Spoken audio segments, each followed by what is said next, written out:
Perfect.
Perfect.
What is going on, everybody? Welcome back to Bear With Me.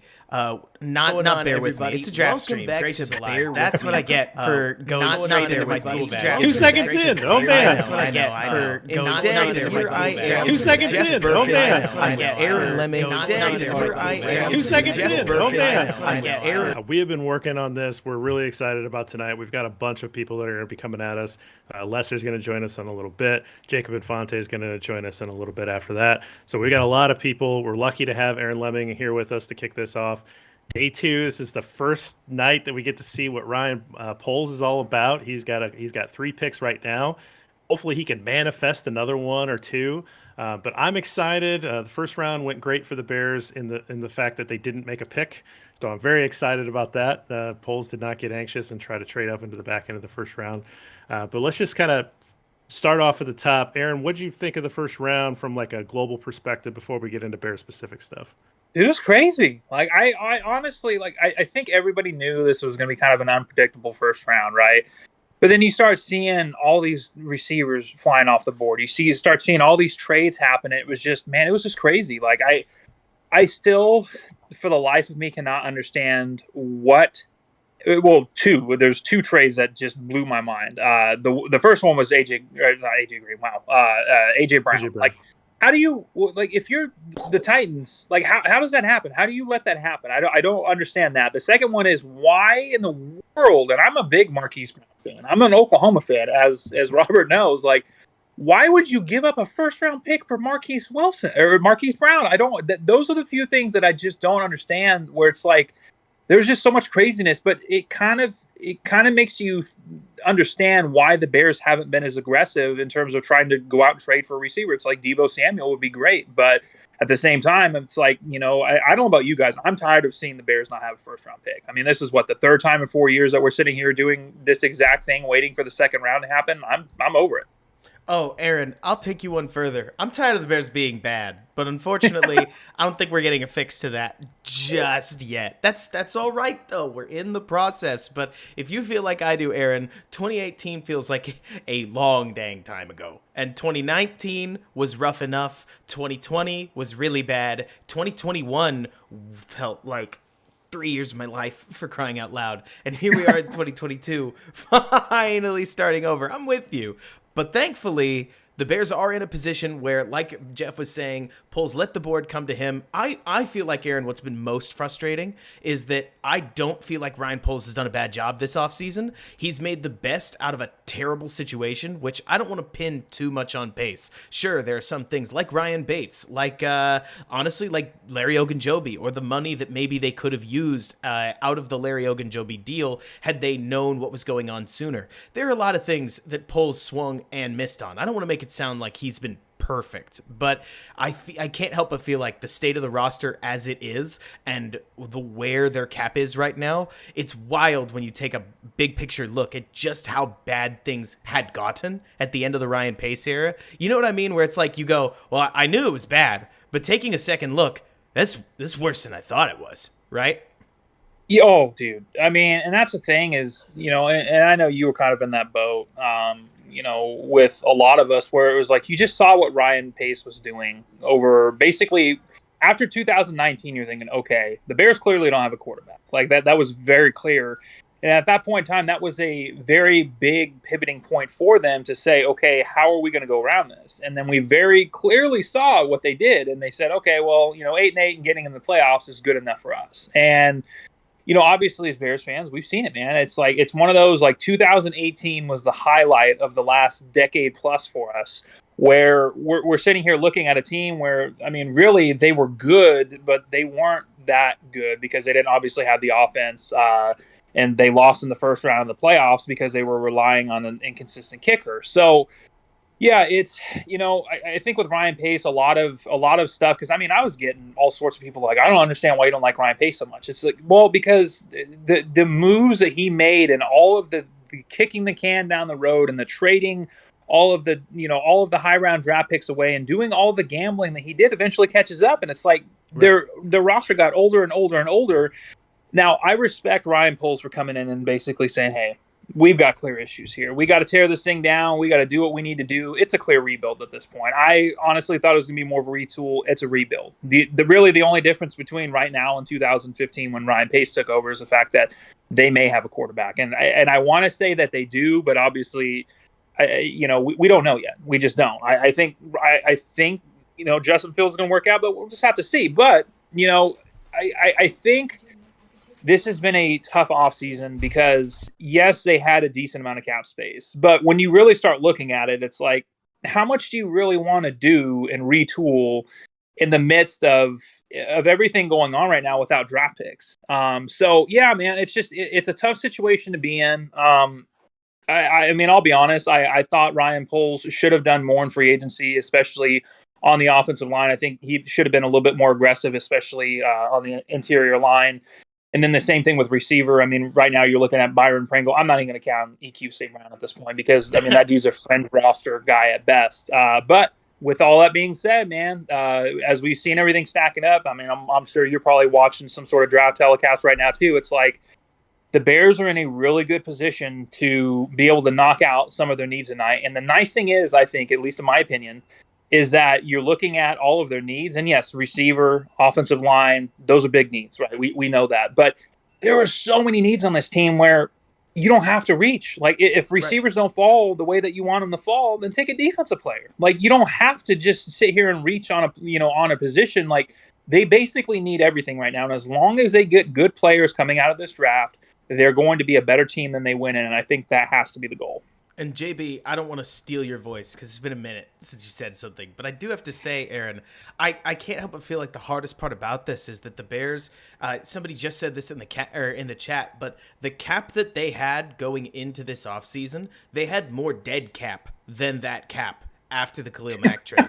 So I completely get it because I'm with you. Like, I wanted the Bears to do more at receiver. I wanted them to do more at a lot of positions. And then once they didn't, but they also didn't restructure anybody, it dawned on me that was just not the route they wanted to go, if that makes sense. That this was going to be that tear it down to the studs rebuild. Basically, they picked a completely different direction instead of picking the same direction but doing it wrong, right? Because that was something I feel like we struggled with Ryan Pace was, okay, we're getting a bridge quarterback. That's fine. There are a lot of options out there. You could go get yourself a Case Keenum. You could go get yourself a... Nope, we traded a fourth for Nick Foles. Like, the direction that Pace wanted to go, we felt like he took the wrong steps to get there. But with Poles, it's just a whole different direction.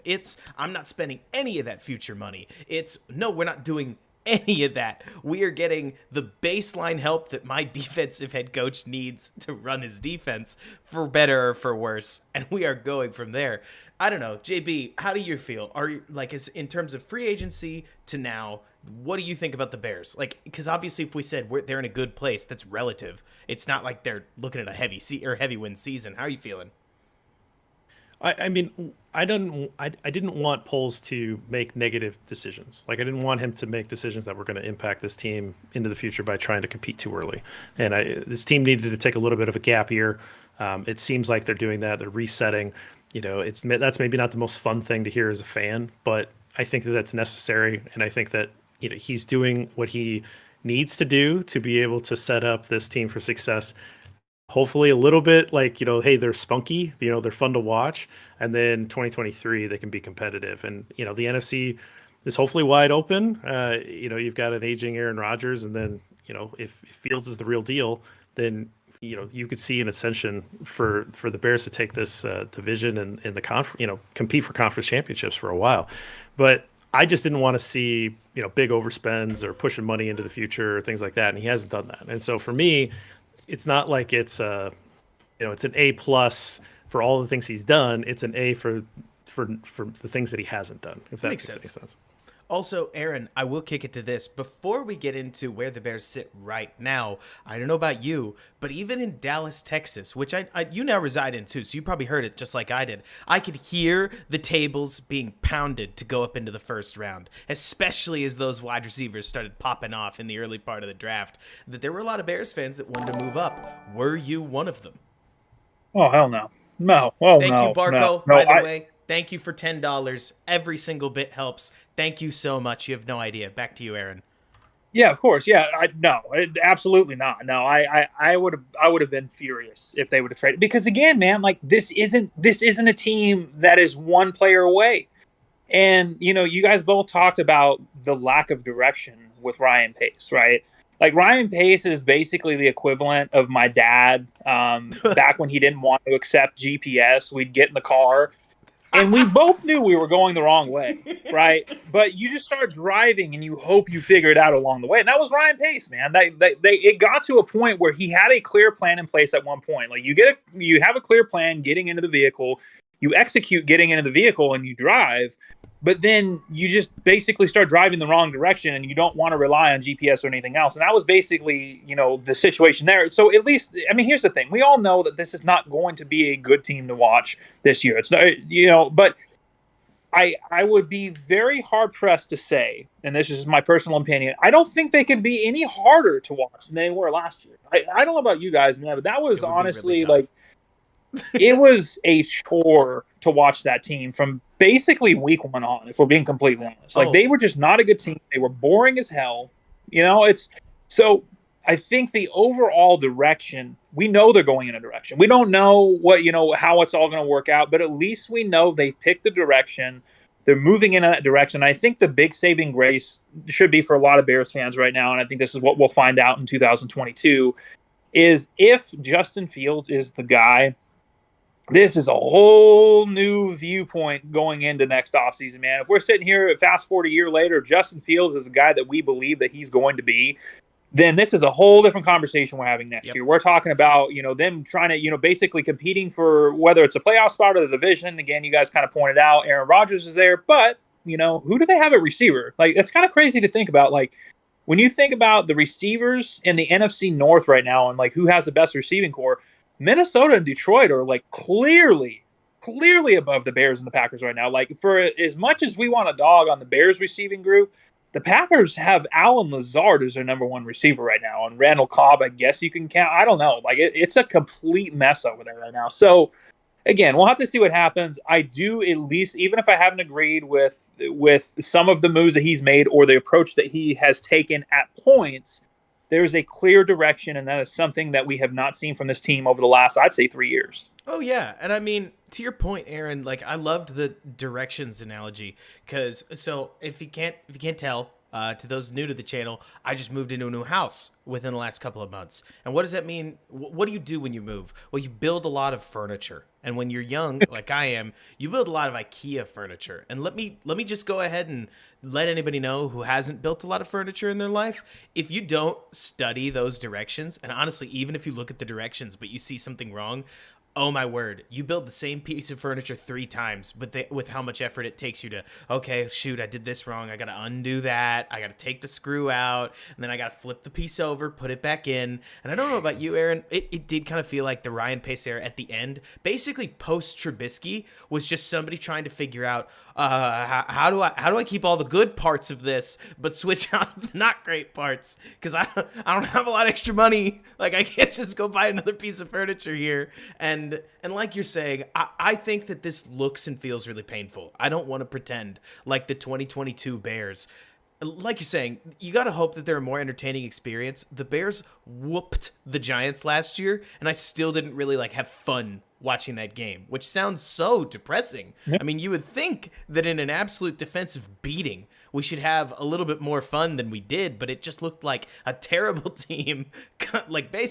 It's terrible to bring up the Plaxico Burress analogy because he actually was a New York Giant, but it looked like a team shooting themselves in the foot. But it's going to be interesting to see what happens from here, because in my opinion, the Bears are going to be really, they're going to be hard pressed to not succeed, to not make the team better within this draft. And obviously everybody's hoping that within the UDFA process, you go out there, you find a Bryce Callahan, maybe you find 2 Bryce Callahans. We all know UDFAs are if to call it a roll of the dice isn't being fair to how low their odds are of really making an impact. But it's a lot of lottery tickets. It's a lot of shots. So speaking of JB, I know when we were backstage, you and I talked about the Seahawks, the quarterback market. Malik Willis is still out there. And if you don't like Malik Willis, Desmond Ritter's still out there. So in terms of the Bears' options at 39, what are you thinking and feeling? We're 10 minutes away from the draft kicking off,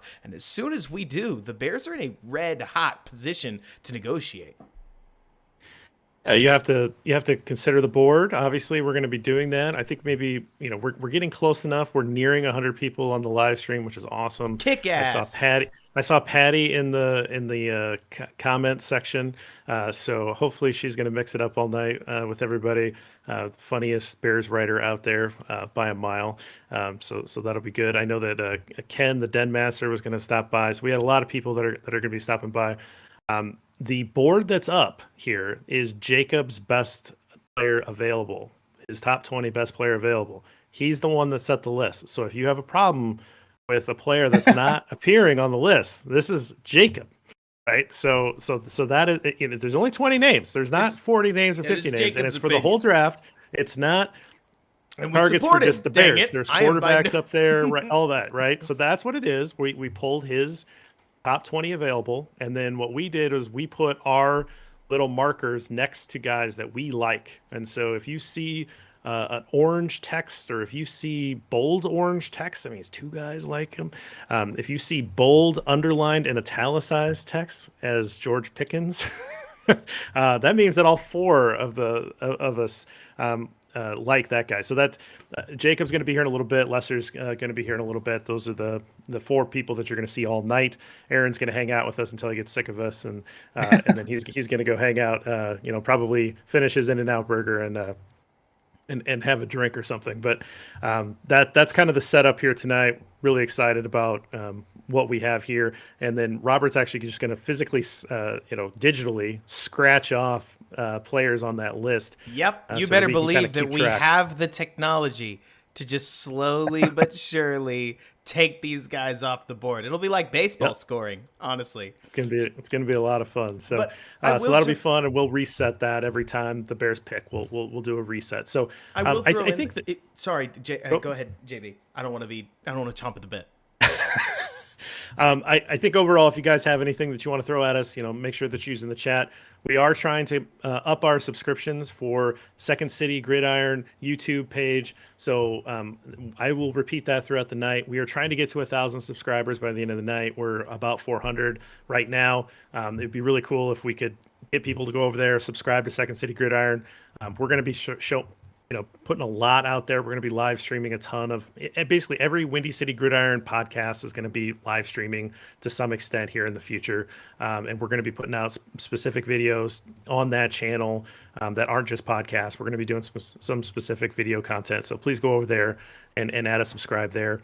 And that's what we're doing tonight, man. We are just talking Bears. We're talking draft.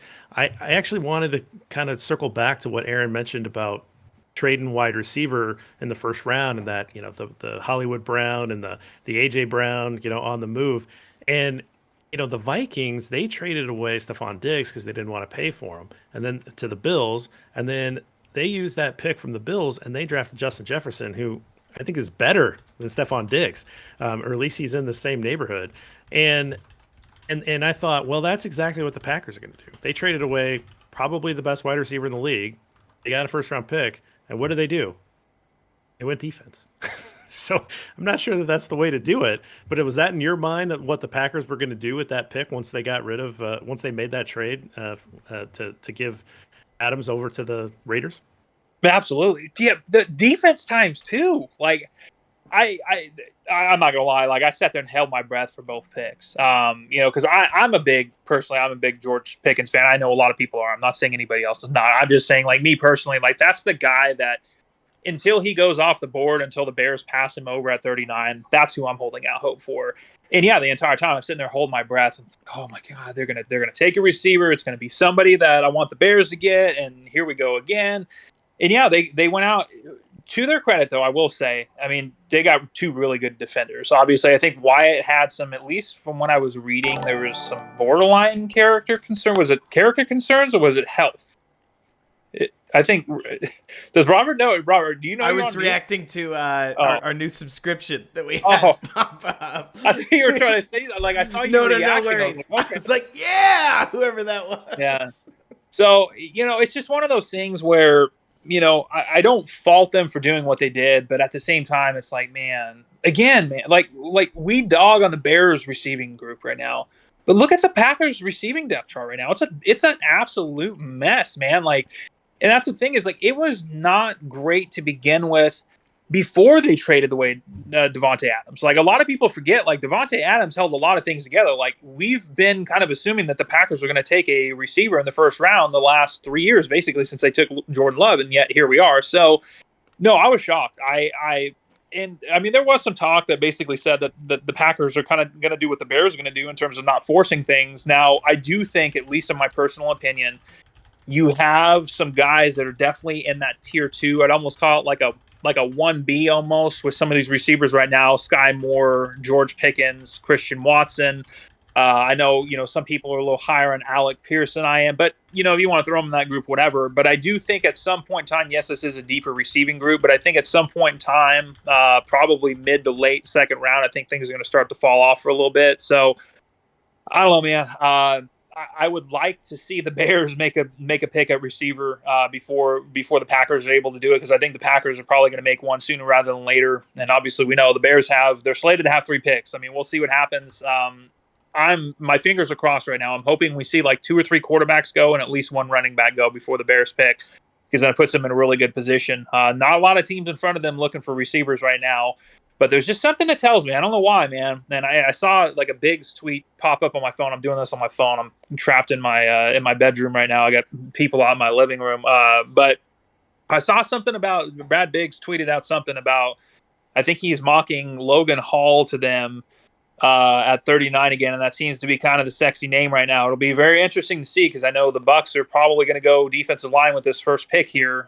So I guess we'll see what happens, but I think a lot of people are going to be on edge if they go defense first, and I'm not against it. Don't get me wrong. I'm not against it at all, but they definitely need a receiver tonight and probably an offensive lineman. I just don't know if there's any good offensive lineman worth taking at 39 right now. So, to speak to that, a friend of mine, Brandon Robinson, at one point I was having a conversation with him, and I was like, this is like watching somebody have car trouble, and their car needs an oil change. That would be like, I don't know, extra pieces, like an A1 receiver, right? Probably needs a tire alignment, like more help on the offensive line, but at least the car starts. So then the car breaks down. Let me get my cat out of the way. And now you need that looks far too familiar. I know. And now you need to get the car running again. That's how it feels on offense, right? Where it feels like this offense doesn't have near enough receiver talent and has a massive hole at a starting position, so it needs an infusion of talent. And then Brandon responded back and said, well, yeah, that matters if you're trying to go somewhere, but the Bears probably aren't next year. And I couldn't help but take that to heart at least a little bit. Like, looking at Jacob's board here, Aaron, I don't know if you can see it and have the stream pulled up, but Andrew Booth is really, really good out of Clemson. Little bit of an injury risk, but if you could get him, is Andrew Booth, for instance, a better player than Christian Watson? Very likely. I mean, at least according to my own evaluation. Does that mean that he would be a better pick at 39? Well, like you said, Bears Twitter is going to light themselves on fire if the Bears don't take a receiver. I'm going to light myself on fire live on this stream. I'm not. But that's turned dark quick. It's partially just because of where we are in this team building process that, like you're saying, Aaron, I want the Bears offense to be watchable. Right? I want the Bears to focus wholly on offense, because I could give a darn if the Bears get scored on at some point. I'd like to see them score points. They couldn't do that at all last year. So at this stage, I'm trying to calm myself down, because there's a decent chance that if Logan Hall is who a lot of people think he is, and I haven't really taken a strong enough look to really know, that the Bears could be better off for taking him. But at the same time, if a guy like George Pickens falls to you and your interview team thinks that he could, like, has the culture fit or whatever to, like, be a Chicago Bear long term, then that could easily be the choice too. I can see them going a lot of directions. I don't know. I'm trying to remind myself, okay, Robert, breathe in, breathe out. It's about getting a good player, not necessarily about getting a good offensive player, no matter how much I hate to admit it. You know what I mean? No, I agree, and that's kind of something that we've talked about a little bit, and something I've also said on Twitter as well. Like, The Bears need good players in general, man. It doesn't matter. It could be receiver, tight end, probably not running back. Obviously, offensive line. And you look at the defensive side of the ball. What? Defensive end, defensive tackle, linebacker, corner, safety. I mean, you can literally name any position on the defense right now, and they also need help as well. So, yeah, I am pro getting the best player available. As cliche as that sounds, outside of somebody like Malik Willis, obviously, we don't need any of that. But outside of that, it's like they don't need a quarterback, but they need almost everything else on the roster. Well, we hope they don't need a quarterback. But you get my point. Like, obviously, they're not going to take Willis. Don't you dare say that, or I'm kicking you out of the stream. At the very least, I love Justin Fields. A lot of exactly. So, but it's one of those things where I think you can make an argument for damn near any other position to be in need at this point, and to be something that if you improve that position, your team is going to be better because. So I am far from locked in at 39 to a receiver. But I do think that they need to take a receiver in the second round, whether that be at 39, whether that be 48, whether that be a trade back, whatever that may be. But no, I mean, I'm of the thought, and I said it earlier, man, I don't think outside of, I think there's probably one offensive lineman that I could see the Bears taking at 39 or 48 right now. Outside of that, I wouldn't touch any of these offensive linemen with either one of those two picks. So if they end up sticking, and obviously we'll find out here in a little bit, but if they end up sticking at those two picks, I don't want to see an offensive line pick unless it's Bernard, is it Raymond?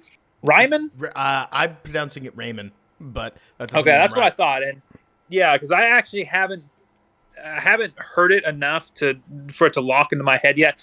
Either way, I mean, but even with him, man, he's gonna be 25 at the beginning. At the beginning of the season, so there's a risk involved there. But outside of that, like again, whether you want to go corner, safety stacked right now. They got a lot of good defensive line talent. That Robert Quinn's probably not going to be around for too much longer. I mean.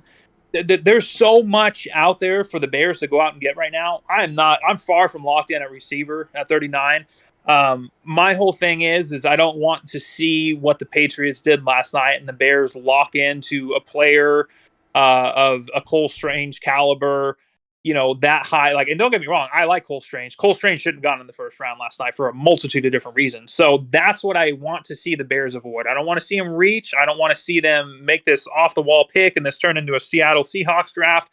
I just want to see the Bears make quality picks, get their team better, and not that these guys are going to start for 1 or 2 years. These 3 picks that they're going to have tonight. Not that they're going to start for a year or two because their roster is so terrible that they have to start these guys out of the gate. That they're actually going to be long-term pieces that at least 2 of the 3 guys you're trying to get under contract for a second contract. I think that has to be the goal coming out of the night.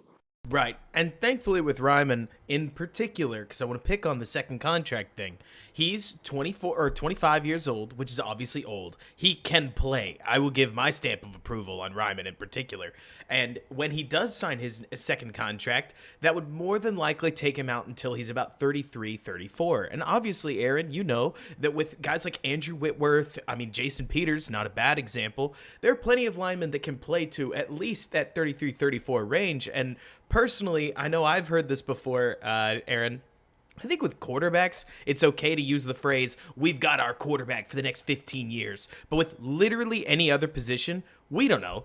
So I will take the guy that gives the Bears 4 really good years, and then I'll think about the second contract later. Now, that's where I am. That doesn't mean that needs to be where you are, but I know I'm trying to avoid taking a look at whether it's Cole Kmet or Adam Shaheen or Jalen Johnson, just picking out 3 second-round picks and saying, 15-year commitment, that's it. We're done. We're in. Don't need anybody else. We'll get there. I don't know that that's a concern as much as if you draft a rookie at 25, generally they're not going to grow. Yes. Right. You have older rookies. You've seen what they are. You've seen what they are going to be from an athletic standpoint. Limited ceiling. Right. So so that was the concern of, say, a Leonard Floyd. Right. Leonard Floyd is an older rookie. And it's like, well, what you see is what you get. You might not get that much improvement, at least from an athletic standpoint. And that's pretty much what happened. But Jeff, tackle, the story with good Ryman, enough, right? Yeah, but I all I'm saying is that I think it's not just about I'm trying to draft this guy for 15 years. I think it's a ceiling. growth conversation about older rookies. I mean, it's not like it's a Brandon Whedon, right? And like it's not you're trying to draft an old quarterback, right? You sure hope not. I mean, and for those who don't know Ryman's story, my understanding is that due to military service and the fact that the guy was playing tight end for a little while, this was his second year at tackle. So he had a lot of eligibility due to that military service. And then he played tight end for a little while, switched to tackle, and the hope would be, to your point, JB, then instead of this being, to pick on somebody, a guy like Anthony Miller, who is dominating a bunch of 21-year-olds because he's 23, you're hoping that the 25-year-old Raymond would continue to grow from a technical perspective, even though athletically, you're right, JB, he might be a little bit tapped out. I mean, he might be entering that physical prime, that he doesn't have quite as much wear on his body because he hasn't been playing quite as long as other people, and that there's a little bit of technical room to grow because he's so early in the position. But kind of like you're saying, there's a little bit of Kyle Long to that projection, right? I mean, that's a Bears name that obviously everybody here knows, but I think that's perfect. I think that's a perfect way to describe this situation. Mm-hmm. Absolutely. And go on. Sorry, I thought you nailed it. No, thank you. And it'll be interesting to see how things go. Now, I'm talking from back to 20 minutes ago, Raging Oracle in particular. I know you were talking about Kinnard and Pierce and where are they on this list. We are going to be remaking this list with every single Bears pick. Now, when it comes to Kinnard in particular, and feel free to disagree with us, by the way, this is a draft stream. Nobody is an oracle when it comes to this sort of thing. I know that when I watched Kinnard's tape, I saw a guy with great size, surprising athleticism, and he seemed to me like he did not know how to play offensive line. Now, maybe you feel like you can coach him up because he was at Kentucky, but at the same time, that's an SEC program, and I know I believe in a lot of the coaches that are there, and I was really surprised with how poorly he used his hands. That's something that at the next level I know I'd want to see, but there's a decent chance, if I know Jacob at all, that he's got Kinnard right in that 21 to 29 range, like the first 8 guys that aren't on this list. So you're not far off at all. The question just becomes, if you've got if you have a wide receiver, say it's George Pickens, that's the hot name that everybody on Bears Twitter talks about, right? That if you've got George Pickens rated as an A- or a B+, and you've got Kinnard rated as a B- or a B tackle, does the need at wide receiver outweigh the need at guard? And it might. But I don't know. We've got a question from B-Rob. If at any point, by the way, you want to ask a question, you can donate to the to the channel, and trust me, we will answer it immediately. He says, "How mad is Brandon Robinson going to be if the Bears trade back with Pickens on the board?" And you could use all know the answer to that. I think you could use darker images than the one that I used earlier, because if I understand Brandon correctly, he told me at one point that whether it's the Super Bowl, whether it's playoff football, Aaron, you're going to laugh when you hear this. My understanding is that Brandon quite literally turns all the lights off in his house, shuts all the windows, sits by himself, and just consumes the football with nothing distracting him. So if that's all it is, if it's just him in that moment with his favorite player on the board and the Bears go in a different direction, he's going to be angry. And I'm glad I'll be live because I won't get to check Twitter. Twitter will also be on fire, so he won't be alone. Is Chris Angel is that Chris Angel being dangled right there? I'm sorry. Is anybody watching this right now? Which one? I believe it or not, I'm on the McAfee stream because they got picks a little earlier. I'm on the ESPN one right now. I'm pretty sure that's Chris Angel hanging from there. Why is he hanging? What? Of course, it's Vegas. The draft's in Vegas. Yeah, exactly. He's twisting back. By the way, I'm sorry. I didn't mean to derail any of that, but it's just like I just don't understand what's happening on my TV right now, and I needed somebody else to feel my pain. Can we talk about the draft for a minute? How cool are those cards? The NFL team mascot playing cards. Mm-hmm. That those players are walking past. Those rule. Those are awesome. I need that in my life. I don't know if they're selling decks. I don't know if they're like sell an NFC North deck, right? Like one suit is Bears, one suit is Vikings, one suit is Lions, and then, whatever you want to do with the other suit, right? I mean, you could sell divisional suits or you could sell all one team. I mean, they're great designs. They're beautiful. I love every single bit of it. If they're gonna sell prints, I want one. Like, where do I say? Can I buy that giant one and put it up behind me? I'll put it next to the old Bears programs here. I mean, that's some great design. Some of the best stuff that I've seen, and it's worth mentioning because the number of times that we get like an NFL draft hat that you would have to pay me hundreds of dollars to wear for like an hour because it's just gross. Like, some actual cool design that happened here with the draft. To answer the question, the guard from Kentucky, Kennard, is 25th on Jacob's list right now. There you go. EPA. I knew he'd be there. It was just a matter of where he is.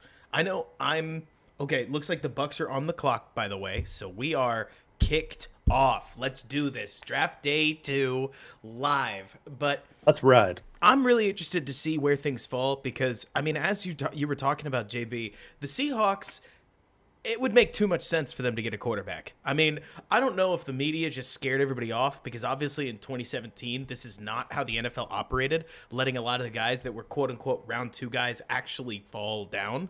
Now, granted, everybody that traded up for a quarterback, except the Bears, was vindicated in 2017, as we well know. But I'm really interested to see what happens in this early quarterback market, and I think that's Jacob who just jumped in. Jacob, is that you? Yeah, Yes! I don't know. Yeah, it's me. I'm trying to figure out because I'm not used to Discord. Hold up. Yeah, I can't believe dude, it. you're A college you're kid that's battling not the used to same Discord? I know. Yeah, you're battling the same thing I battle. It's all good. Trust me. At least I'm not the only one. There we go. There he All right, is. so I'm coming in live from my friend's bedroom because I couldn't get the draft on at my own place. So here I am. Champions adjust is what some teacher told me. I've got literally a meal alongside me here because I forgot to eat dinner beforehand because I don't apparently. It's okay. So- Everybody did. I'm ready to rock. I'm ready to rock. Well, Jacob, we've got the live stream going. We've got a bunch of comments rolling in. You have already been dragged for your best available list. I have pushed all of that onto you. I have taken no ownership. No. I took a little bit of Is ownership. it the David Bell thing? No. It was Really? it was Darian Kinnard. What made you think it was David Bell? I just got to know. I think it's just because the fact that I'm generally much higher on David Bell than the average, which I'm okay with. I realize that analytics aren't on my side, but I'm a firm believer of that dude can ball, so it's whatever. Do they believe that Darian Kinnard is too high? Is that the issue? They Well, don't he's know not why he's not showing on up your yet, 20. So they want to because- hear. They yeah. think he's best available at guard. Can you speak to that? Wait, he's not? Hold Uh, on. He's not on the top 25, 20 right? list. Would you consider only him took the best top available 20. at guard? All right. So I'm looking over my board now. I think I might have made a mistake. I'm triple checking this right now. Either I made a mistake or Kinnard was right on the edge. He's at So give me- 25. Down to 25. Who's the last guy? We've got NPF at 20. Pull the stream Okay, up. so We're not showing all 30 of your best available picks from the article. got top We're showing 20. 20 of them. oh, you're only showing 20. Okay, so Darian Kinnard's my number 25. And I believe that just from his perspective, he's a powerful guy, just brings a nasty demeanor to the game, but at the same time, I think he has athleticism issues.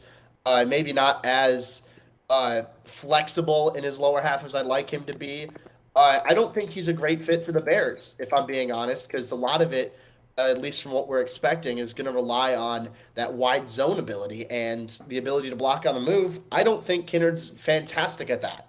I think he's much better suited in like that gap or power sort of scheme, or just annihilate the people in front of you. Again, one of the strongest linemen in the class, one of the nastier guys in this class. I just don't think he's a fit for the Bears. So that's why I don't have him in my top 25, mostly because of flexibility and lateral mobility issues. I think pad level is a bit of an issue with him. And he can't change direction incredibly well. But just for those of you who do know that, I do like Kinnard. I just don't like him for the Bears, if I'm being totally honest. Makes And sense. you're not alone in your thoughts with that, by the way. I mean, yeah, I think there's quite a few people who question scheme fit. Brandon being one of those, actually. Brandon was talking about that earlier with us, Robert.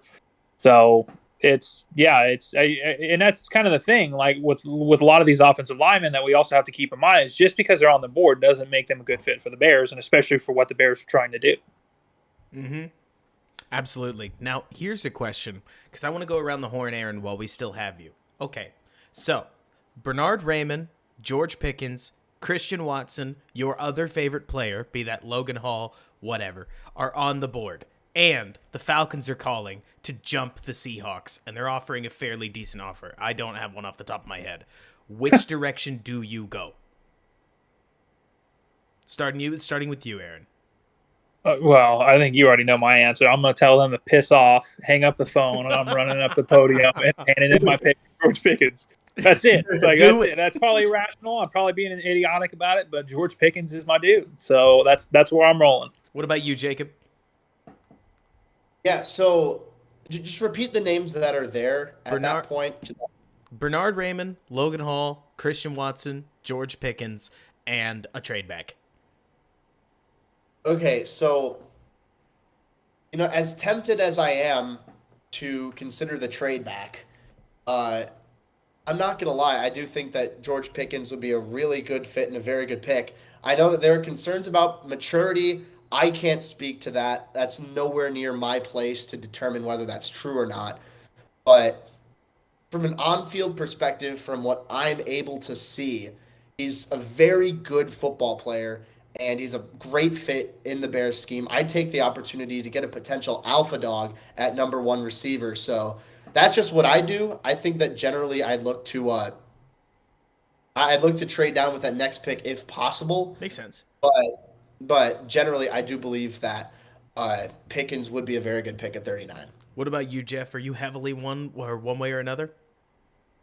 I'm gonna take the trade. For me, Foles is gonna have to do that at some point tonight. And so, if you get an offer, you might not get an offer later on down the draft. And this obviously is worth the most points. You need players. You have 3 picks tonight.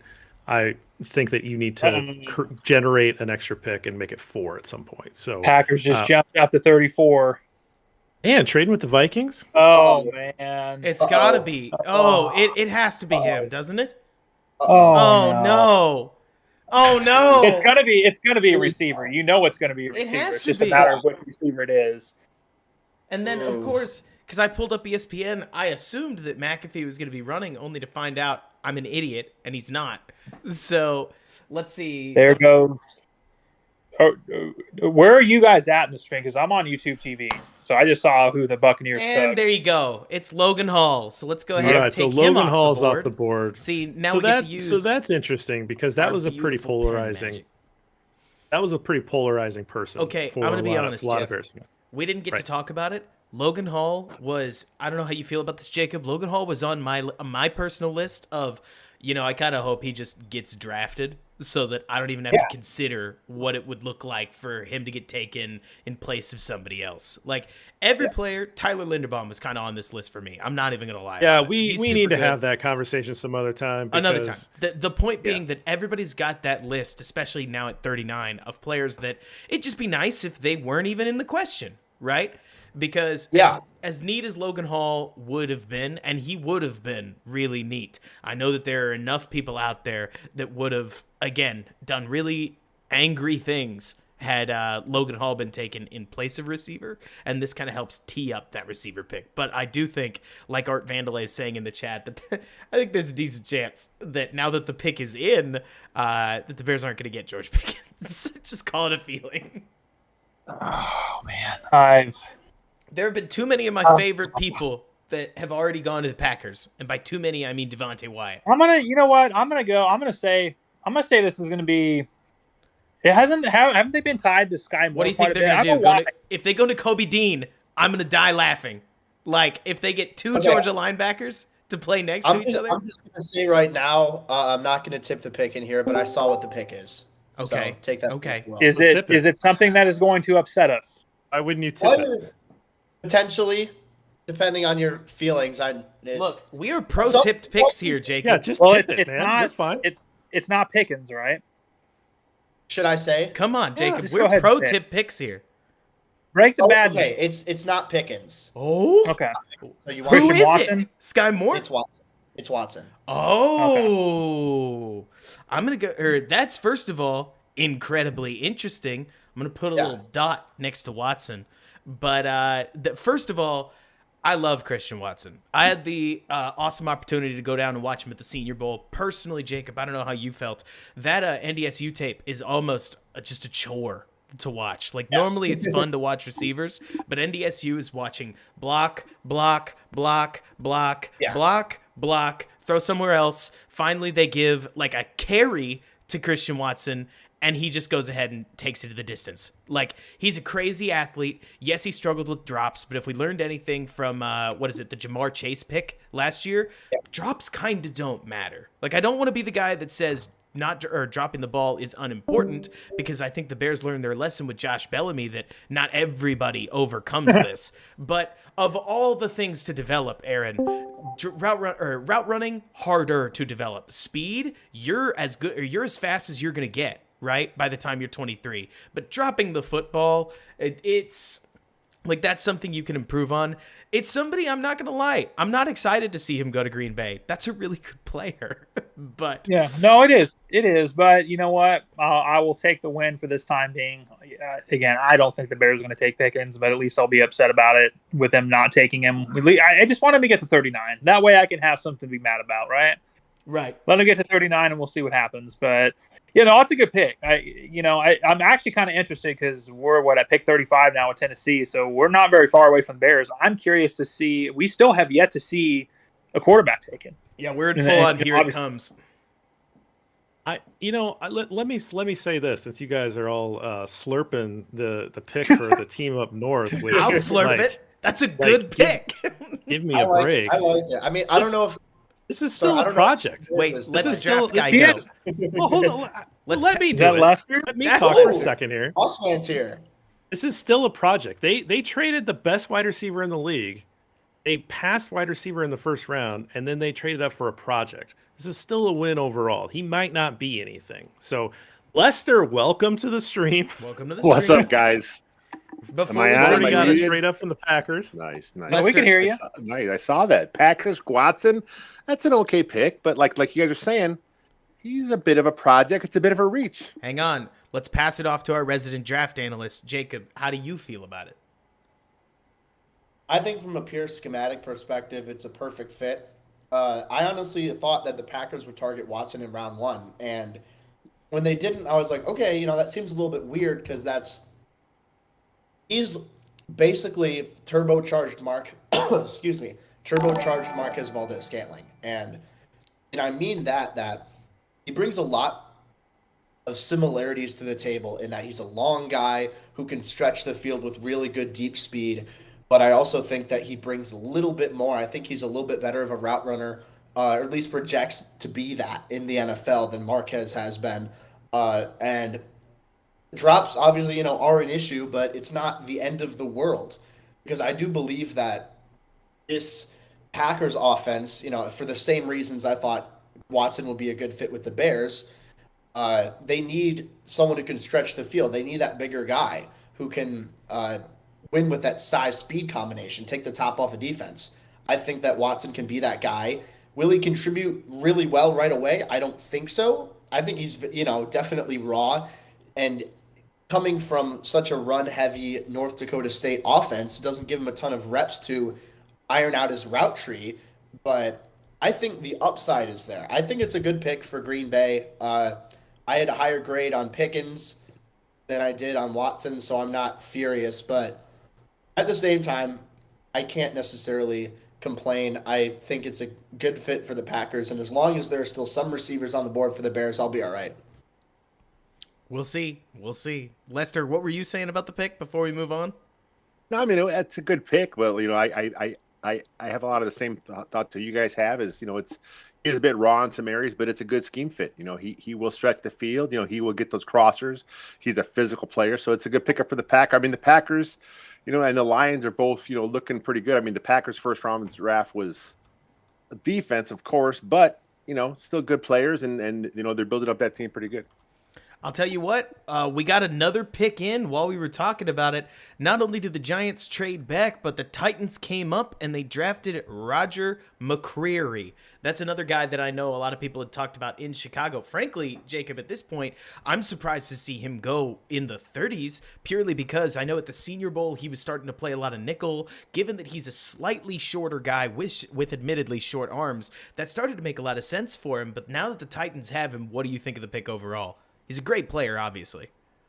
Yeah, and obviously there are some issues with his just general arm length. You're talking well below average in terms of arm length and wingspan, which I think does limit him to the nickel at the next level. But I think that the competitive edge that he plays with, the football IQ, the ability to diagnose route concepts, the hip fluidity, the patience in his footwork, there's a lot to like with McCreary. As well as the willingness to engage with the ball, to fight at the catch point and make a play. It's really impressive to me. So I think that McCreary has the potential to be a good player in the league. And time will tell if he's able to break the trend of guys with short arms not succeeding. But I think that he's able to carve together a solid career out of himself. So we'll see what happens. But I think that you turn on the tape, there's a lot to like with McCreary. He wasn't my top choice for the Bears because of, the arm length concerns, but he was someone I had on my radar in that regard. Yep. Who do we think the Jets are going with here? I almost kind of have a feeling it might be a receiver. I saw the tip for the Jets for what it's worth. Go. You what? You're on. If you get a tip, you share it. Okay, so it's Breece Hall to the Jets. Okay, that's fine. That's actually good for the Bears. Yeah, that's a very Bears don't need a running back. That's great. Now, if a damn quarterback or two could go, that'd be even better. This is where I become a big nerd. Breece Hall rules, but drafting a running back in the second round basically sets you up not only to where do they have to be an instant success, like you can't have a Clyde Edwards-Helaire middling player, but then you probably have to pay him decent paper if they are successful because you drafted him in the second round. I don't know. I'm excited as a Bears fan. But we were just talking about how the Roger McCreary pick makes a lot of sense, and I'm with you, Jacob. I mean, years ago, you could scoop up a very good nickel like Nickel Roby-Coleman for veteran minimum. They basically didn't prioritize the nickel position at all. But in modern defenses, people play a nickel almost every single down. The better your nickel corner is, the more you can just roll three corners out there and live with it, especially if they're willing to make plays in the run game. So comparing that, just so that we don't act like a draft show that's just going to be super excited about every pick that gets made, it's exciting. I'm going to let the Jets do what the Jets want to do. That's not a pick I would have made because I'm nerdy enough to not want a running back that high. That's just... And they traded up. They traded up. That's even crazier to me. I mean, granted, it wasn't a big trade up, but they still traded up for a running back. Right. And that's that running back just you have to trade up for Iowa State running backs. it's what you got to do. How it's done. Look, I like David Montgomery, and I know people are not going to like this, dude. I would take Breece Hall 10 out of 10 times. I mean, and Robert, I know you've seen Breece Hall quite a bit, being a big Hall fan. He's the goods. He's the goods. The only problem is what? If I can jump in, another pick that I have here. You'll be happy with this. Texans took Jalen Petrie. Oh, nice. Good for them. Oh. That's a position that I'm not going to even pretend. I can spiel about it in a second. Is he on our board? He's not on the board. Nice. Petrie. Not on the board. And we cross him out. Good DB. Look, Petrie. Hey, I like him. I thought of him as an early round 3 type of guy. So he just missed the cut for what it's worth. To me, I love Jalen Petrie. I think that he's a very specific position. In Saban terms, they call it the star, right? So it's not a safety and it's not a corner. It's kind of a fusion of a nickel corner and an inside linebacker, if you wanted to give it a name. The problem is that if you don't have a defense that uses the star, you're just going to play him at corner, or you're going to play him at nickel corner, where he has to carry a vertical and he's not great at that. Or even worse, you're going to play him as a safety. And then you don't get any of the run juice, because his whole ism is that he makes plays at the line of scrimmage, right, Jacob? So he was a player that basically, I love the player. I thought he was too hard to use and didn't trust most NFL defensive coordinators to build their defense around him. So he's somebody that, like you're saying, I'm okay seeing him go. awesome player. I hope the Texans where they're at use him correctly, because if they do, he's going to be a stud. But that's one of those players that's just a complicated scheme piece more than anything else. Yeah, I mean, if I can just for Petrie a little bit, Falcons just traded up to 38. Sorry, Falcons just traded up to 38. I don't know what that'll be about. Quarterback, maybe. That could be a quarterback, right? The Falcons are looking for. Yeah, so we're basically assuming that the Falcons don't go receiver. We pretty much know what's on the board for the Bears at 39 because they're going to be on the clock after this. Yeah. So then that's what I want to bring it to here. So if the Falcons are trading up, I would say odds are at least 50% that they're going to take a quarterback here. I don't know why you'd trade up for anything else, which means that the Bears would have the pick on this board, everything that we have talked about. So again, if you're watching on the live stream, we've got this giant board up. This is Jacob Infante's infallible best players available here. Of course. Each of the four of us, myself, Lester, Robert, and Jacob, picked a couple guys that we like particularly well for the Bears that'll go in this range.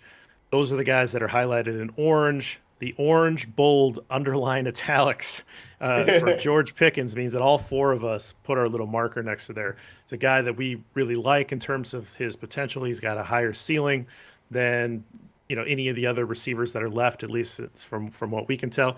There are some concerns. Obviously, Jacob, you can maybe share a little bit more about what we've heard from the concerns piece of that. But those are things that we're really privy to in the non-team world. All we can see is really the tape, and this is a guy that has shown a lot of potential on the field, and some character concerns or on-field outbursts or whatever have raised some red flags. So Bears are on the clock. Bears are on the clock. Wait a minute. Who'd they take? The Bears haven't taken anybody yet. Willis, Malik. Oh, yeah, Willis. I knew it had to be Willis. I was sitting there like, it has to be Willis, right? So the Bears are on the clock, and I don't know. Like I'm reading something. I have the pick. You have the Bears pick? No, Falcons took Arnold Eviketti. They didn't trade up for a QB. Really? Oh, wow. Yeah. I just that must have been a bunk. That must have been a bunk tweet that I just saw. Yeah, I just saw that it was okay. Well, I put my little. I'm not gonna lie, Aaron. I put my little dot next to Willis. I unintentionally put it next to but I was like, it has to be right. But no, if it's Arnold Eviketti, where's he on this board? He's got to be here, right? Is he in the top 20? No. What? Nope. All right, I know. We'll just put him here. I'm lower on him than the consensus. I don't think he's bad by any means. Is it the bend and the lack thereof? Excuse me. I'm not trying to be vile to the guy. When Holy I watch smokes. him, I see it. Y'all, the Bears actually have their pick of the litter. That weird scenario I was talking about. Huh? Well, that weird scenario I was talking about earlier, where Raymond and Pickens and Moore and et cetera are on the board. Yeah. Like the and Bears you got everybody's corners too on the board. Yeah, it's all right. Let's give a little order to this. Jacob, you're the Bear. You're Brian Poles. Brian Poles turns to you and says, "I can't decide. Who should I pick?" I'm saying I'm trusting your character evaluations. If they're right, George Pickens. If not, Andrew Booth Jr. Okay. Ooh, Premium man. Positions. Ooh, man. This is going to be Wide fun. receiver. So nervous. Aaron, do you have what's your choice? Poles turns to you and wants the pick. Pickens. Okay. Give me Pickens. That's it. I know it's not going to happen, but just give them to me, and I'll be happy for the rest of the until they pick again at 48. But I'll at least get 30 minutes of happiness. Robert, real quick. I love Malik Willis, which is to say that if somebody was calling to want to beat the Seahawks, now's the time. Everyone made it. I'm happy with a lot of the guys that made it. Now I'm scared of the Colts. I'm not going to pretend I'm not. So I don't think that Pickens gets past 42. So like you were saying, Jacob, if my scouts, if my interview team says Pickens is good to go, I'm probably taking him. And if not, I'm trading back. Yeah. Looks like they're taking a long time, so my guess is they're frantically trying to. I think they're fielding the phone. Yeah. This is the last moment, more than likely, before Willis goes. I mean, you have to think, right?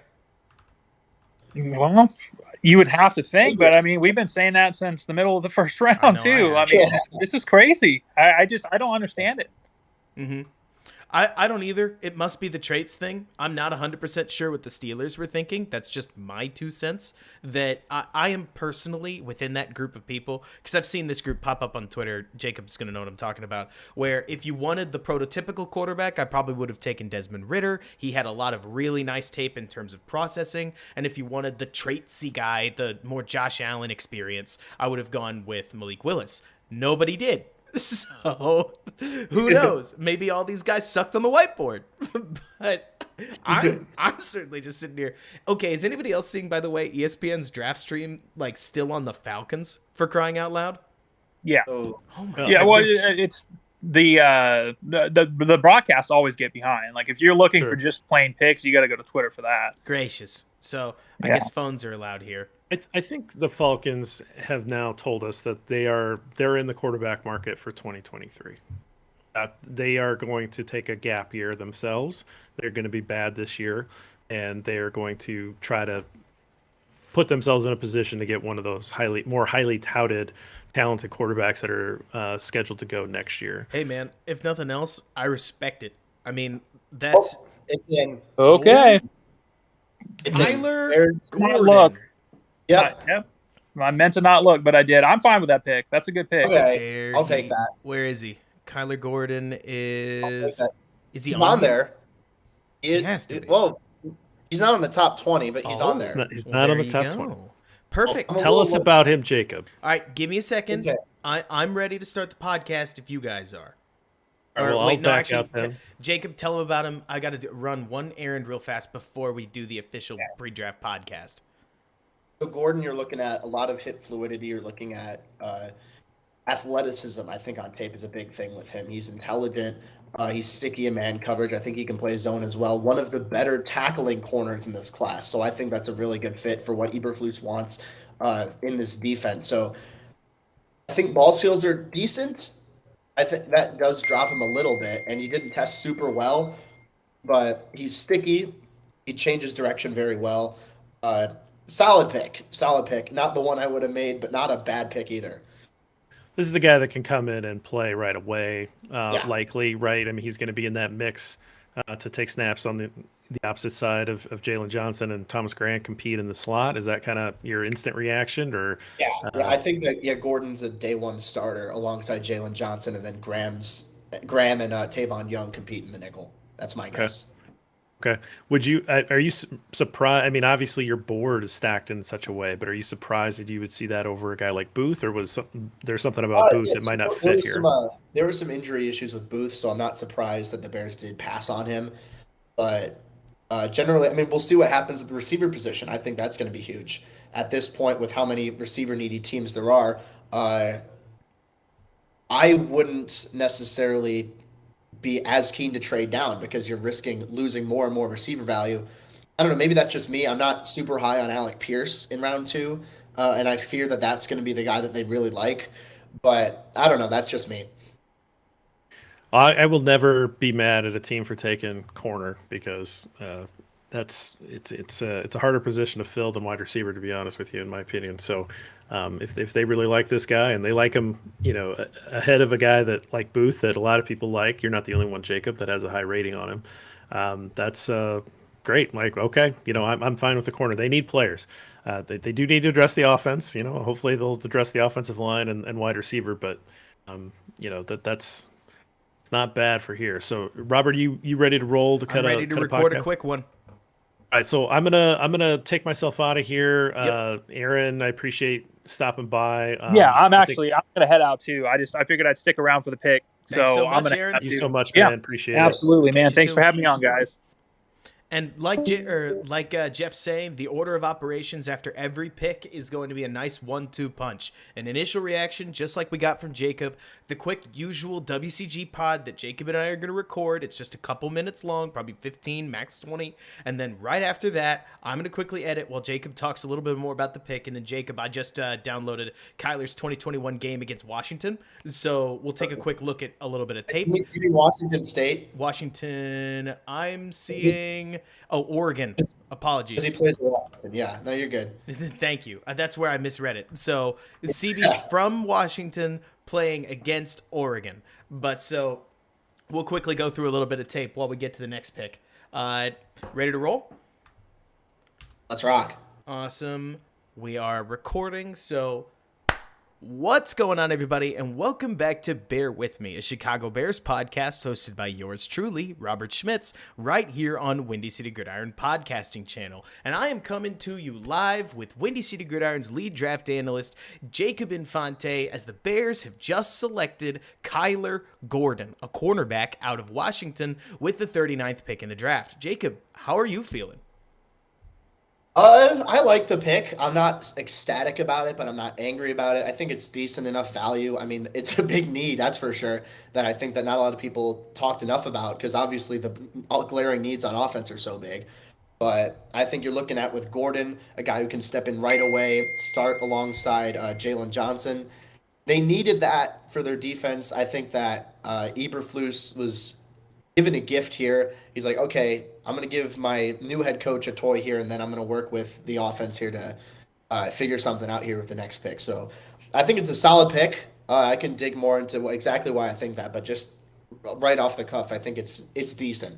After weeks and weeks, if not months, of talking about receivers, or at least offensive players, I'm not gonna lie. I mean, so Logan Hall already off the board, didn't have to think about that. Travis Jones was still on the board, so if the Bears wanted to go 3-tech, they could have gone in that direction. But I think I'm just a little bit bummed, Jacob, purely because I really liked what Thomas Graham was offering. It's obviously a good thing to have more good corners on your roster. So even if they do like Graham and see him as a spot starter instead of a true starter, I can respect that. Not to mention, corner's one of those rare defensive positions that takes a little while to learn. A lot of rookies don't have, I mean, certainly suffice to say, rookie corners do not play their best ball, and they start to really round into form around their sophomore, if third year in the league. So I get the theory, I get the pick. It's more evidence to the idea that Ryan Poles and Matt Eberflus are working for, I think anyways, a 2023 team. I'm just hoping that that offensive talent falls to them so that we don't look back at this and say, I worry they missed their chance, you know?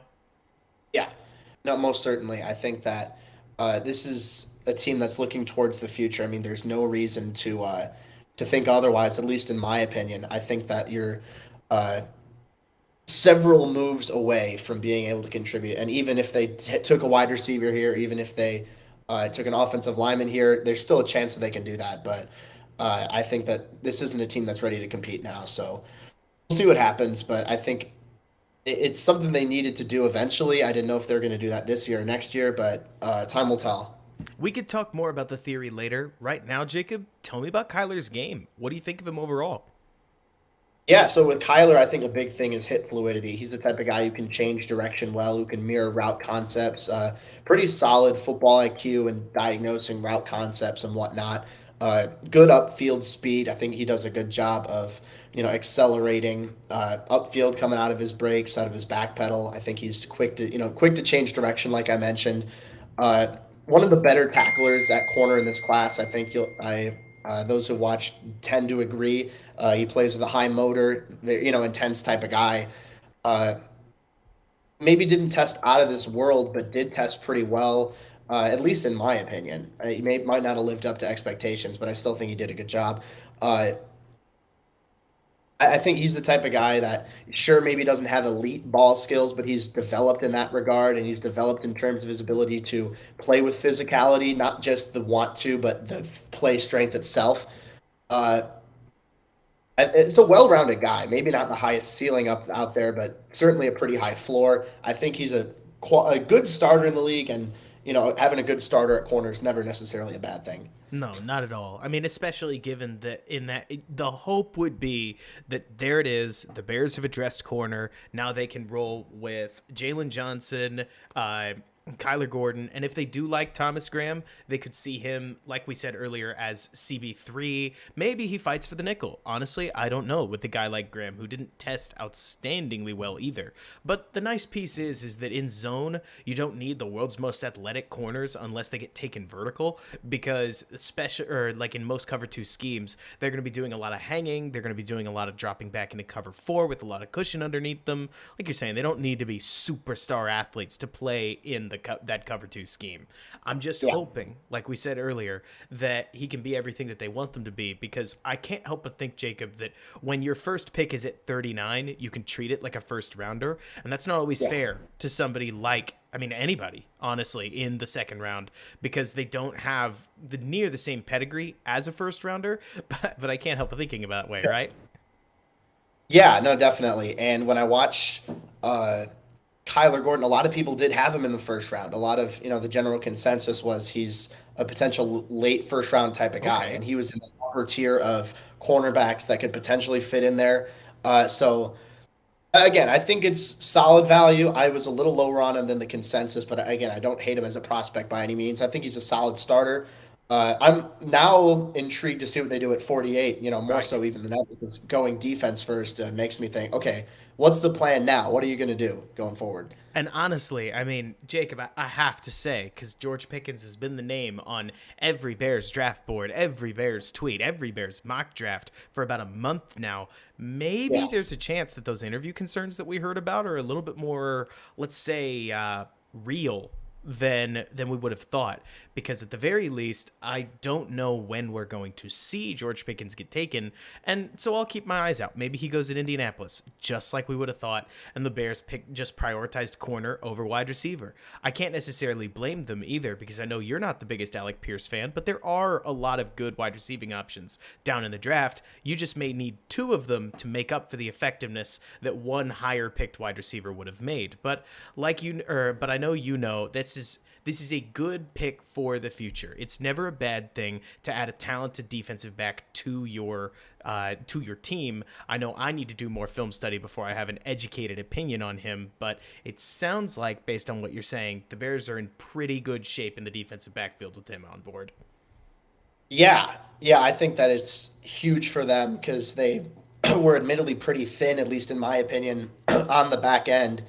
But you're still looking at someone who can step in right away. And I admittedly haven't been keeping up with the preceding picks as I've been frantically, switching in between tabs and planning content, whatever. But I think there's still going to be talent for the Bears on the board on the offensive side of the ball. So I'm excited to see exactly who that talent's going to be, because I'll admit I will be probably a little disappointed if they go defense. But time will tell. Time will tell. Yep. And like you're saying, it's suddenly this pick kind of has everybody going, okay, yeah, but, and then now looking towards pick 48, right? So hopefully, like, now that trade down becomes really intriguing, because you haven't traded down from 39. Instead, you took Gordon. I can't wait to see what he looks like on tape, and we're about to take a look. So thank you so much, Jacob. Any final thoughts on Gordon the pick? Not really, honestly. I think we summed it up pretty well. I think this is a guy who can, like I kept saying, a day one starter, someone who's fluid, someone who's going to be able to cover well, good scheme fit, solid pick. Again, maybe not the highest upside. It's not offensive side of the ball, so some people might not love it, but I think it's a decent pick. I was about to say, I think a lot of people can be unfair. After all, defensive talent is just hard to find. Maybe you used to be able to find a really good corner in the 7th to 5th round. Obviously, the Legion of Boom got basically assembled that way. But in a draft, I think our own Ken Mitchell said this, in a draft where corner talent is thin, if the Bears wanted to add at corner, it makes sense to add at 39. I think a lot of us were just thinking maybe they wouldn't, but it's a sensible move if that's the path they want to take. Hopefully it pays off for him. Perfect, Jacob. Thanks so much for jumping on. I will see you at pick 48.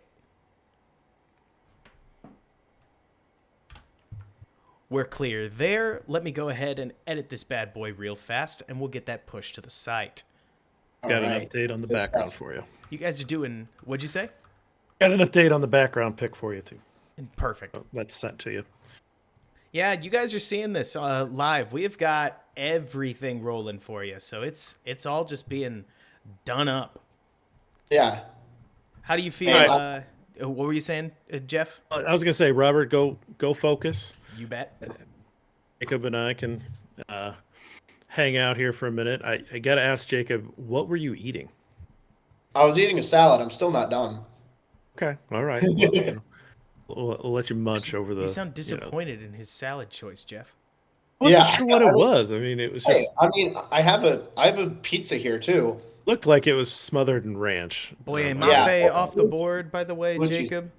That's Oh boy, that's at 39. Okay. Okay.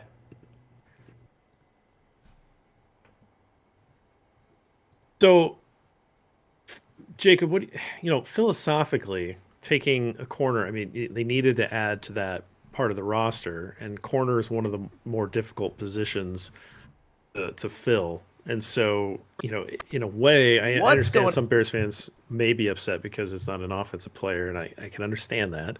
But this is, I mean, the talent level kind of drops after a couple other corners, right? I mean, you're not going to get a guy that you feel comfortable that you can just say, yeah, you're going to play day one.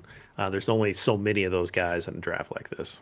Yeah, and I think there's a pretty big drop off. Like you're looking at Andrew Booth now, and he's the only guy I'd consider taking round 2. Maybe Tariq Woolen, but again, I'm not convinced he really knows what he's doing. He's just more so that physical specimen that teams are going to take a shot on. But I think they value corner. I mean, I didn't think they valued it to this extent, but they like Gordon. It seems obviously enough to take him, but that is true. I think there's definitely a drop off. So. They got something out of it, so it's pretty good. At least they invested in a pretty a premier position, at least in my opinion. I think. Right? Yeah. Sorry, That's really the. Robert, just get it up, man. I don't know how many I don't know how many speedballs. And believe me, you have. I don't know how many speedballs you took before getting onto this live stream, but they Bears have podcast. kicked in. But. I'll just basically it's quarterback. What's going on? Right? And then it's how would you rank it? It's edge, offensive tackle, corner, and then maybe wide receiver. I mean, some people might say that's premium. Some people might say it's, new premium, or it's sort of on the path of kind of a bridge to the lesser I wouldn't say less premium. That's not really great, but just the picks like the interior offensive line, safety, off-ball linebacker, the positions like that you can kind of wait on a little bit. They don't quite have the contract tags associated with them, don't have the capital that you have to invest in them in the draft associated with them. So, from an analytics standpoint, for Ryan Poles to have his first pick be a corner when you already have a quarterback that you're excited about, and as we kind of talked about, the tackles that are sitting there, iffy. Edge on your roster if Robert Quinn is going to play for the Chicago Bears this year is one of your deeper positions. At least you have viable starters there. So it does kind of seem like analytically this is a solid positional choice. Yeah, no, I definitely agree, and I do like the prioritization of premium positions, I guess is a way to put it. Like you mentioned, corner, receiver, offensive tackle, obviously quarterback, pass rusher. I think that just any of those in general, investing in that and having cornerstones of that is very valuable. So again, I like Johnson and Gordon as a cornerback tandem going forward. I really want them to go offense next, so we'll see exactly what happens, but I think it's a solid overall pick. I can't complain too much considering the fact that it could have been a lot worse in my opinion.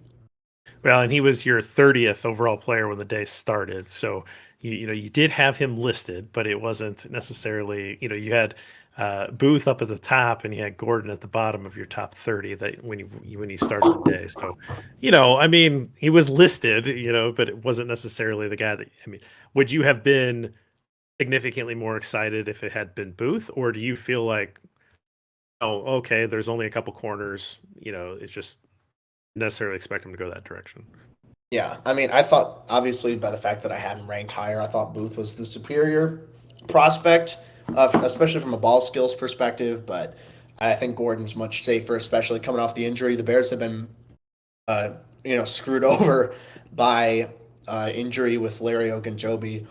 So I generally think that they did keep that in consideration, and they want to bring in high character, high effort guys.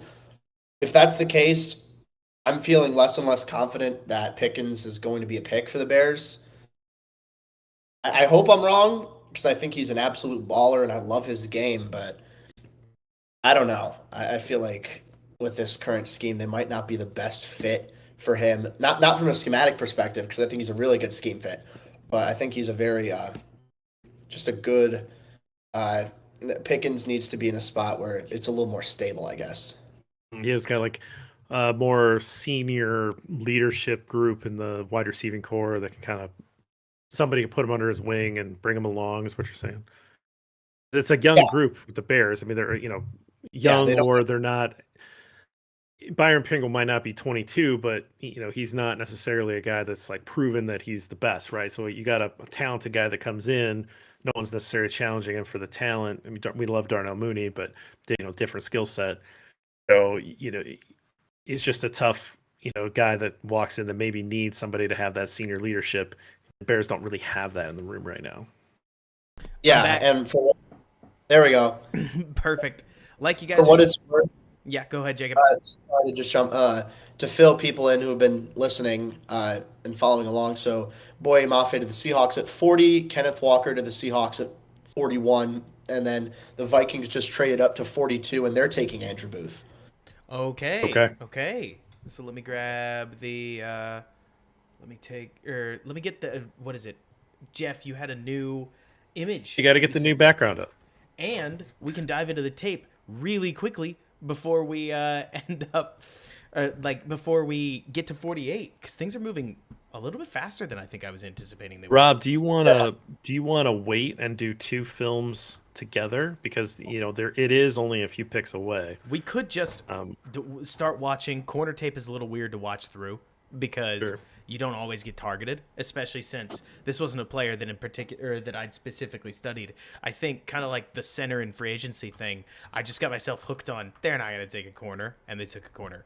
I agree with Arch Creep, or I think it was Arch Creep. Somebody pointed out that that Russell Wilson looks weird in orange. I agree. I think every time I see him in a Broncos uniform, I'm like, what on earth? But I have to say, Jacob, with the Colts trading out, it does make me wonder whether this is an official pick and slide, if only because I was under the understanding that the Colts were going to take him if the Bears didn't. They didn't. And so, I mean, I'm not saying maybe he makes it to 48. I'm saying maybe those concerns were a little bit more, I don't know, real. Then sometimes, you guys know this, the draft is lying season, right? That's the whole bit. And so plenty of times people will lie to push somebody down the board, and every once in a while people won't. They'll just tell the truth. So who's to say? Yeah, I mean, shoot, I don't know. I'm sorry. I'm currently trying to set up the pizza I mentioned earlier because Pizza? Let's focus on that for just a second. What are the toppings on a Jacob Infante pizza? So I'm going relatively simple. I'm going green peppers and onions and then red pepper flakes. Okay. So it's a vegetarian pizza? A little veggie. Yes. Okay. Makes sense. So, is that your thing? Are you a vegetarian?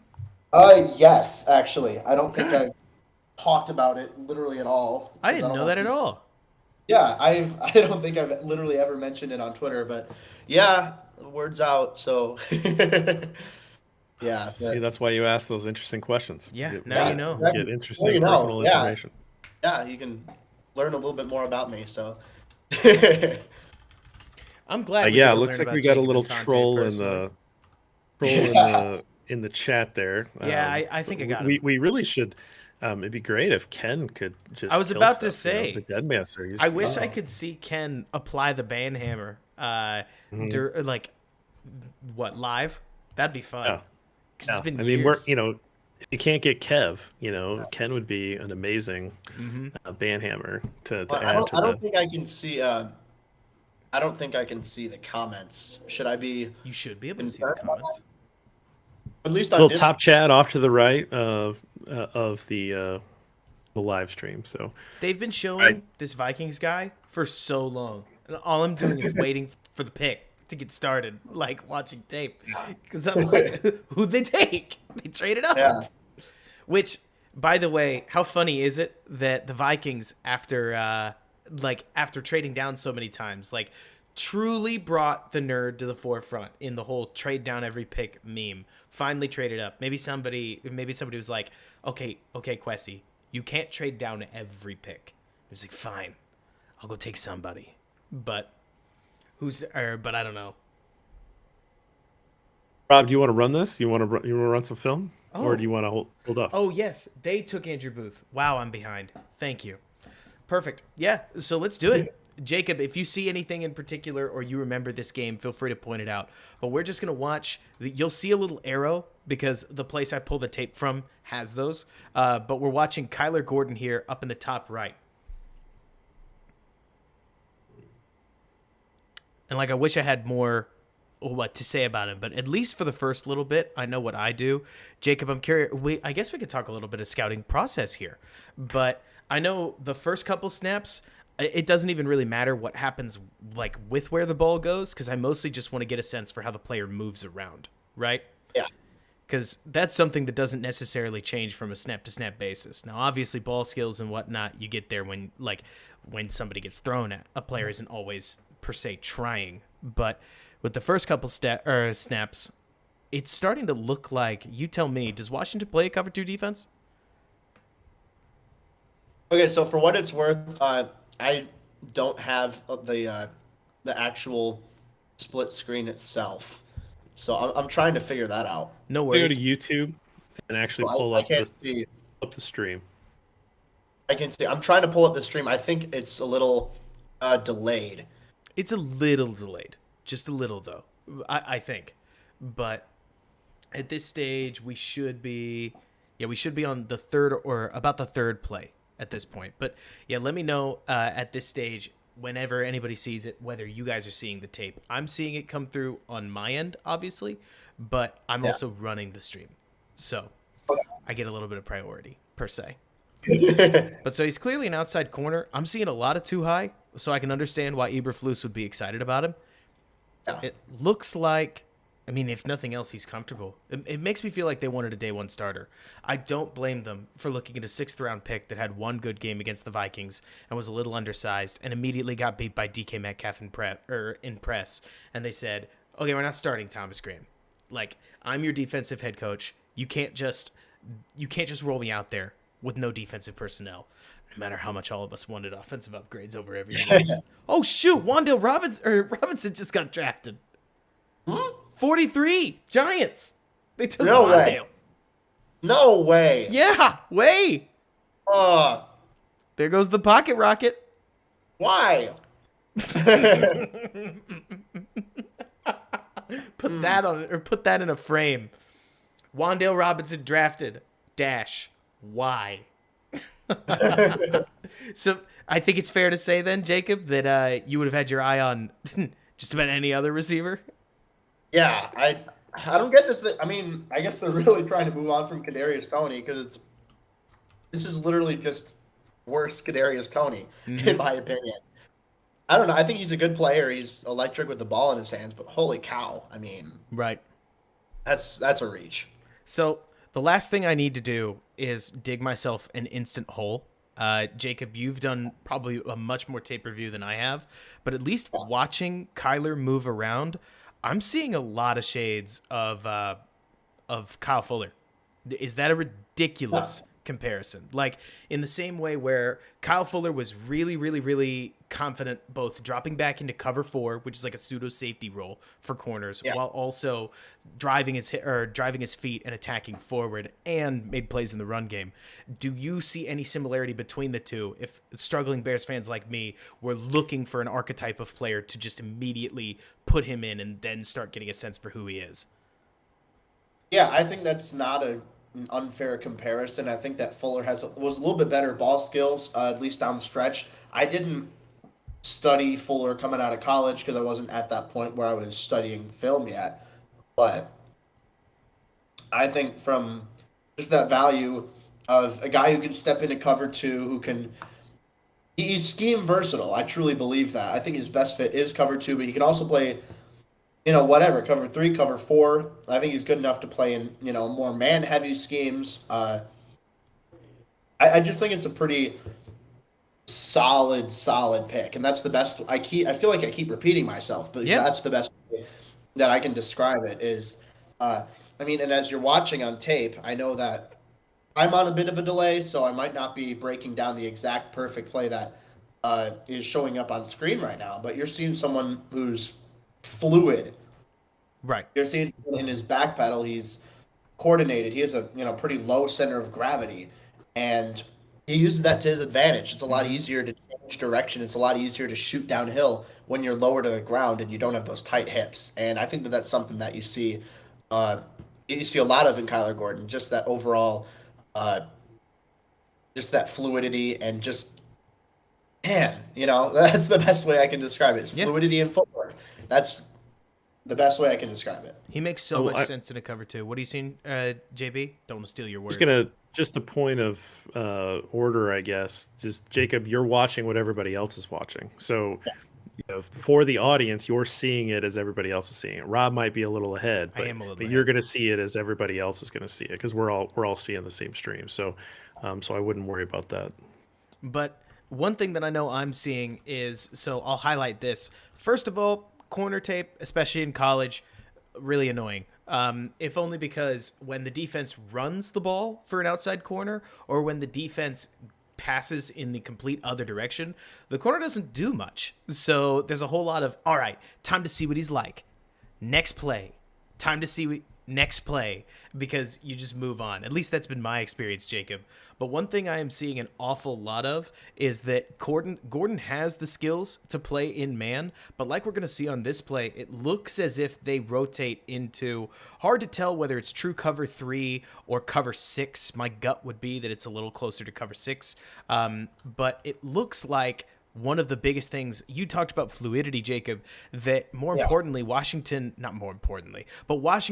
trusts his versatility. So it looks like they rotated this safety down and they're playing 6 with, it looks like just 3 with both of their corners. And that's something that I could completely understand Eberflus liking. Not every corner is trustworthy enough to play that safety role, because it means that if somebody's going to take them vertical, they've got to be able to carry the vertical. And if they don't, they have to be able to react well.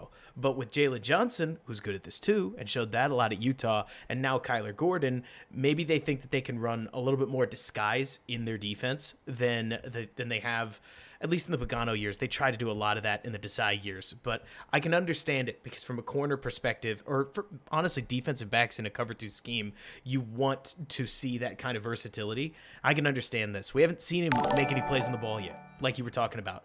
But I could understand that from this perspective. Thank you, Jim Page, for subscribing. That they might like this ability to play all over the field and have a lot of zone experience coming in, so that they can teach a little bit less. Yeah, and pardon me as I'm mid-bite here, but I think you summed it up perfectly. And, cover 2 heavy, you have to have the ability to play in just a versatile role. You can, excuse me, I keep getting pizza shoved down my throat here, but No worries, Mechie got drafted too, so there's a lot to be surprised about right now.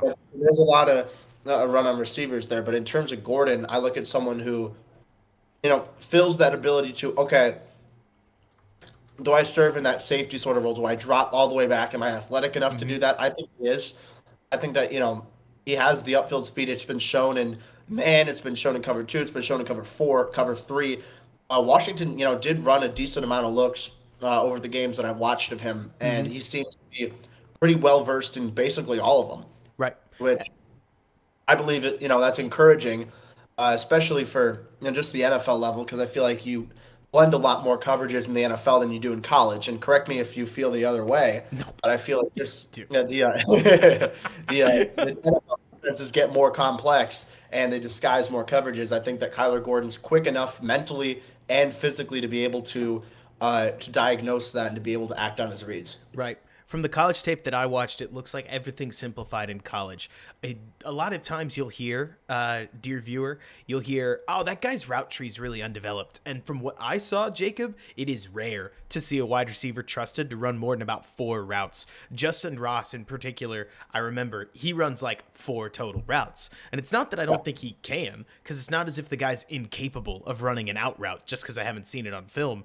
It's more that offenses keep things simple for quarterbacks, and so to keep things simple conceptually, they have their receivers get better at 4 to 5 routes than teaching everybody the blaze out, the circus, the corner route, like et cetera, et cetera, et cetera. Why make your why make your quarterback learn to throw 9 different throws? Because that's what all those 9 different routes would be, when you could just have him get better at throwing slants, get better at throwing digs, get better at throwing goes, and so on and so forth. But that also means that corners tend to play like 2 different types. What I really wanted to see here, and here we finally get it, it's why I froze at this play, we're going to get a fade, what it looks like from the outside, and a lot of corners struggle to transition from having somebody running at them, think about the speed difference from somebody who's flat-footed versus a receiver coming at them, and still carry them up the vertical without completely losing their footing. Gordon's going to handle this really well. We're watching 1 rep. There will be a lot of film study to come, I am sure, but he's able to keep pace, get on top of his receiver, and completely shut this route down before it ever had a chance. Now, it's probably a clear out route, so we're focusing a little bit too much on something where the quarterback got flushed out. This is what it looks like to scout in college. You got to take what you can. But the movement from Gordon's perspective, I'll show it to you one more time, looks really exceptional here, where he never necessarily needs to fully turn his hips and break into a full out run, which is where a lot of things can go wrong, but instead is able to stay hip to hip with him, stay on top of him. Referees obviously looking right at him, so that kind of contact stays well in check. It's a physical play, but honestly, this looks to me really pure. If this is the kind of thing that Matt Eberflus is looking at, I can understand why they wanted to go that way. And if anything, there is a chance I will say something that could be viewed as almost ridiculous, but I need to watch more film. There's a chance that they could view Kyler Gordon as their new CB1. And if that bumps Jalen Johnson to a CB2 role, that's a good problem to have. It's not an insult to Jalen. It's more that if they think that they got the best corner on their roster with pick 39, I could understand why they prioritized it that way. Does that make sense? Yeah, definitely. And touching back on, playing off and then having to deal with the go route, or, even a fade, just those vertical route concepts in general, that's a lot tougher than the average person realizes, because exactly like you mentioned, you're in a back pedal. You don't have a lot of opportunity to pick up momentum. You have a slow chance to, you got to be patient and off, whether it's off man or you're playing off in a zone, you have to be patient in your back pedal. You can't be super aggressive and shoot all the way, backwards. You've got to be able to let the route develop. And then if you shoot upfield, the receiver's already had like a handful of yards to pick up steam, and then you're just flipping your hips and exploding right then and there. Mm-hmm. So that you had a bit of a disadvantage, but we saw there with Gordon, he's more than capable of doing it. And I think that speaks a lot to his ability to diagnose route concepts. It speaks to his athleticism. People might say, oh, he didn't run a 4.3. Oh, his agility drills weren't 99th percentile or whatever. I think that you watch him on tape, you see that he's agile. You see that he's fluid. And I want to say it's Nicholas Moreno over from CHGO Sports that Kyler Gordon practiced Kung Fu, which is interesting to me. I think that shows up in just his body control and how comfortable he is in his own skin, I guess, from an athletic perspective. Mm-hmm. Absolutely. We're getting close. Why don't we flip back to the page? We can update Jacob's sheet. Sure thing. David Ajobo just went to Baltimore.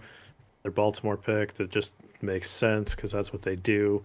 Lions pick is in. Commanders, which that sounds weird to say. They're on the clock, according to what I have, unless Jacob has super secret information that has trumped everything. But we're getting close again. So 48's coming up. We still have not seen any of those quarterbacks come off the board. So let's see. We had Ojabo. We had 2 receivers that we didn't see coming. Did we see? Let me think. Christian Harris is still there. Did anybody other than this go off? Anybody other Booth. than Ojabo on this? Oh, Boye Mafe's going. Yeah, Maffei's gone. Sky Moore is gone, I believe. I don't I don't think so. I don't think he is. Booth is gone, right? Like he Booth is went Yeah, to the Vikings. Booth Booth is on Thank you. Yeah, He's number 1. yeah. So Sky Moore's still there for what it's worth. Lions selection, it's got to be. It's got to be. They have Keegan-Michael Key doing this. Is it really not a quarterback? Josh Lions Paschal. took Josh Paschal. I am not the world's biggest fan of Paschal, so I'm okay with this. But that's just Yeah. me. One I'm fine play- with that.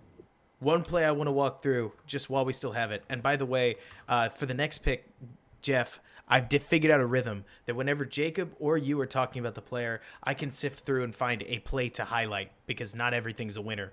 And the rest of the viewers can just watch along with me. But so what we're going to see here, I don't have a perfect name for the concept, but you're going to see the quarterback try to target the wide receiver in this range in particular. It's like a double route by the looks of it that the wide receiver is going to run. I think it's this one right here where wide receiver is going to cut in like he's going to block, and then he's going to fade back out for the corner. And Gordon does a really good job of understanding his positioning, keeping his eyes on the quarterback, and reading that at the very least the quarterback's attention is looking in this direction. So when the wide receiver breaks back, he's able to both keep his eyes on the potential running back flare out that often accompanies these plays and like stay inside of his zone, and ultimately ends up tracking the wide receiver down. That pushes him to his second read. This is just the magic of football. And then it's going to pressure the quarterback who has to roll out, and the play gets blown up. Gordon did a good job not getting suckered here. It's not the world's greatest play because the receiver basically runs right to him, but it's nice to see, and I can completely understand why Eberflus would potentially swoon over a heady zone defender. That's exactly the kind of thing that I would expect Eberflus to be over the moon about. So pardon me as hey, go ahead. Just gonna say, looks like the pick's in for pick 47. Bears are on the clock right now, pick 48. Mm-hmm. And also, guys, just a heads up. So I'm gonna be I'll stay on for once we do the pod itself and the film study. After that, I'm gonna have to head out for a little bit. I'm gonna have to write up because I did my Twitter threads for Kyler Gordon and then get my thread out. So I'll be gone for a while. I'll let you guys in the loop, but yeah, just a heads up. I'll be out of commission for a little bit. No problem. As JB said, apparently I took a bunch of speed. By that I mean I drank a cup of coffee at 5. So we got plenty of whether JB it's tape, whether it's other people's picks. Maybe we'll have a trade down, or maybe the Bears will give us just some time to look at two different players, right? Absolutely. Obviously, Jacob, dip out when you need to. We will take it from there. At some point, Lesser will dip back in. Mm-hmm. So no worries on any of that. Looking at the chat, looks like you guys are having a good time tearing down the Packers, which I love. More of that, of course. I'm all about that. Although these guys are slurping the pick. Do just want to just kind of reset a little bit up top here that. We're doing this on Robert's channel, but we want to really push people over to the Second City Gridiron link. That it is on the YouTube third line down. Second City Gridiron link. Subscribe here. Just click on that channel. Please hit subscribe. We're trying to get that up. We're going to be putting a ton of stuff on there. We're really trying to put a lot of effort and capital into what we're doing there. Not only will we live stream a lot of our podcasts, we're going to be doing a lot of video work as well. Sorry, Jacob, go ahead. Oh, just to jump in real quick, I wanted to apologize because I was wrong about something. I totally mixed up Kyler Gordon with another corner. I don't remember exactly who it was. I said that he didn't have great agility testing, but as I'm looking through that chat now, Kyler Gordon was 97th percentile in shuttle now that and 96th percentile in 3-cone drill, which makes a lot more sense. I was quietly sitting here, Jacob, watching the tape like, this guy can't be unathletic. If this guy's unathletic, what am I? Yeah. Well, I mean, the speed itself was good. The size was good. And I guess, from a mock draftable perspective on that website, his spider chart isn't great, but that also doesn't include what he had at his pro day where he tested for explosion, he tested for agility, where he was elite in both regards. So that's my bad. I genuinely thought that that was Kyler Gordon I was thinking about. I don't know where I went wrong there, but Let's see here. How many players did you scout this process? Over 400. Enough. Yeah, it's a few. Yeah. I can see how you could get confused from time to time. But yeah, it looks like, to Jacob's point, his mock draftable doesn't show much. We get a 10-yard split, we get a 40-yard dash, and then we get like height, weight, wingspan, arm length, which are, fine. But I'm really curious to see those Pro Bowl measurements, because that sounds a lot more like the player that we watched, if only because a corner like that, he looked longer on tape than I think I would have guessed here at 39, but a mid-sized corner. What is he? Just about 6 foot. The NFL is just getting tall these days, and just because, if I'm understanding things correctly, Jacob, just because you aren't big at corner doesn't mean that all corners in the 90th percentile are successful either. Corner's a much more unusual position than wide receiver, where just being big doesn't make you good. I can understand that. Yeah, exactly. I'm like, I feel like people kind of overrate height with corners, and especially height, because I think that arm length is a bit more important. And I mean, sure, Kyler Gordon isn't the lengthiest guy. He doesn't measure as the lengthiest guy out there. But I feel like you're able to overcome that with, very good fluidity, with good athleticism, with a high football IQ. And I think Gordon's been able to do that, and he doesn't have short enough arms to the point where it's like, oh, okay, this is a little bit of an issue. And real quick, before whenever the Bears come in, I'm trying to see which corner it was, because there was a top corner who didn't test incredibly well from an agility perspective. I want to find out who it is. Well, figure that out. I want to ask a question before we find out what the Bears pick is. I'm going to ask it again. You've got Pickens, and you've got Sky Moore on the board. You've got Raymond's still out there, right? So we still have most of the pool that we were talking about just 10 picks ago at 39. So who are you taking with this particular pool available to you, assuming that they don't trade back? Who am I taking here? So I feel like there's a little bit to concern here with George Pickens falling as far as he has. I mean, clearly something's up. I love his game. I'll just say that. So from an analyst perspective, watching him on tape, he'd be the pick for me. But again, I'm not in there, so I can't really say for sure. I think Sky Moore, not as good of a scheme fit, but I think he would fit well in the slot in that regard.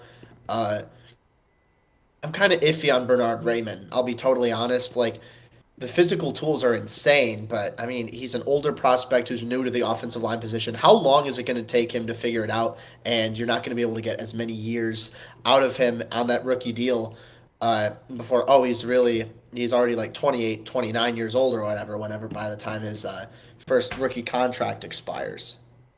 Does look like the Bears made a pick. Oh, go ahead, break it. All right. Looks so like the Bears. Go ahead, Jacob. Oh, no, you go ahead. This is your stream. Looks like the Bears it's our stream, which, by the way, the Bears picked Jaquan Brisker, who all I have seen is good things. I've watched one game, and in it, he was a stud. But immediately, that means that the Bears have, instead of going offense, they have gone defensive back. Now, there's an argument to be made that that's modern. Like, they want to get their secondary set, and they want to move forward. And to be fair to him, they have Dane Cruikshank starting at safety right now, and a lot of the targets that the Bears wanted, or Bears fans wanted at offense, are still sliding. So they may think that they could get somebody like Alec Pierce there at 71 and potentially a guard. Now, the fact that they picked twice is interesting, but I don't know, Jacob. I'll pass to you. I don't want to dominate. How do you feel? And I'm still collecting my thoughts. I really don't know what I think about defense. I mean, I will say this: the secondary is going to be a lot of fun, which I'm very happy about. I've never. Again, I know I am the highest on defensive backs of most people that I know. So I'm surprised because he just seemed like this was begging to have some relevance on offense and try to, either protect Fields a little better or give him that security blanket or someone to make some big plays down the field. I do think they like Pierce, and I think maybe they think he's available in the third. There is a lot of talent at wide receiver. We continue to get deep classes, and a safety. I love them. But I'm a sucker, right? Like I'm a Mike Brown guy, right? Like I love safeties. So okay, like I'm in. We you really did need to see additions in the secondary. So great. Again, what are we doing on offense, right? And why wasn't there any trade backs? But there doesn't seem to be maybe as much activity as maybe we would have thought. Maybe there really isn't anybody that really cares to move up for any of these quarterbacks. Yes, I think Bears Twitter is probably melting down right now. Yeah. That is probably a true statement. But we'll see. We'll see what happens. We don't know what the full story is. We're reacting in real time here. And it's worth saying that, like, from an objective perspective, as I battle my cat, I personally, the Kyler Gordon that we've seen now 15 minutes of, if that, looks really good. And Jaquan Brisker, all I have heard is that he was good value at 40, like really good value, and the Bears got him at 48. The problem is, if I could just make sure that everybody out there's emotions get heard, right? This could be evidence that a defensive head coach is going to play defense the defense way, right? And the Bears have gotten into a jam over the last bunch of years because they overinvested on defense. And so I can understand anybody out there that's like, okay, I thought we were getting a defensive head coach that understood that we have to score points on offense. Are we really starting Sam Mustipher to start the 2021 season at right, or 2022 season at right guard? I hope not. I mean, I think there's veteran cut downs, right? I mean, the draft is not the end here, right? And there's still plenty, And Jeff, there are plenty of examples. I'll be the first to tell you, and I'm going to say this again on Jacob's pod, so prepare yourself for redundancy, some like folks in the chat. But the Bears have made it look like it's impossible to find a replacement level guard, and it's not that hard around the league. The Bears they'll put Rashad Coward out there and make somebody who just about nobody would want as an OL6 look like any OL6 must be a terrible, awful, no good, very bad lineman. I always mentally go back to a specific 2020 game that I watched where the Cincinnati Bengals took on the Philadelphia Eagles with their left tackle, their left guard, their center, their right guard, and their right tackle all out of the game. So they had to start backups at all 5 spots. And they put up 20 points or 23 points. They won in overtime, and they rushed for 120 yards. So it's not like backup lineman equals automatically terrible, but I already know, just like you guys do, that it's a weird feeling. Yes, Pearson, or like literally Pickens is still there. Every Bears fan's draft crush at 39 is still out there. And I think that the Bears have added 2 top class defensive backs, and that's nothing to normally complain about. But with the Bears offensive cupboard as bereft as it is, I can understand anybody being frustrated. You know what I mean?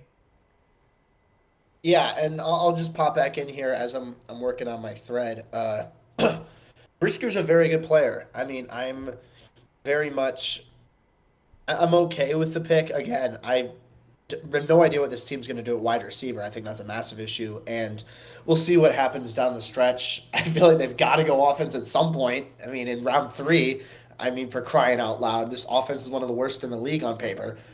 But Brisker's a very good player, and so that's the only reason I'm not furious with this pick is I've liked Brisker for the last 2 years. I liked him last year when I thought he was going to come out. He didn't. I liked him this year. I thought he improved even more. Athletic, rangy, very good tackler, very fluid. Just an all-around very good player. He was a top 30 grade on my board. So I like his fit with Eddie Jackson. I think E-Jax, Brisker, Jalen Johnson, and Kyler Gordon's a really good secondary for the long run. But, man, I mean, the offense is going to suck this year. I'm just going to say that. And to throw it out, I mean, yes, right? The question was how many good rookie receivers, just to ask the question, because this is something I know Brandon Robinson talked about for quite some time with me and tried to shoo me off the ledge.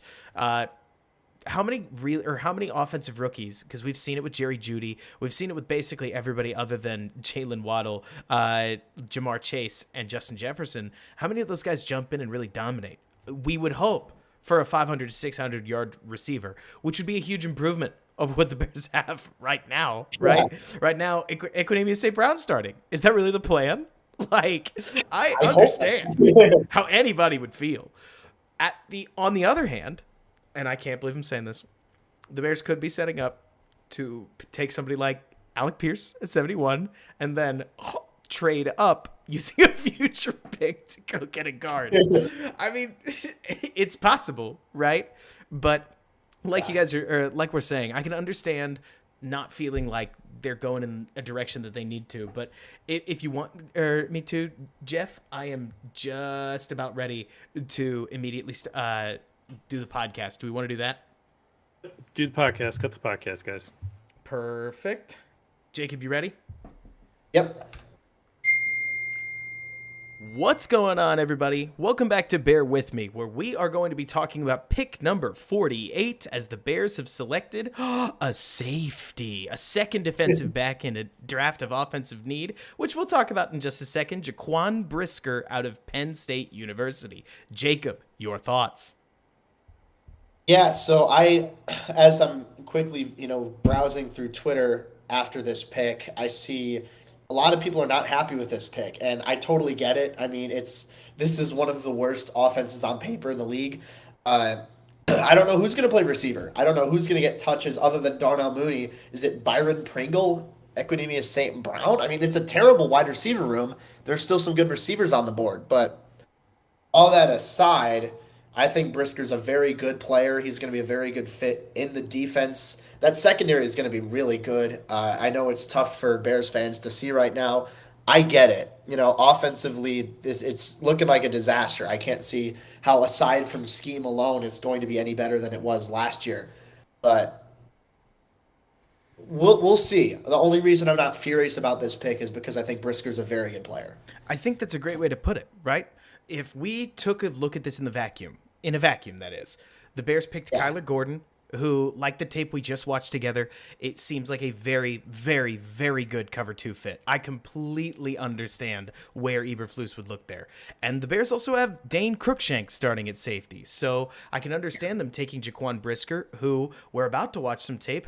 All I have heard about him is good things. I assumed that the Bears would be looking for safety nowhere near where Brisker was going to be, so I didn't bother watching him because I literally thought to myself, he's too good for the Bears to take him, and yet here we are.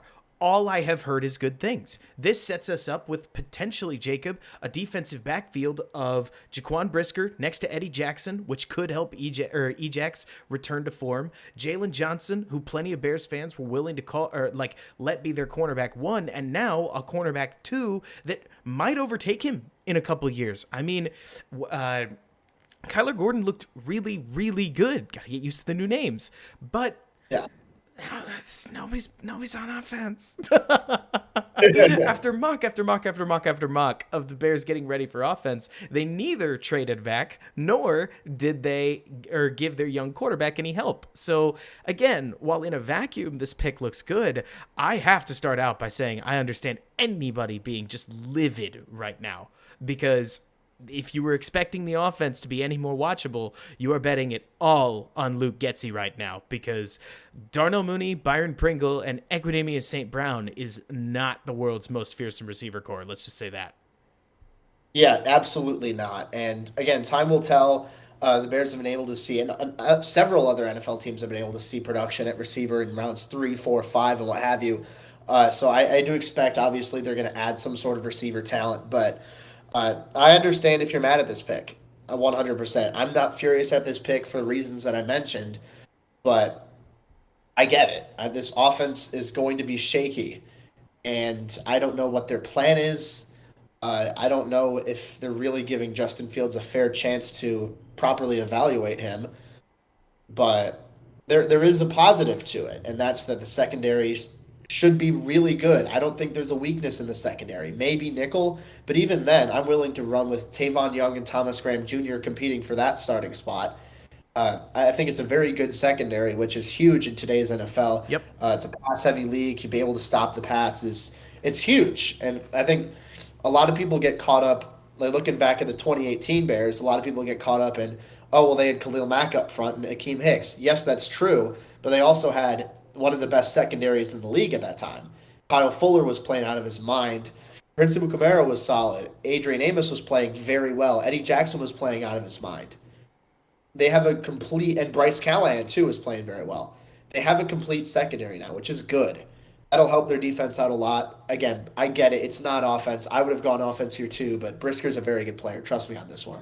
The irony here, Jacob, is that there's a chance, like I would need to go take a better look. These really were two players. Like I was fully prepped for a bunch of offensive analysis with the limited draft time that I had, and the Bears really screwed me on this one. But I mean, from what I have read, I'll bring up a text that my friend just sent me where they said, WTF, I love the players. Thought they were both first rounders, but what are we doing? And honestly, it's funny because, Jacob, the Bears may have gone best player available twice. And they're both players that would fill otherwise roster holes. They're just not players we wanted. Right now, anyways. I mean, if you were where I was expecting like a Brian Cook, a Kirby Joseph in the third round. I was expecting to just live and let live at cornerback. And obviously the Bears had different ideas. They're setting up for a future that it's hard to tell, man. Because on one hand, part of me thinks, hey, maybe they just really love Justin Fields. What'd you see? Sorry to jump, but the Patriots traded up for Tyquan Thornton at 50 overall. Holy smokes! We will talk about that on a different podcast. Oh, that's unbelievable. But so I can't help but think as we watch this that the Bears are setting up for a future that maybe it involves Justin Fields. Maybe they don't like him. Maybe they love him so much that they don't care. And they're willing to just fix a lot of it in 2023. I got to be honest. I don't really get the strategy. The defense is going to look beastly all of a sudden. Roquan Smith playing next to a free agent signing Nick Morrow. I'm not going to overrate Nick Morrow. It's more to say that suddenly, Jacob, like 5 of the defensive starters are very, very good, and 3 of them are cost-controlled of those stars. So they could end up with a stingy defense, but stingy defenses don't score points. And so unless you're trying to win games the way that San Fran did, what was that, a 10-13 victory over the Packers, and even then, they scored plenty of points last season. Bears better really kill it in the third round. I was expecting a trade down, you know? I was too, honestly. That was a big talk over the last couple weeks. Oh, the Bears would look to trade down, but they stayed pat, and I know that this reminds me a lot of 2020, although I'm happier with the picks this year than I was in 2020, just because I wasn't a huge fan of the Kmet pick, where I thought, okay, surely they're going to want to trade down at some point because they don't pick for a while after that, and they didn't. They just went with the 2 players. I want to say they didn't have third. Was it third or fourth that they didn't have that year? I don't have it pulled up in front of me. I know they had a pretty big gap from round 2 to their next pick. You're talking about last year? They had a third. No, 2020. Oh, gosh. Well, they always trade their thirds away, so I don't think they had a third then either, because Pace went years without drafting in the third round. This is the first that we get a pick in 71. Yeah, it's been way too long. I mean, so I'm hoping that they're able to actually pull something off, but we'll see. Either way, it's 2 good players. Really worried about the offense, but I'm okay. I'm okay with these picks. Again, in the world of being optimistic, or at least talking about the positives, right? Because I don't think anybody wants to come on to a Bears post-draft podcast and hear a bunch of people moaning about how the offense is going to suck in 2022. When let's be honest, Jacob, even if they did add George Pickens, there is a non-zero chance that this team would struggle to win 8 games, George Pickens or not. You know what I mean? They just have too many roster holes. Maybe Thomas Graham gets hurt or doesn't work out. Maybe Dane Cruikshank isn't the answer at safety. Who would have thought? right? And I can understand that now with Jalen Tolbert falling further down the board, Alec Pierce falling further down the board, that the Bears may feel like there's decent value to potentially finding a receiver a little later in the draft, and maybe just finding a replacement level guard. There are free agents out there like Eric Flowers, who's been playing guard recently. The Bears could go in the Jarvis Landry direction if wide receiver doesn't fall to them. Like, there are options, and none of them play corner and safety. But again, I understand all the frustration. Matt Eberflus likes to run a really disguise-based defense, so now he's got some dudes to run disguised coverage with. He can play cover 4. He can play cover 6. He can play cover 2. They can rally and tackle. I mean, you need defensive backs if you're going to stop Justin Jefferson. Now it's Christian Watson, because I'm just naming wide receiver ones. How about that? And Jamison Williams. So 2 unproven guys, but to win your division, you got to stop the other guy's offense, at least eventually. And I can understand the Bears may be thinking that they've got a quarterback that, you know, we always used to talk about this with Aaron Rodgers, right? A quarterback that might lift his team up instead of needing ultra talent around him. But I'm kind of with you, if your head's where my head's at, saying it's a little early to be asking that of Justin Fields. And I wish we could surround him with something helpful first. Yeah, no, absolutely. I mean, look, I don't know. It's a long weekend. There's still a 3rd round pick you could get a quality player at. They're day 3. We don't know how Ryan Poles is going to be on day 3, but there's going to be opportunities to get contributions from a handful of guys on both sides of the ball. So I'm very curious to see what happens next. My intrigue is sky high because they got to go offense at some point, I figure. But like you mentioned earlier, I think it might be legitimately they just went for best player available. Yeah. Because looking at it, a lot of people had Gordon going round 1. Some people had Brisker going round 1, Yep. or at least early round 2. Yep. So that could be a legit argument as well. They just went, okay, this is the best guy. We're getting the best football players on this team. Yep. And to your point, Jacob, I mean, so we're sitting here around 51. We got a long time until 71, unless the Bears trade up. Fingers crossed they don't do that. And Bernard Raymond, still on the board. Alec Pierce, certainly still on the board, but George Pickens, still on the board. Like, a lot of the receivers that I think you and I both had around the 55 to 60 region, like John Mechie, Wan'Dale Robinson for me was around like the 70s, just on account of his size. Like, a lot of the guys that we were expecting to get drafted later, they're coming up. And so a lot of the talent that that Bears fans have been craving, it's still there, except for Cole Strange, who obviously didn't even make it to day 2. So maybe Poles is out drafting us.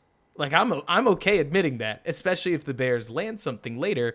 It just feels like a gamble. And right here, Instant Reaction Podcast, it's hard to say it's worth it because we don't know the end result. You know what I mean? Yeah, exactly. And that's what's fun about doing these instant reaction podcasts. It's just chop, chop, chop. Go, what do you think now? Go, what do you think now? It really shows, okay, what do you know about these players? You don't have all this time to frantically look up, oh, you know, what did this guy say about him? What did this guy say about him? It's genuinely your own opinion. So I do like that, at least from an analyst perspective. It shows, okay, you know, this is genuinely what I think and not just something that I'm reading off of Dane Brugler's draft guide or reading Sports Reference to see their stats. But yeah, I think it's fun doing these. I feel like I've said this 1,000 times at this point. I have no idea what's going to happen now with the Bears going forward in this draft, but I'm hoping that something happens on the offensive side of the ball. Don't we all? I mean, it doesn't feel like, so to speak, that it doesn't feel like Justin Fields is quite ready to do it all himself just yet. And we'll see if Pickens makes it all the way down. I know that's the hot name for Bears Twitter, but I'll be honest, I have now told myself it's Pickens. It's definitely Pickens 6 times. So maybe it won't be Pickens until a little while. But again, hard to say. To close out the podcast, we'll do final thoughts. My final thought is that in a world where the Bears are planning for 2023, they got 2 really good players at positions of need. That's all I'll say. Like, if you stop it there, I'm a happy Bears fan. Then you add the positions, and I go, oh, come on. They really got those positions? But they did get players at positions of need. And if I could even do myself one strong, or at least maybe more polarizing, Jacob, I feel like Kyler Gordon was better than the offensive tackle they could have gotten at the time. I feel like Jaquan Brisker was certainly better than maybe the receiver. Depends on where you have George Pickens right now, but with him falling down the board, makes me wonder whether those interview concerns are more realistic than we expected. So I don't know. I'm in a really weird middle ground where half of me wants to be really angry and half of me is really, really excited about a secondary that, should the Bears be able to keep it together for some time, could be really exciting. Now, there's always the question of resource allocation. Are the Bears going to do what Ryan Pace did and end up allocating 60% of their resources to defense because their head coach is defensive oriented? Hard to say. Hopefully not. That blueprint hasn't really worked out for most people in the NFL over the last 8 years or so, but can't say that yet. Right now, we've got a team rife with holes and two absolute dudes that just joined the roster. They just joined on the side of the ball we weren't really looking for change at just yet. Like you and me, the nerds on the internet. Yeah, and for what it's worth, while we've been recording, both George Pickens and Alec Pierce have gotten off the board. So that leaves us as Bears fans to wonder, what now? Still plenty of talented receivers, but I don't know. I feel like there's a party going on, and I'm just outside, not being invited, and wondering, hey, are they gonna let me in? Am I gonna have a slice of cake? Did Please? you say Pickens went off the board? Pickens went off the board to the Steelers. Did you say Pierce went off the board? Pierce went off the board to the What Colts. a bummer. Oh, man. Well, Thank you for telling me, even though now I feel like I'm digging my own grave a little bit, because that makes me sad. Now the Bears are they're running out of options at X receiver at the very least. So we'll just wait and see. Maybe the cable didn't work out so well, but I don't know. Either way, Brisker's a really good player. We'll get into if you're on the stream, we'll get into some tape review. But to our listeners, thanks so much for bearing with me, and we will catch you with more analysis at 71. Well, I guess I can stop holding my breath when it comes to wide receiver. Listen, Pickett to Pickens. It was always in the cards.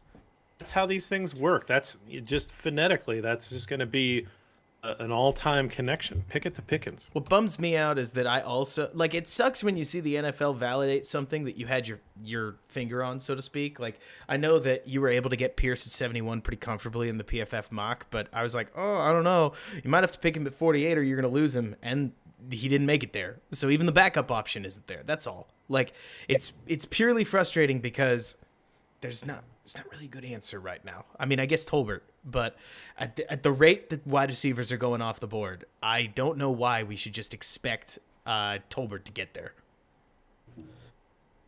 Yeah, I don't know. All right, look, guys, I gotta hop off. I'm gonna work on these Twitter thread articles. I gotta get these out. So I'll be Perfect back. timing, Jacob. Appreciate it. We're gonna let you go do work. And Lester A. Wiltfong Jr. I'm not gonna do work.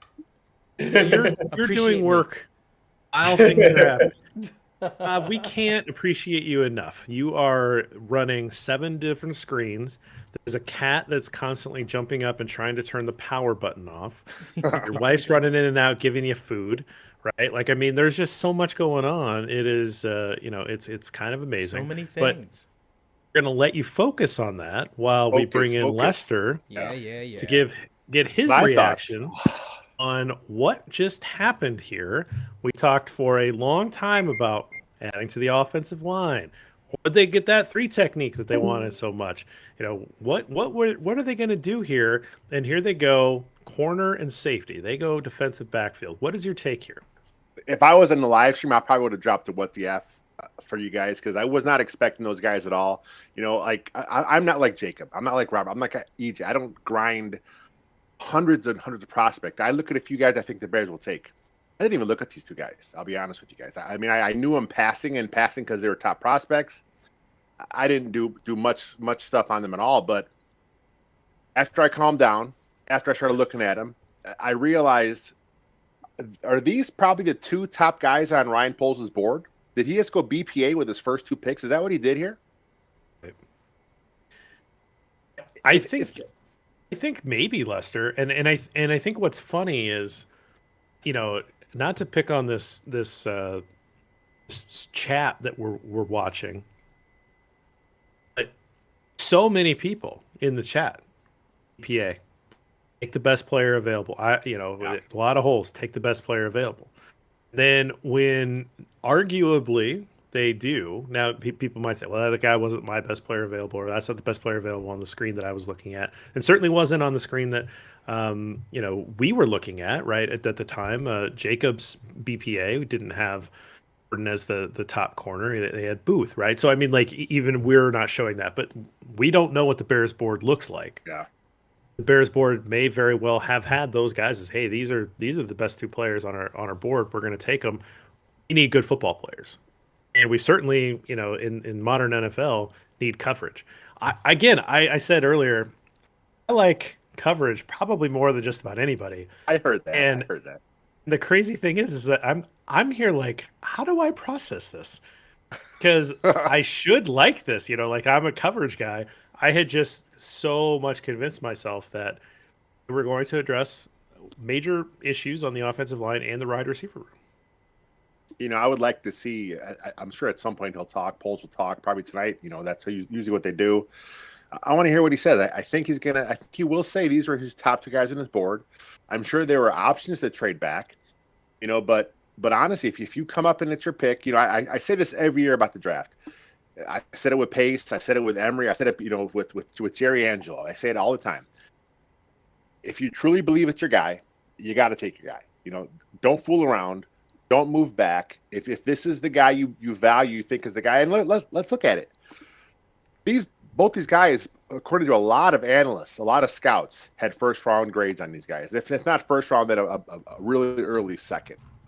Both these players are probably in line to be starters for the Bears. What? Yeah. So the Bears secondary, which was atrocious a year ago, it was basically Jalen Johnson, Eddie Jackson, and a bunch of guys. Okay, now this year you've got two rookie starters, which they're going to have some lumps. You got some depth now. Now you're not counting on Thomas Graham, who was a 6th-round pick last year. You're not expecting him to be a starter. And now there's some competition. And hey, if Thomas Graham, who I thought looked good last year, wins that job, now you have better depth overall. I think the Bears, like I said, I would have WTF this pick if I was live with you guys, but writing up the articles, going to the Math Bombs RAS, going to a few other scouting reports I had a chance to look at when I was doing the write-ups, plug and play starters. How mad can we be as fans? You with more they got two starters with these at first 71. That's what he had to come out of this draft with, right? He had to come out of this At draft 71. with players that were going to play right away. Absolutely. Yeah, it wasn't a receiver, but I have looked at a lot of receiver tape, this offseason, and I always expected one early, which obviously didn't happen, and I expected one late. So I looked at a lot of those guys that are going to be available later, and there's some depth. This class, last year the Bears got Mooney in the 5th round. There are a lot of Mooney type upside players that the Bears could get later. I know Jacob talked about a guy who's a possible 7th round pick. Could be going up boards. The kid from Northern Iowa, Watson. I forget his name off the top of my head. Big, tall, fast, athletic. He's an X. I know the Bears would like to get an X receiver just because they want to have a different body type. Right now they're all kind of smallish. You want to have at least one big guy you can go to, but we'll see how the board falls. And again, 71 is up next for the Bears. Maybe that's when they trade back and pick up a couple 4ths or 5ths. I think the other thing is that the trade market just might not be that hot. I mean, you need another team to want to come up and get that pick, right? And if a lot of teams have already shot their shot, right? There was a lot of trading up into the 1st round yesterday. There may just not be that many teams that want to move up. And I mean, I'm surprised that those quarterbacks are still on the board. That would be one thing. But the reality is this is a first-year GM. And I'm not saying this to be critical, but this is the first time that he's run a draft. This is the first time he's doing it. And I think the first time you're doing something, the last thing you want to do is make a huge mistake. So I think about the quote from Dave Gettleman in the past, like, well, I'm not going to get, basically, like, I'm not going to get screwed out of draft capital by trading down. Like, I'm just going to stick with my picks. And he never traded until last year. The Bears were able to convince him to move down so that the Bears could get Justin Fields. But so long, he would just stay put. And I think there's like a safety in that. So I'm wondering if, he's not getting what he wants in terms of the chart, or he's not interested in trading. He was just like, I'm not trading up. I'm not going to trade back. I'm just going to use these picks. I'm going to try to get starters. We're going to stay true to our board. That's our process. We have a lot of holes. They are completely remaking this roster, right? Like, this is a new GM, and they're going to flip this roster 90% by the time that next year starts. And so you're going to see a lot of new faces, and they may just want to have stuck to their board, and there's nothing wrong with that. Now, all of the wide receivers are now going that we were talking about in that group, and that's going to happen. We're going to have to go down to that next fit. But yeah, you have Pickens, Pierce, and Moore all going off the board from 52, 53, and 54. Those are guys that everybody liked, and not everybody liked, but a lot of people liked in different ways. You got to go to the next group. That's fine. I mean, this also may tell you a little bit about how Ryan Poles and Matt Eberflus feels about Darnell Mooney. I know a lot of Bears fans. There was a lot of debate all offseason. Is he a true number one? I personally, the jury's out to me. But the talent's there, the speed's there. He has to clean up. He has to clean up a few things, obviously, in his game. But he has been working hard with Justin Fields in the offseason. He added some bulk. He's looked a little bigger in his shots on Instagram. You could see the size there. So I'm not saying he's going to come in and be the alpha's top dog number one, but he's going to be 1,000-yard receiver for you. You expect something out of Pringle. I know they had the arrest, which obviously is something the Bears weren't expecting, but they're still counting on Pringle to be your 2 or your 3. They must like Equanimeous St. Brown more than fans do.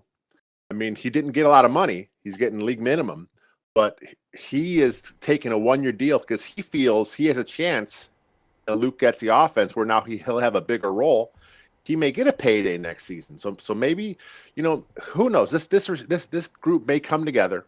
There's going to be another rookie added at some point. There has to be. I mean, if the Bears don't get a receiver, I would be shocked at some point in this draft. There may be another vet added at some point. So it's still a work in progress. There's still a lot of holes. And I mean, like you're saying, done, by the way, Lester. So if you want to staple that to the pick, you're good to go.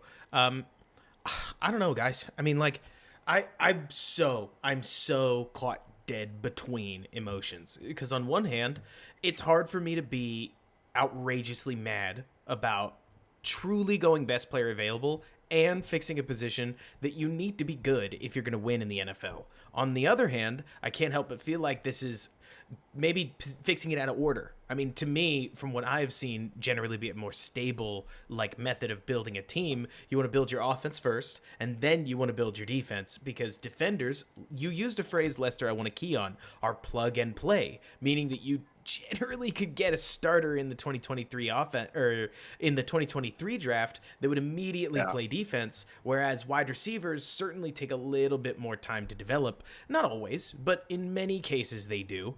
And so you may at this point be betting all your hopes on SMU's Danny Gray or Nevada's Romeo Dobbs later in the draft to carry most of your weight on wide receiver.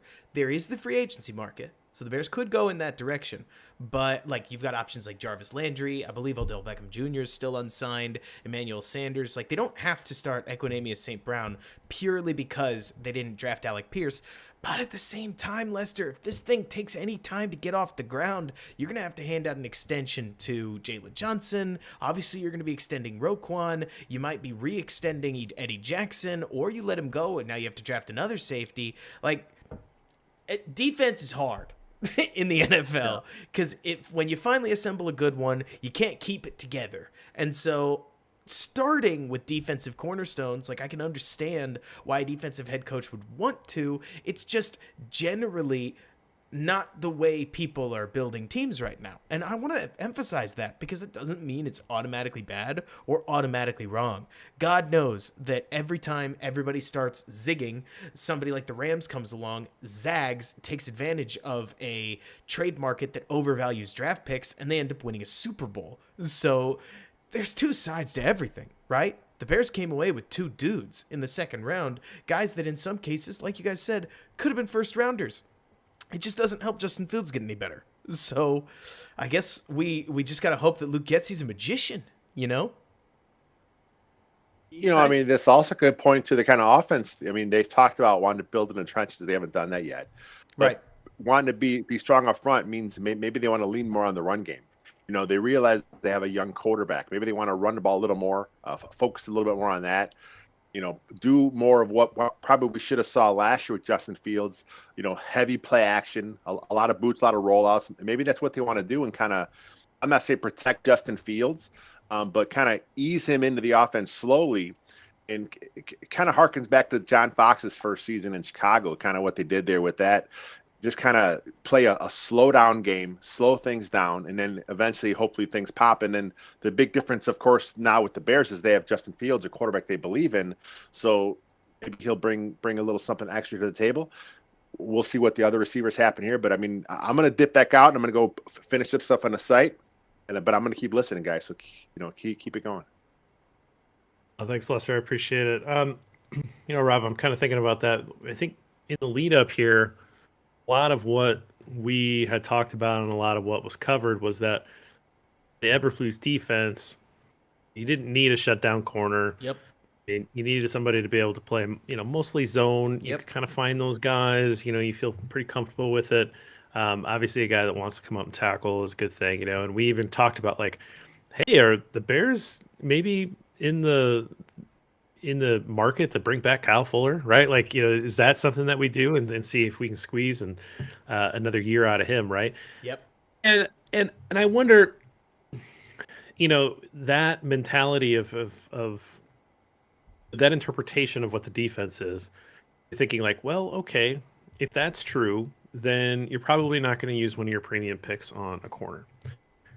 And then, of course, they go out and they use their first one on a corner. So it's a little bit there's a little bit of disconnect there from what we were studying. And again, all of this is new, right? This is brand new canvas. This is Poles' first off season, so first free agency, first we don't know anything about him, right? You're trying to guess based on what you saw in Kansas City, what you saw in Indianapolis with Eberflus, what you saw in Green Bay with Getsy, right? Like you're trying to pull these things, but it's all interpretation. And Jeff, you're not trying to come out and trot out a defeatist narrative. You know what I don't want to be? The Bears content creator that comes out and says, well, they hired a defensive head coach, so God knows we're going to run the ball, take a bunch of defenders, and freaking lose. I guess we'll have fun in 4 years when we start over, right? Like, that's the angry side that you could be. And maybe that gets some clicks at the start, but nobody wants to listen to that. That's not really participating in a conversation, and moreover, when the Bears go that route, it's frustrating. And I gotta say, that part of me that's frustrated is still frustrated. I don't think either of these sides is going to win. I'm oscillating right now in terms of my mood, back and forth between, hey, they got some really good players, and I'm really mad because, like, this is not a modern direction. They're building a good part of the defense to build, don't get me wrong, and DBs often take a little bit to shine, but unless we see in next year's free agency and draft, like, a massive turnaround in terms of how they're allocating their resources, I mean, we're 2 picks in, right? So obviously there's a lot left to go. They could go top part defense and then offense the rest of the way and get some stuff that really helps them out. But at this point, I know that I'm hearing to myself shades of saying, yep, Broncos hired Vic Fangio, so he's going to draft a bunch of defenders and they're never going to get good on offense. And then they did. And then that's what happened, so to speak. And the Bears drafted a defensive head coach, so hopefully they fix the offense. Haven't done that yet. They tried to sign Ogunjobi. They signed a linebacker. They signed a defensive tackle. They signed safety replacement, and they drafted a corner and a safety. So eventually, they'll throw an I guess they signed Byron Pringle. We can get excited about that. and the backup tackle on the Jets. But Sam Mustard's slated starter at right guard, and That's not going to happen. They'll pick up a veteran free agent if they don't use their next pick on a guard that can. There are guards that you can find in rounds 3 and 4 that can come in and compete for a starting role right away. I'm not necessarily worried about that. I want to talk about safety real quick. I mean, Brisker, like you say, by all things, you've heard nothing but good things. A little bit of a luxury pick if you're going with the analytical approach, right? So, I can kind of I can definitely talk myself into corner, a smart thing to invest your premium picks in. Safety, we've seen the safety market in recent years be pretty team friendly. A lot of good, solid starting safeties just sit in the free agency pool. You can usually sign one late, and they're serviceable guys. But is Brisker a difference maker, right? Is this a guy that can truly change games and be that? I don't know. Obviously, no one knows until he gets on the field. But if he's a guy like that can actually move the needle, then that's you can understand that it does feel like a luxury pick, but just from positional value. But if he's someone that can really change the defense, and maybe you feel like you're pretty close on defense to being decent, right? I mean, you do look at secondary now, looks pretty nice, has a lot of talent, has the potential to do some good. You still have Roquan in the middle. That's an incredible talent, to currently the best player on the team, right?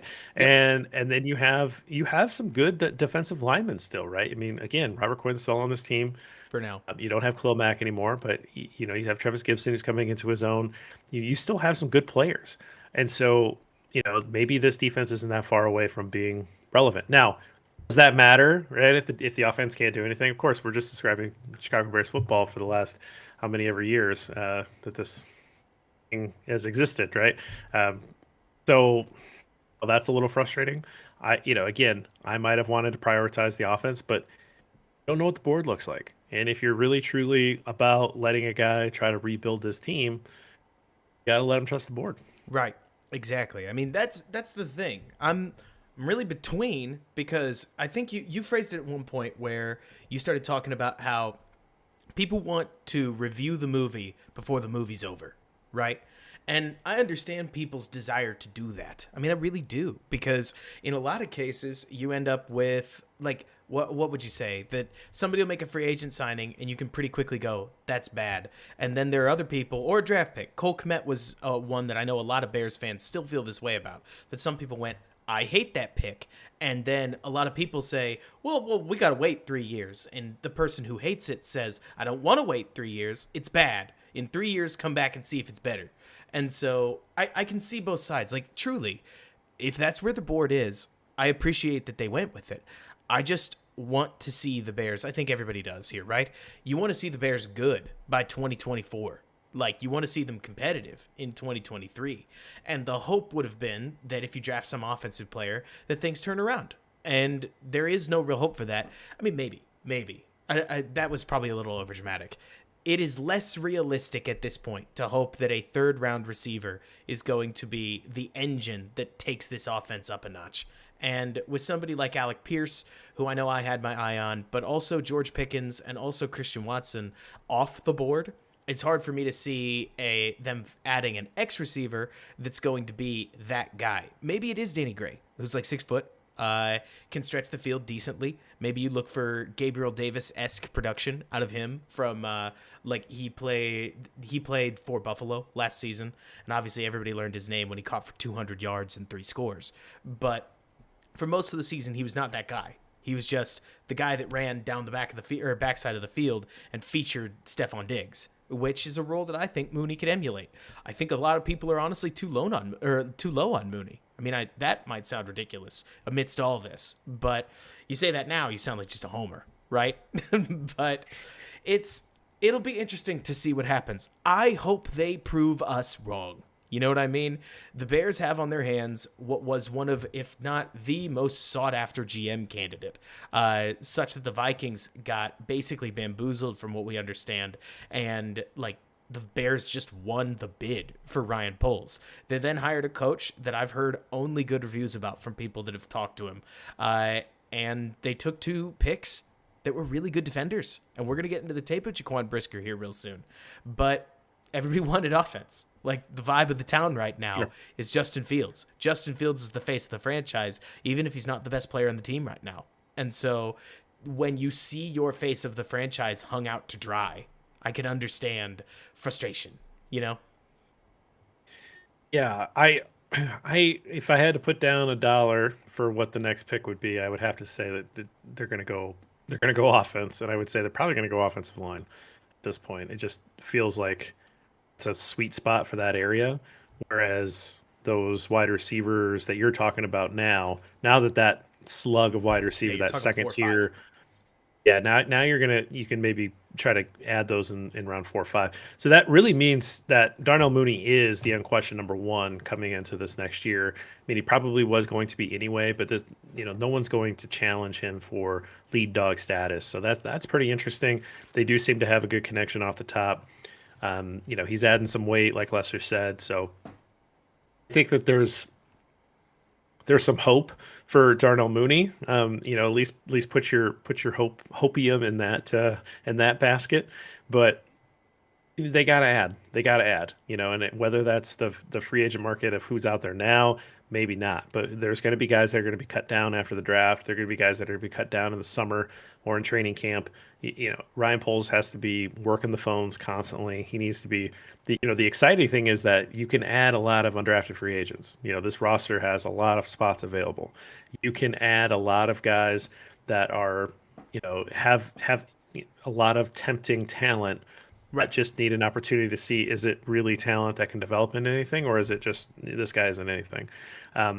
You have those opportunities now because you have positions that are open. That means they're not going to be very good, but it does mean that you have the opportunity to try to uncover some gems. And Chicago fans love 8-round undrafted free agents, finding the gems, right? So there is a lot of that to come.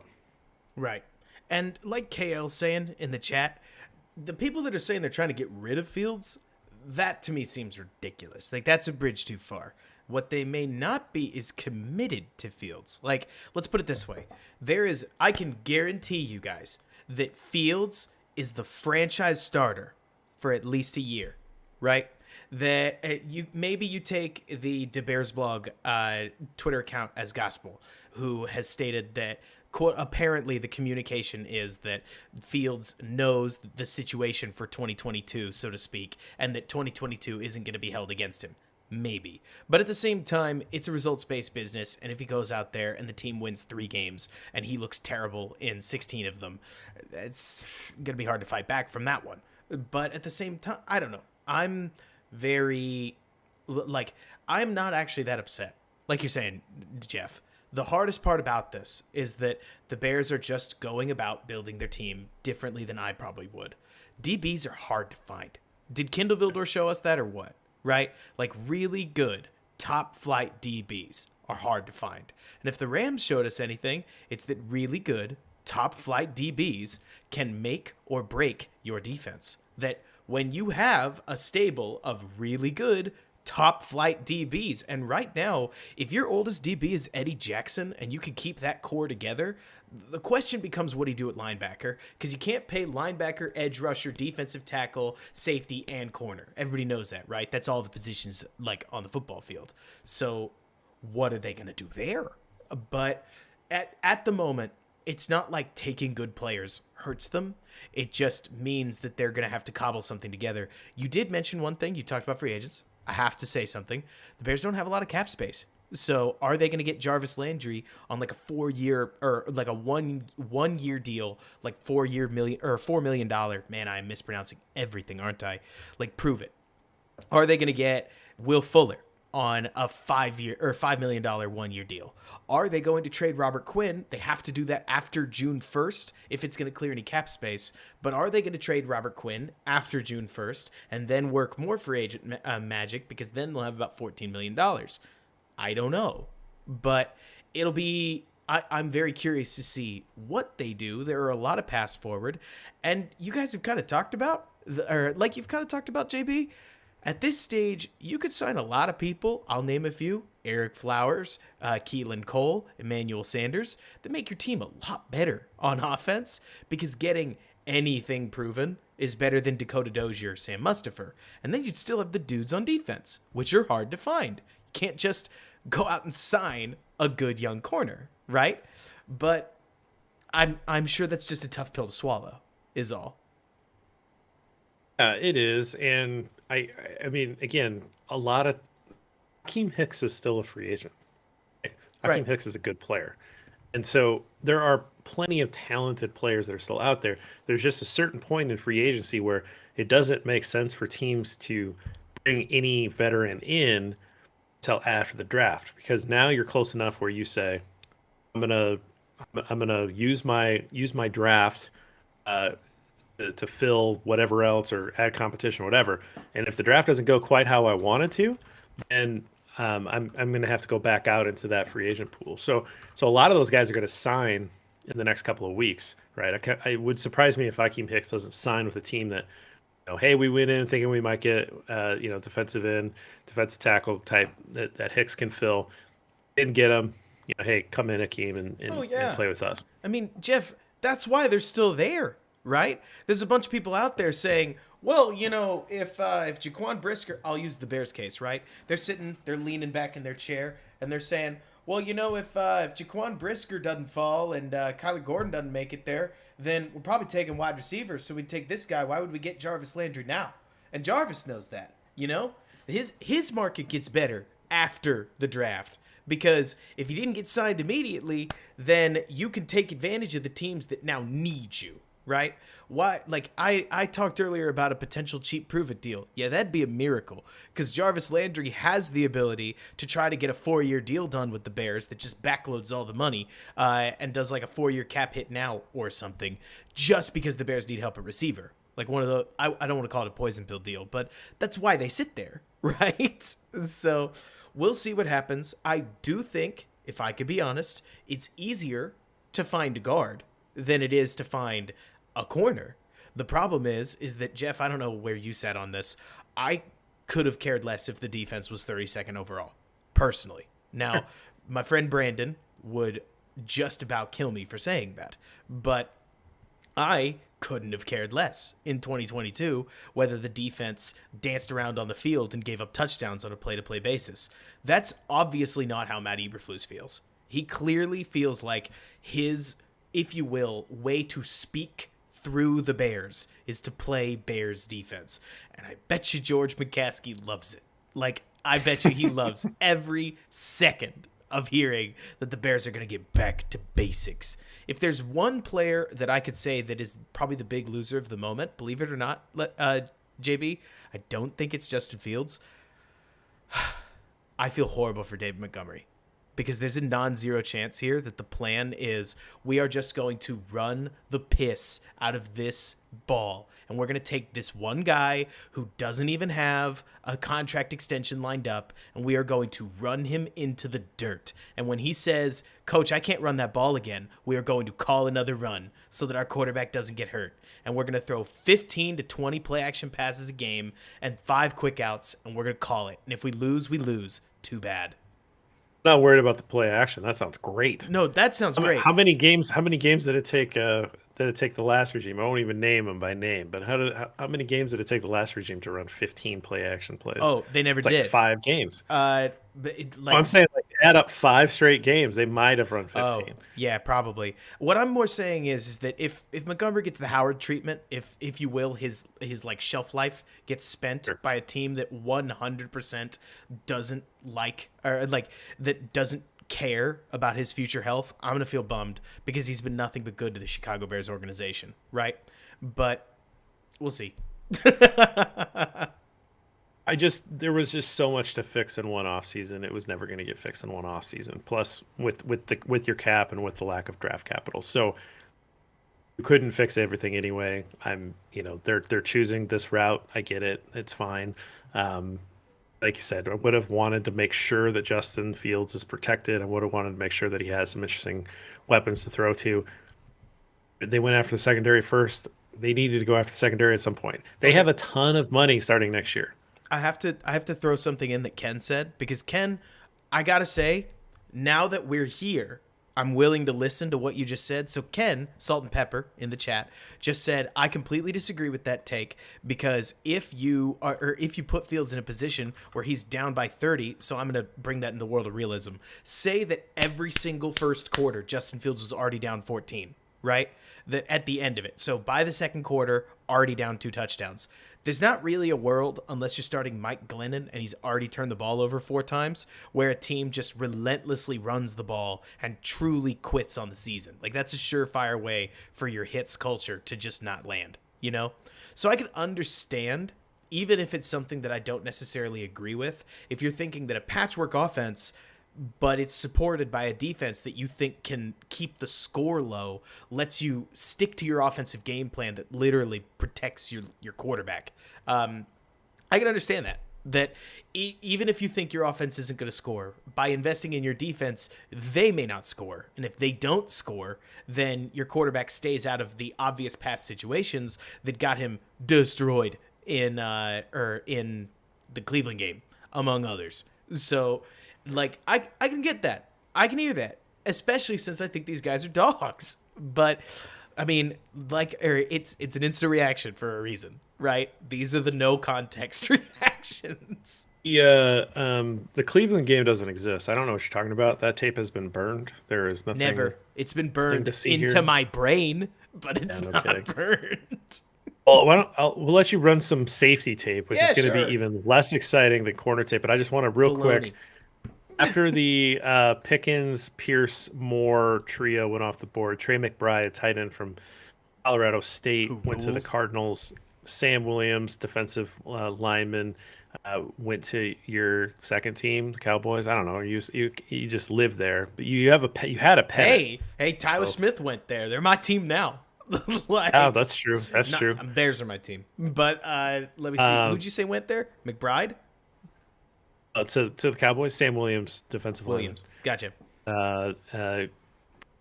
Go to key. I can't remember how to say his name. Godeke Central already Michigan. went? He went to the Bucks Holy at moly. 57. Troy Anderson, linebacker, went to the Falcons. Ed Ingram, offensive lineman from LSU, went to the Vikings. Cam Taylor-Britt, corner out of Nebraska, which is almost never a good idea to take a corner out of Nebraska. He went to the Bengals. Drake Jackson, linebacker out of USC, went to the Niners. Jackson's an edge rusher. Chiefs, That's a good pick. Chiefs are on the clock. Man, the And ESPN you got stream is behind. And it's Bills always fun. and Broncos to round out round 2, and then the Bears are they're going to be quick on the clock in round 3. So let's run some safety tape. Yep. So safety tape for those who have been staring at Jaquan Brisker's image here, just stilled for a little while. I think it's fun because while, like Jeff's talking about, you don't get a ton of plays on the ball, you get to watch the safety move and kind of get a sense for how he reads out the game as you watch it. So for me, Jeff, I hear you. There's definitely a lot of them not really doing anything, but I feel like you get to see a little bit more like core to the defense kind of thing. And I pulled up specifically the tape bank, if you will, that I had access to CJ Stroud's game against Penn State. At Ohio State, and I'm really curious to see how Penn State went about trying to stop what was a very high-powered, like obviously receiver-heavy Ohio State offense, plus Jeremy Ruckert. So I'm curious to turn this on and let's see what happens.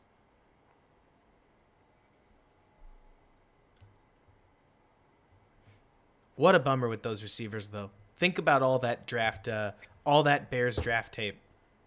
Burned. You grinded for no reason. Not just I will me. tell you that.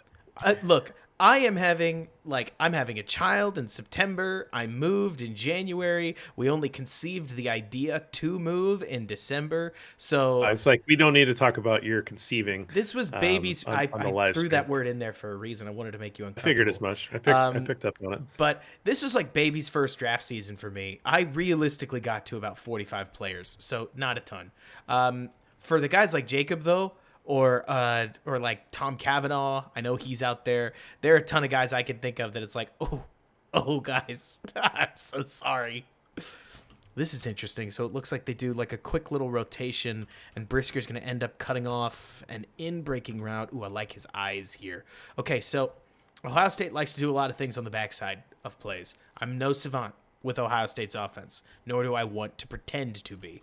But what you're going to see is that they're lined up in like a really shallow cover two. I've never seen something quite this shallow where all the corners on the outside present man, but they're going to have this safety come up or like come forward, and Brisker's the only guy back. So if this guy gets taken deep, or if one of the tight ends like comes off and takes it deep, Brisker's the only guy back, right?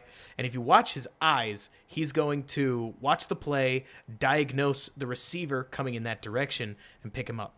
Little stuff like this where he first watches the handoff. As soon as he sees the rollout, you may have seen a quick little head check. He picks up the receiver coming in his direction and at the very least executes his assignment. Nothing's there first round. So I can see already what they're looking for, because this isn't just, if you will, an athlete at safety.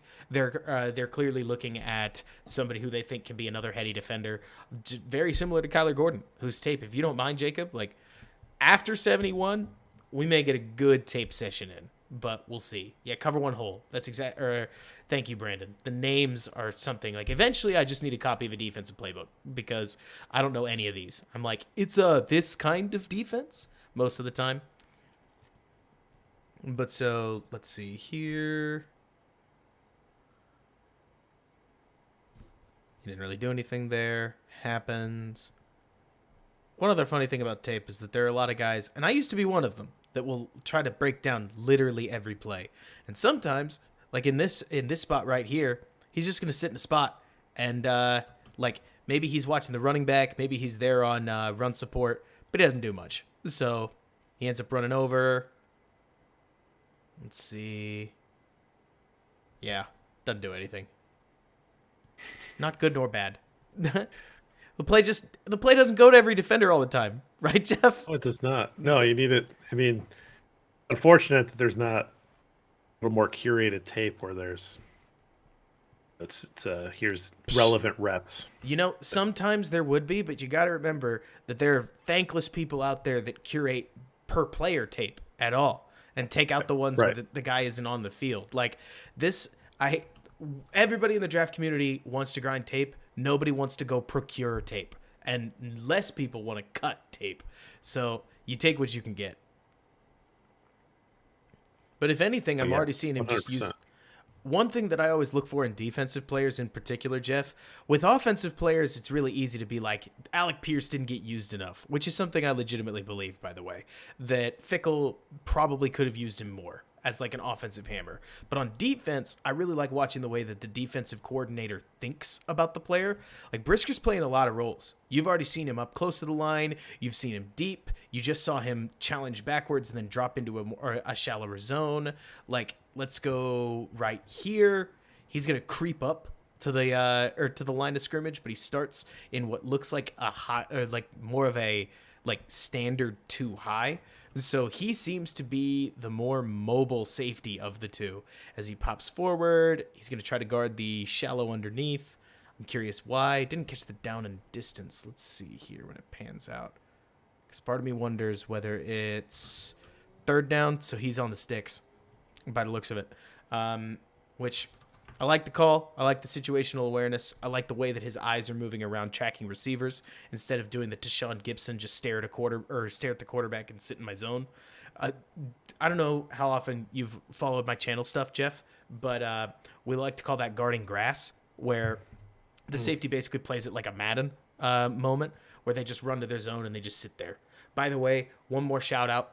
If you're on the stream and you haven't heard already, we need your help. We need you to go into the description. We need you to click the link to go over to Second City Gridiron, and we need you to subscribe. It doesn't make a difference to us. We would love you to follow the content that's going to drop over there. A lot of cool stuff's going to go on over there, but hit the subscribe button, because it may not matter to you, but it matters a lot to YouTube, and that means it matters to us. So if you could go over, take the time, like the video, or like this video on your way out, but take the time to just hit the subscribe button over there, inflate those numbers a little bit. We're looking to get that thing to 1,000 as quickly as we can, and that would really, really help us. Thank you so much for participating. back to the tape. Not going to happen tonight, but I would tell you if we can get to 400, that'd be a nice start. Oh yeah, I mean, it's real though. Like this, believe it or not, JB, most people watching YouTube don't subscribe to things. I know my metrics, which are pretty annoying, or not annoying. My metrics, which are pretty normal, is what I intended to say,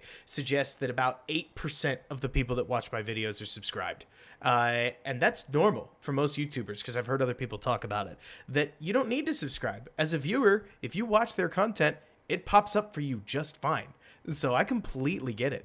But for the creator, you have no idea how much it helps. It helps swing advertising deals. It helps swing, it helps with algorithm jamming. If you get to 1,000, you can monetize it. That's really, really big deal for us. So if you hop over to that channel and subscribe, just know that you're our hero. And you get to look at a great photo that Sam Householder took. Yes, and I also think there's a giveaway that we were running that Lester talked about. Oh, I don't think we're going to get to 1,000, but that was the idea. Well, we're going to get to 1,000 eventually, aren't we? Yeah. Lester has a Bears package that he was going to give away to a subscriber. So Thank you, Lester. we do need more than what we have. Let's see. So now we got 39. I'd say second round is complete. Brian Cook's safety, Cincinnati went to the Chiefs. James Cook, so back-to-back Cooks. Thank you, Iowa Wall. James Cook, the running back? He's not a running back. He's a tight end, isn't he? I'm just reading off a sheet, man. Well, and then because the round's over, they changed the page on me. I have James Cook, running back out of Georgia, the Bills. That's what it says here. So, and then Nick Benito, linebacker, Oklahoma, went to the Broncos. Oh, nice. Here's another Jeff example of Brisker on the move. This is one of those examples of the more safety tape I've watched, the harder this play is to stop. And I think the more that people just expect safeties to be able to do more than the human body allows sometimes, where you're going to see Brisker is going to drop into what looks like more of a cover one role. Could be cover one hole again, but the cover one variations are something that, to be honest, I am not 100% on. And Brisker's going to see the receiver coming at him, but that receiver's going to break it off and head to the outside, which is more the corner's responsibility. And Brisker in particular, who, again, in theory, if he was just perfect, could potentially drive and cut off this dig route. But by the time he turns his hips and recognizes where the play's going, he's got to make sure he's got his files covered, where if the receiver heads to the outside edge, if the receiver curls it back up the field, that he's got it under control. He can't just break forward, right? So it ends up with the third down completion as the corner didn't stick with his guy. But this is one of those parts with safety tape in particular, Jeff, where I think people can be kind of unfair to what the defender, quote unquote, should do, because it looks like, oh, what are you talking about? He allowed a catch, and so on and so forth. It's like, well, the corner allowed a catch. He didn't help, but he has to think about a lot more routes than just, I blindly understand what the route was, and therefore retroactively he should have picked up on it. Does that make sense? Absolutely. We got to request a quick click back to Jacob's list and kind of update it and see what's out there. Send it to you. Yeah, I sent it to you at the break, man. Thank you. Through the Twitter machine. You're the GM. Through the Twitter machine? That explains why I didn't see it. Let me see. And I didn't know. It seemed last time you didn't like it through email. I don't know what's happening. I just didn't pull it, and that was 100% on me. Let's see. So the pick is in for pick 65. So Jacksonville, we don't know yet, or at least I don't know. And so they're not that far away. Again, no, really Bears are gonna be picking here before we know it. Just a handful of picks, so we could update that sheet and see what's what. Nakobe Dean is obviously still there, so chances are that's where the Bears are going to go with this at this point, right? I guess that's a first rounder in a lot of people's minds, right? Like that was a guy that a lot of people liked. Another option that they could take would be Perion Winfrey. We're just going to go ahead. So first of all, he's not there. Is Raymond still there? Because he's an option. He might be, as a matter of fact. Let's see. He's still there. I personally am going to say this because Jacob won't hear it. Hate NPF. I do not like Nicholas Petit-Ferrer and do not want him. So hopefully they don't go in that direction. Trey McBride is still there. Travis Jones kind of rules. Could easily see them picking up their 3-tech. I'm sort of Jeff memeing, but the more I look at it, the more I'm like, oh no, they really could. Don't dare them. Like, they could look for their 3-tech here in round 3, but I don't know. We'll see.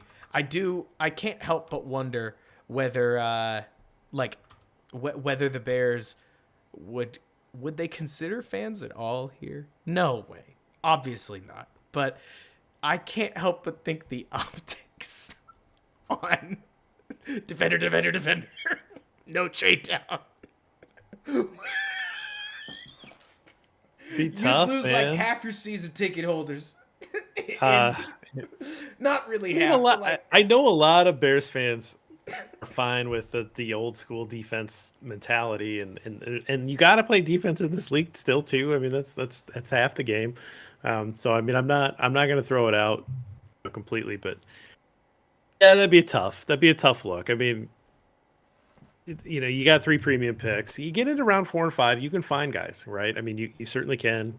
You know, there's guys that can step in and play right away, or there's certain guys that can come in and the right scheme, and you know they're coming off of injuries, that's why they dropped, or maybe there's just they weren't utilized correctly in college. Like, there's plenty of that stuff that happens in round 4 and 5. But generally it's a top 100 type of player draft, right? Like that, we've talked about that offline. You know, the top 100 players of every draft, that there's something kind of definitive about that pool of players, and that's what you look for, guys that can potentially come in and contribute right away. And Jeff, you want to hear the really, really, I don't want to say disgusting, that's being dramatic, but you want to hear the hard truth about right now? Wan'Dale Robinson is what you'd call a pocket rocket, right? So he's a small burner. He went 43, right? Most people had him at 80. Mechie, most people had him at 70. He went 44. I'm going entirely off the top of my head, so I could use more generic terms, like in the early middle of the second round, right?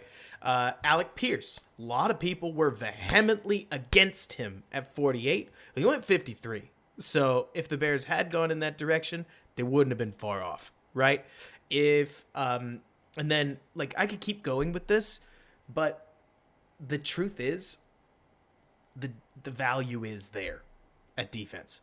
Like, right now, sitting at 71, if the Bears went defense, most of the offensive players got pushed up the board, clearly. Tyquan Thornton's the best example. He was everybody's favorite 5th-round pick as of yesterday. You know what I mean? And he went in the second dadgum round because he's 6'0" and ran a 4.25. Like, I am a Baylor guy, and I would not have taken Thornton that high because I don't know if he's near that level of complete receiver, but people are just taking him off of potential. I don't even necessarily blame him. Somebody, like, I think it was the Pats, just had him on the mind. You know, they said, that's our guy. But that means that when you talk about value, a lot of really good defenders have fallen. If you're going best player available, D makes sense. If you're going best offensive player available, that's a different story because it's probably not best player available, right? But like Sam Householder says, if they don't trade down here, they got to drop till the 5th round. And you can't necessarily say to yourself, oh yeah, this 5th rounder, gonna kill it, you know? So, I mean, you're gonna get the occasional Darnell Mooney, but let's put it this way. Just because Darnell Mooney works out, or another one of my favorite examples, just because you sign somebody off, like, of a fishing boat, in this case, oh, shoot, thank you. Tim, I didn't realize that I'd crossed off Raymond. You're right. I do actually like him. He would be a great pick. But You've got your little icon next to him. Yes, because I like him. I crossed him off for the wrong reason. But I actually, help me out. Who else on this list is gone? McBride, for 17.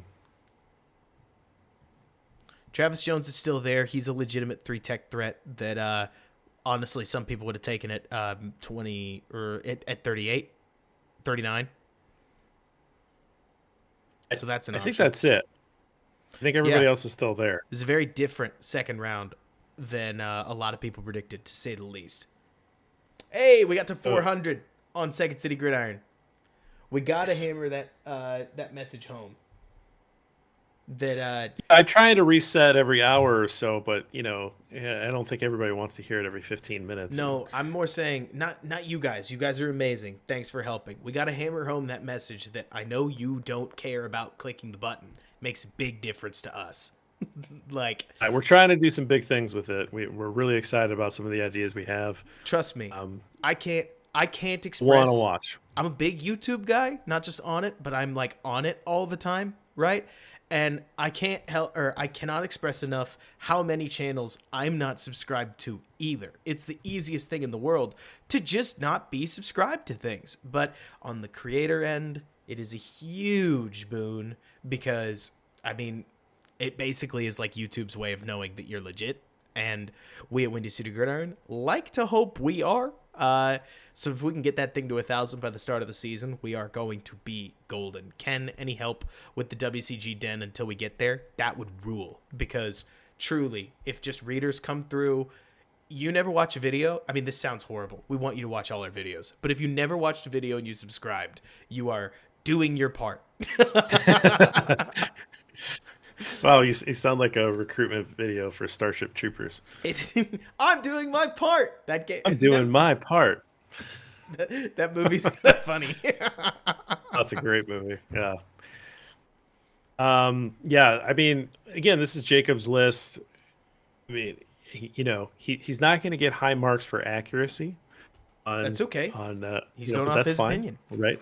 This is his list. This is his opinion. He doesn't draft for all 32 teams.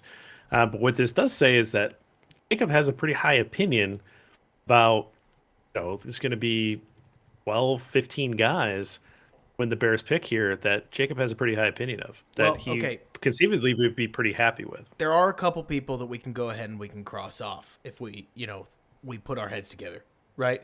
We can cross off Kirby Joseph. He has not been drafted. I'm going to put an X through him to show that it's not like your standard cross off, but they're not taking another safety. Let's see. I think that's the only one. Unless we could. Well, they're not going to take Malik Willis, right? You don't know that. Dude, Probably. I have a pretty strong feel. What are they going to do? If they say, hey, what a great opportunity to get a backup quarterback that, we think could be behind Justin Fields. You're right. Sure. I'm shocked, by the way. Somebody's going to steal him. He's a lot better than this, in my opinion. He's raw as they come. But in an NFL nowadays, where if you aren't top 6, you don't matter, which is so brutal, right? I mean, Tennessee could take him right here. Yeah, they could take a chance right here, and no one would ever question that. So you could take out 10, Matt Corral as well. Again, if you're going to cross off Malik, you're going to cross off Matt Corral. That's fair. Who, by the way, I mean, look, the trouble with quarterbacks, I don't know how you're feeling right now, JB, but the hardest part is that if you think a guy's just okay, I think somebody did the analytics on this just recently. If you think that somebody's quote unquote a second rounder, you think he sucks. Like, if you don't think that somebody can be a top 6 quarterback in the NFL, you are saying, I am putting our franchise in a hole, because either they bust or they are fine, and fine might be worse, right? It's the Trubisky conundrum. Honestly, when they picked him, he did enough to stay in 2004. But enough to stay in 2004. What? 2004? Yeah? Do you feel like I picked the wrong thing or something? Who are we talking about? Trubisky. Like 2004? If you wound the clock back to the way that we treated quarterbacks in 2004, Trubisky I thought you said he did enough in 2004, and I was like, he was in middle school, man. If anything, man, you could actually say, I've thought about this for a little while, Trubisky was a lot of Bears fans' dream quarterback. He was a mobile, relatively athletic quarterback that took care of the football. And he didn't do it too much. And frankly, in many cases, you would say that he didn't do enough, but he took care of the football, he handed it off well, and he let the defense go play defense, right? And so he went to a Pro Bowl. He led the Bears to a playoff He was Kyle Orton without the neck beard and the bottle of Jack. Right, and a little bit more athleticism. So theoretically, he could like run a bootleg offense, et cetera, et cetera. Point being that according to old standards, Trubisky's still here, right? And the Bears may not have gotten better, but he would have been extended. It's hard to know. Petit Ferrer goes to the Titans. Too bad for them. I'm sticking by my own eval there. What were you saying? Who'd you say? I said Petit Ferrer goes to. Okay, so that's good. So cross him off. Yeah, that's Number great.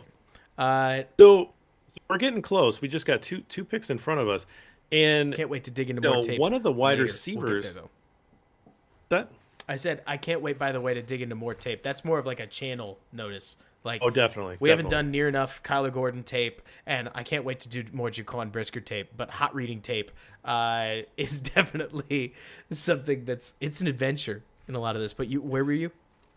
I'm just looking at this. We've got 2 picks. It looks like the Tennessee pick is in.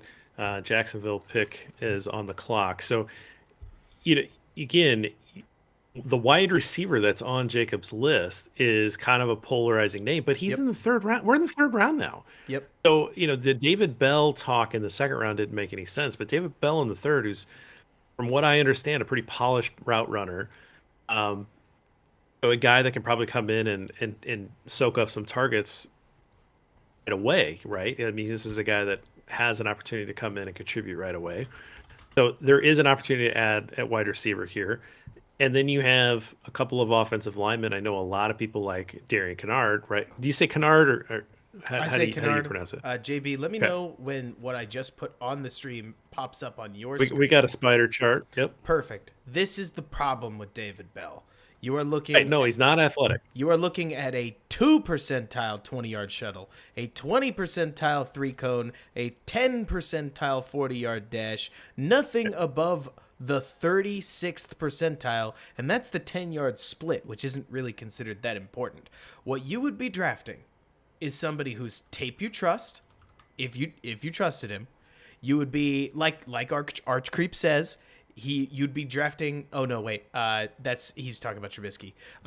So when he said winner, you would be drafting somebody who's not even all that big, but mostly, I guess he's heavy, right? I think the only reason that they would be drafting him would be because in their eyes he's the he's the X receiver left. KL, to your point, David Bell was a super productive wide receiver. Like, you'd be trusting tape and production in which he sizzled. But whenever I personally watched most of like his tape, so to speak, I saw a guy that I think would struggle against Kyler Gordon, for instance. And in the NFL, let's put it this way. This is the way I like to think about it, Jeff. You can't just be good, right? At the college level, when you're playing offensive tackle, you have to be ready to block Khalil Mack, right? It's not fair, but that's the NFL standard. If you're a wide receiver, you can't just be good. You have to be you can't just beat Kindle Vildor. You have to be able to handle A1 corners in the NFL. You have to be able to go up against Jair Alexander. Maybe not everybody, but somebody does, right? And when you play wide receiver, you have to be able to get open against those guys. And so, can Bell succeed at that next level? Well, he's not probably going to win with his size. He's not probably going to win with his speed. So he's going to win with technique, which is where a lot of people would comp them to Anquan Bolden. But, JB, there's only one Anquan Bolden. So sure, and he's not that physical like Bolden was. I asked Jacob if this was like a Earl Bennett situation. Then I went and looked up Earl Bennett's spider chart, and I felt bad about comparing him to Earl Bennett. Why? So, because Earl Bennett was much more athletic. Let's see. Well, they didn't give us much there. That's for sure. Did you look up pro day measurements? It was a RAS, not spider. Let's Sorry. see. Earl. Do a comparison. RAS. Do a comparison with How do you do comparisons? That sounds cool. Oh, he's got it set up. You type in 2 players. Let's see. That's not helping. Let's see. Is there like a RAS website? It's on the RAS website. There's player comparison, and you type in 2 names. What's the RAS website called? Truly learning on the job here. Relative athletic score, the Math Bomb site. Just type it in. I've Relative never gone to his score. website. I've only gone to Twitter. Man, yeah, there's a whole thing called a website. I don't know what those are. So Bears are on the clock. What would you do? What I would probably do, I'm just gonna bite the bullet and say it. I'd probably draft Travis Jones, given where they are right now. Either that, or I'd draft Raymond if I felt comfortable about his medicals. Might take like a Dylan Parham if I wanted a guard, somebody like that. I do think that there's some decent offensive line talent, but I don't know if it's the time for wide receiver, which is a bummer. I agree. I think I would take an offensive lineman here. I think I would probably take that guard and solidify it. But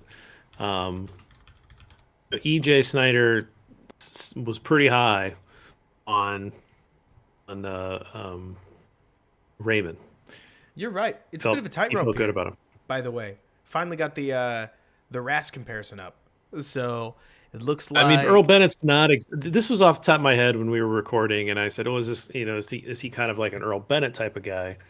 And then I went and looked at the comparison. I was like, Earl Bennett was a better athlete. He tested better. Now, not like miles better or anything like that, but he certainly had better scores. So I felt like I owed an apology to the Bennett family. Right. All right. Another option that somebody said that actually, just given the way this board's falling right now, I could understand Nakobe Dean. And if they did, I'll go with one even further. If the Bears drafted Nakobe Dean, who's a slightly smaller, more pass coverage linebacker, maybe you don't pay Roquan. That's all I said. I'm not holding on to that one. I'm just begging. Whoa. I'm just begging the question. I don't know. I'm just wondering. Like, I don't think you would want two linebackers that small, right? That would be a very modern defense, suffice to say. Modern. Certainly could be. I don't know. I'm asking, guys. Two like linebackers of that size could certainly fit, but also you would theoretically stop the. You are kidding me. Whoa, that's not a name I thought I would see at 71. Suffice to say, Velus Jones is good. I mean, he showed out at the Senior Bowl.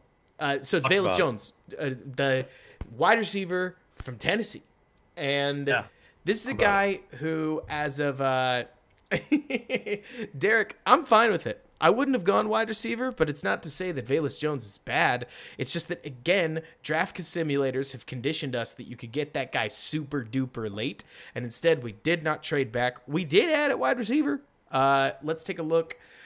I like using these charts, not because charts play football. I heard somebody say that earlier. You're correct. Oh, wait.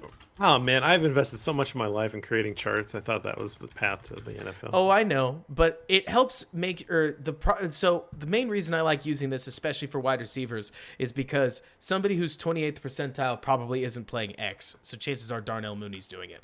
But it seems like they took at least what they believe is the best wide receiver on the board. They get a burner who has you got a field stretcher. Yeah, which I don't mind, because field stretcher.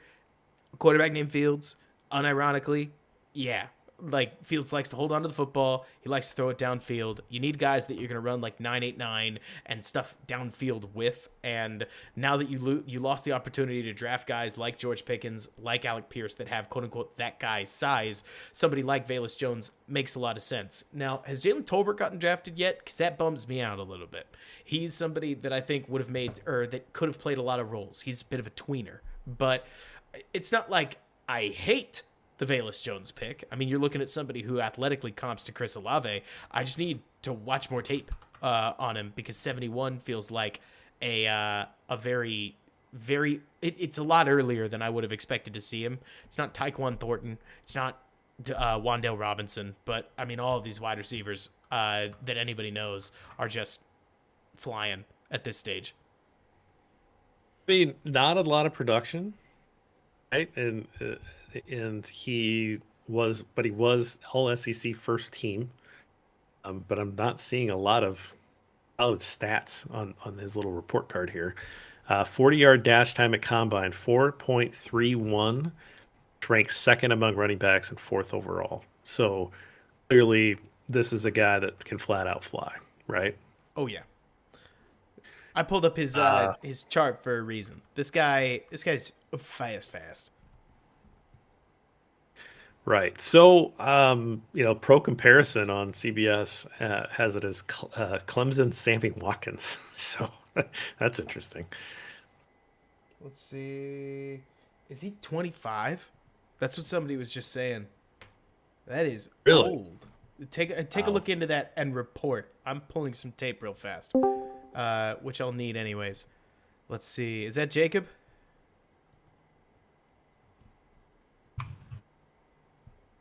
Yep. I Jacob, can set this up correctly. give me an early reaction.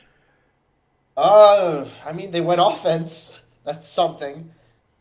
I I can't be psyched about this pick. I just can't. It could have been worse. I mean, God, he's gonna be 25. When you start with could have been worse, you know that you feel good. He's gonna be 25 in a few weeks. He's 2 years older than Justin Fields. He has 6 years in college. How's that possible? COVID. That's the answer. COVID granted everybody a lot of extra eligibility. So especially if you had a medical red shirt at some point, that could be it. So I'll just say I had a 4th round grade on Velus Jones. He's a good player. I thought there was better value at wide receiver elsewhere. Definitely better value along the offensive line. I mean, if you're going to take an older prospect, I'd take a shot on Bernard Raymond over Velus Jones 100 times out of 100. And look, I get it. I was, very adamant in wanting to take a receiver. They took a receiver. And now I'm like, oh, I don't like this pick. It seems very hypocritical of me. I get that. But with all of the better receivers I saw on the board, I don't know. Obviously, he's a very good athlete, very good after the catch. I think there's stuff to like with his game. I think he's not very physical. He's still developing as a route runner, which is concerning to me considering he's going to be 25 again. And he's a stockier guy. Again, I think you're looking at a Hakeem Grant type if, like he ate one of those mushrooms in Super Mario. So he's no, I mean, and there's room for that in the NFL. There certainly is.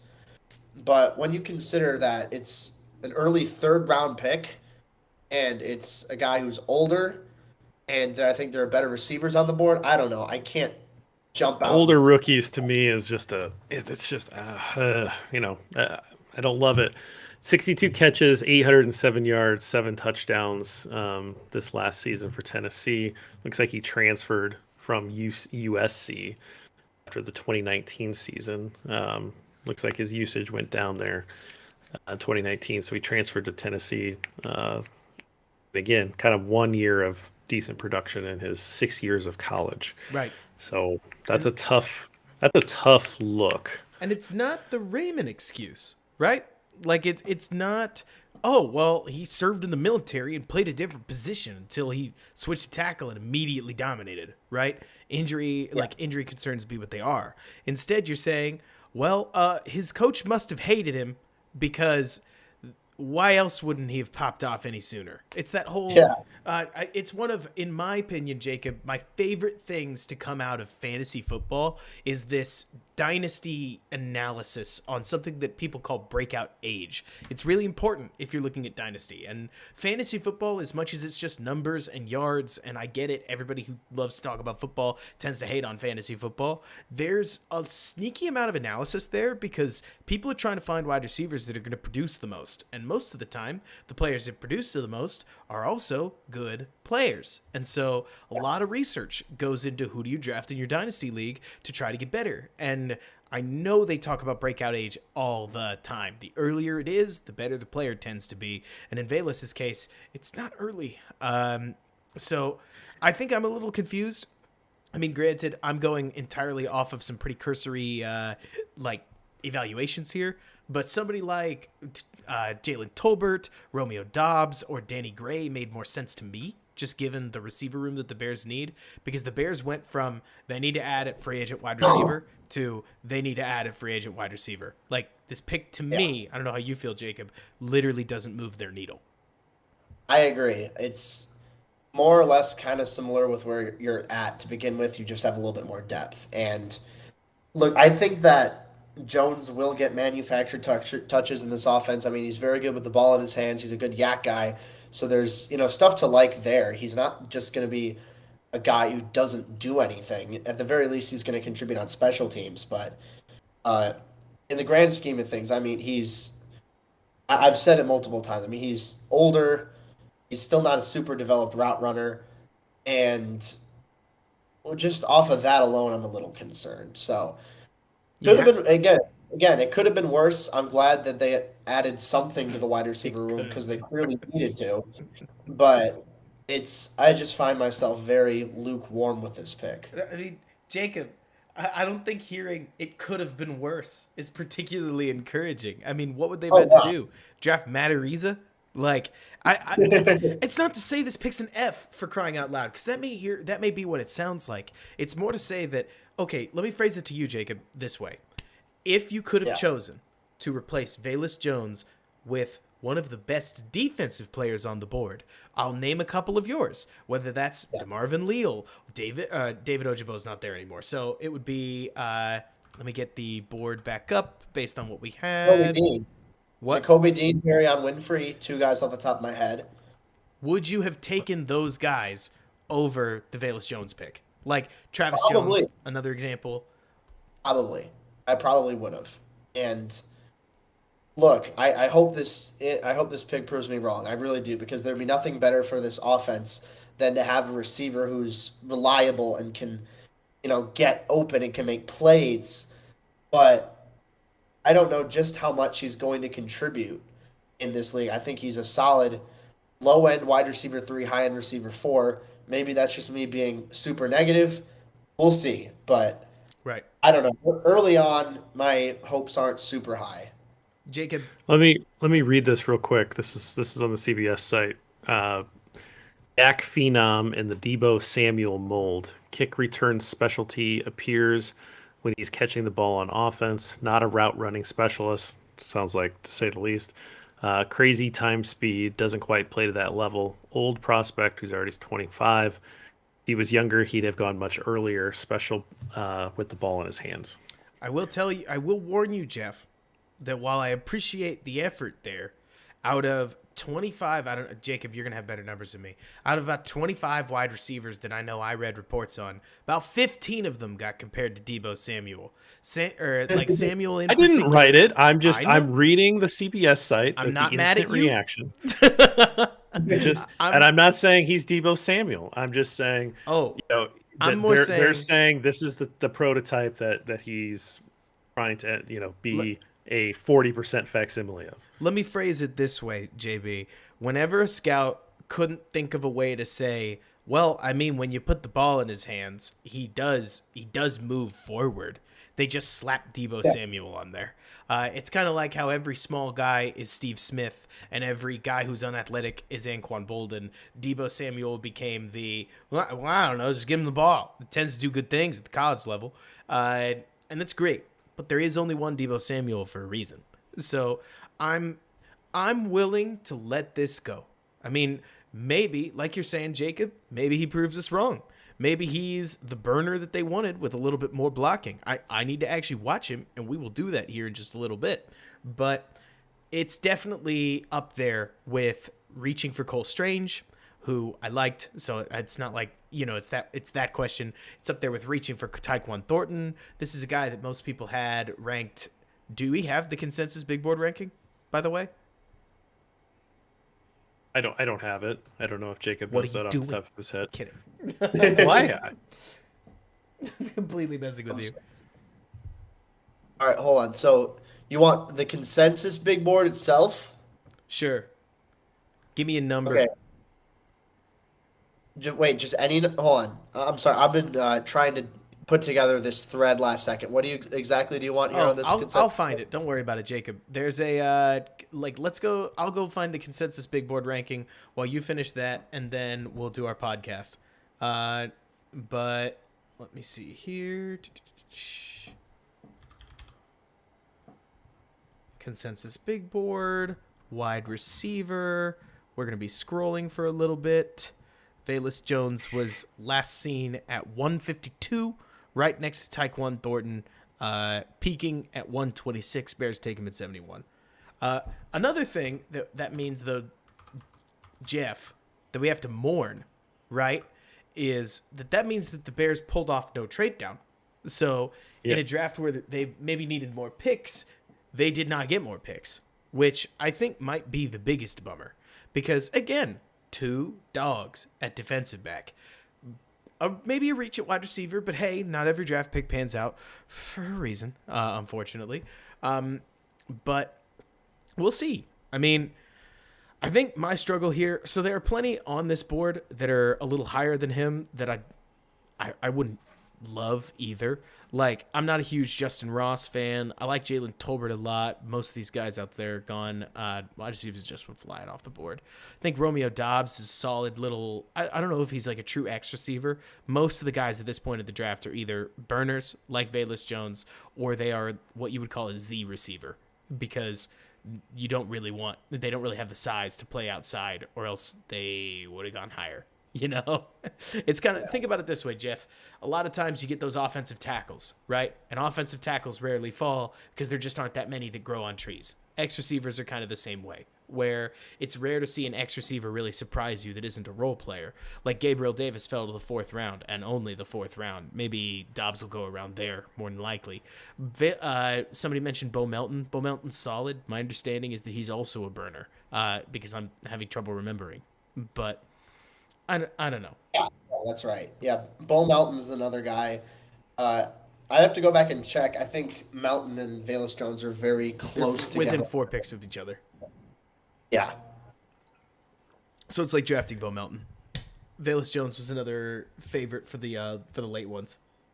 Yeah. Have you guys recovered enough to cut your pot here? I'm giving Jacob time to finish up what he's got going on. Jacob, how many minutes you need? Like 2 or 3. Yeah, no worries. And then we'll be good. Yeah, Well, no, I'm just finished. We'll have this up, and then we'll be good to go. Well, Jeff, there's a decent chance that we ended today pretty much where we started, which sounds unbelievably like, it sounds bad, but let me phrase it this way. We are betting everything on Justin Fields popping off. And if he doesn't, we got a while. But we had a while if he didn't pop off. And unfortunately, this didn't change that. Like you're saying, Tumultuous, I mean, the defensive definitely filled some holes. But you expected to get better coming out of the draft. And they did get better. I mean, hey, Velus Jones at the very least will probably start over Daz Newsome. But I do think that as it stands, Equinemius St. Brown, who has experience in the offense, might be their pegged starter, which is... And I think, go back to the trade thing. Trade thing? No trade. Right. The Bears don't pick again until pick 148. Yay. So there's a huge gulf there, right? And that's something that we've come familiar with in recent years. And this is a reflection of the Ryan Pace era, of course. There's capital that was traded out. So it's tough because there's only 3 more picks, right? There's again, maybe they create something, but we've said that at every pick. Hey, this might be the opportunity to trade down. Again, you need a trade partner. You have a first-time GM that may not feel comfortable if he's not getting every ounce of everything that he wants, or maybe he feels like he needs 110% to move down. You don't know what his philosophy is yet. He hasn't moved up. He hasn't moved down. He's just stayed put. It's his first draft. You don't really know. We're learning, right? But with only 6 picks, in this draft, you maybe expected them to try to move back and get some more, and it just didn't happen. Now you've got 77 picks until on the clock again. Well, that's a long time, right? And you have no control over what's happening. You're going to see runs of all these different positions, and in the 5th round, pick 148, 150. You're looking at depth pieces. You're looking at special teams performers. You're looking at guys that have serious, medical red flags or things like that. There's a lot of things that you can do to make your team better. Like, you want those picks. You want a lot of those cheap contracts are on your team, filling those special teams positions. You want to be able to develop guys and get some value out of them. but only have 3 of them. And what are you going to do? You're just going to use them to build depth. You hope maybe you can get an offensive lineman, maybe that can compete and contribute. Well, you're probably Interior not looking for a starter at the very least. Well, I mean, like a guy that can maybe compete. That's Right. what I'm saying. And I So at wasn't this saying point, that if they you haven't thought- filled it, and if they haven't filled a position that we've been talking about, they're going to have to go at this point. Likely have to go out in the veteran market, and so you do have to think that there's a path to snaps for Velus Jones, right? That has to be the cards. I'll cut you off there, Jeff. He's a 3rd-round pick. He's starting. Like There's a path there. So you can't say that he's not going to get starting reps because he's likely going to have given that opportunity, and it's just calling it what it is. It's a weak room, so there's an opportunity for him to establish himself, and it's not what we were hoping for. Yeah, sorry to interrupt, but I'm ready to do the pod whenever you guys are. I don't mean to cut you off because I know you're talking and all that, but I just finished up, so I'm good. Oh no worries. I'll hand it off. I think the hardest part for me, Jeff, about some of these receiver evaluations, though, is going all the way back to, I'll pick on somebody that a lot of Bears fans liked, Riley Ridley, who, for as long as he was in Chicago, really never showed me anything beyond average. And what Riley Ridley taught me is that depending on the team that you're on, if you are wide receiver 4, right? Like, I'm going to use a very extreme example. There's a very decent chance that we could put Jacob Infante in a Bears uniform, and if he ran if he ran a backside dig against cover 4, he would be open. Like, that's not to say, Jacob, that you would either catch the ball or make a play after the catch or survive the hit. I'm saying that there are plenty of situations where literally anybody could get open based on the route. Does that make sense, Jeff? That just if you ran the right route at the right time and sold it, you would be open to. It's the whole NFL argument of if I got broken open on one of those, like the defense forgot about me blocking assignment, tight end, touchdowns, you might score too. That doesn't make you. It just means that if Velus Jones, the only reason I go off this tangent is that if Velus Jones gets snaps, he'll have a shot at production. And I don't know if him being on the field is necessarily indicative of him being good. But that's all pre-more tape, because this was a guy I watched one game of and the Senior Bowl and actually liked. I just thought 71 was a lot for him. Robert, they might not pick you up coming out of the backfield. That is your secret weapon. Oh, they wouldn't see me. I'd be wouldn't see you. They might not pick you up. They'd be like, "Where'd he go?" They'd have no idea. And I'd wear some green socks if that was allowed, just to try to help myself be that little bit more invisible and just sneak out on a slip screen. How much taller was Tariq Cohen compared to you? I think he was about an inch taller. But the difference between me and Tariq Cohen is that if Justin Fields dumped the ball off to me, I would run as quickly as I could and then slide before I got hit. So as a running back, which would get me cut, but I would have enjoyed my time in the game. It's cute that you think you would have caught the dump off. No, I probably wouldn't have. I remember there's a video of Warren Moon throwing passes to Schmoes at one point, and none of them could catch it because he was spinning the ball so hard. Just slinging it in there. Right. Perfect. Well, Jacob, I'm as ready as I'm going to get. You? I'm ready. Let's roll. Let's do this thing. What's going on, everybody, and welcome back to Bear With Me, a Chicago Bears podcast hosted by yours truly, Robert Schmitz, right here on the Windy City Gridiron podcasting channel. And I'm here with Jacob Infante again as we are talking pick 71. No trade back in the first 3 rounds. 3 picks. Velus Jones, wide receiver out of Tennessee. Jacob, what do you think? Yeah, so I know I've been on record saying beforehand that this is, the Bears needed to take some sort of offense in round 3 after going defense back-to-back in round 2. And they did. They added a receiver, which the positional value I like. I don't think this is the best they could have done, though. I'm just looking at, because there are genuine concerns with Velus Jones and his just general profile. I mean, he's turning 25 years old in May. So by the time that he's done with his by the time he's done with his rookie contract, he's going to be 29, unless for some reason I'm doing my math wrong, which would be embarrassing. But You look at that, along with the fact that I don't think he's a great route runner. I don't think that he's shown the ability to really adjust his stems to, adjust to according to what type of coverage he sees. And I don't think he has a ton of value in jump ball situations either. So it's a little bit of a confusing pick to me, but I'm not just going to sit here and knock the guy the entire time. I think that there's plenty to like. He's very fast. He ran a 4.31 40-yard dash, and I think that he's one of the better yak receivers in this class. Just looking at his agility after the catch, his creativity, how tough he runs, his contact balance, and it seems like a lot of would-be tacklers tend to bounce off of him. Uh, and whenever you get him the chance to get out in space against zone coverage, or you utilize him on screens or whatnot, I think there's a lot to utilize in that regard. Very good returner too. I mean, he had 2 kick returns for touchdowns over the course of his collegiate career. Very productive in the third phase. So I think that at the very least, he's going to start as a return specialist for this team. But I could definitely see there being a role for him in this offense, most certainly.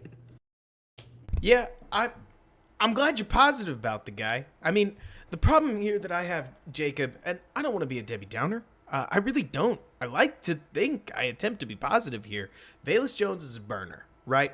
He absolutely has a place in the Bears offense because the Bears don't have enough receivers for anybody to not have a place in their offense. So, but the problem that I can't help but think, Jacob, is, and maybe I'm reading the tea leaves wrong, but we're talking instant reaction, right? We're talking raw and uncut. This reads to me like panic. This reads to me like they got to 39, they got some trade offers, but they loved Kyler Gordon too much and couldn't do it. They took him.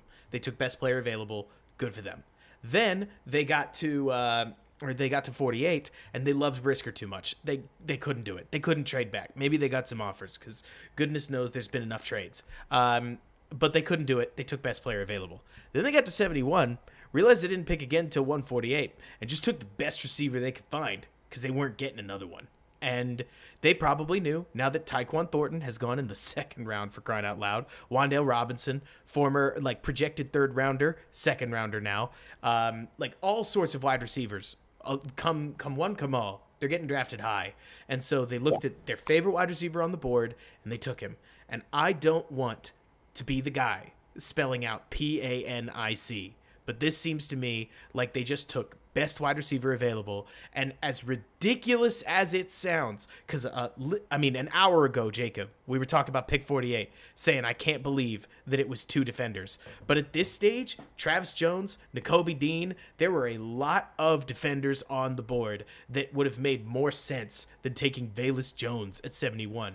And sure, I would have been frustrated. Bernard Raymond was still on there, right? Like, if we had this to do over again, a third defender still would have frustrated me. But massively reaching for a wide receiver just because you're not trading back into the fourth round and you can't find a trade partner now that we're in the 70s, even though somebody traded up for Ritter just a couple picks later.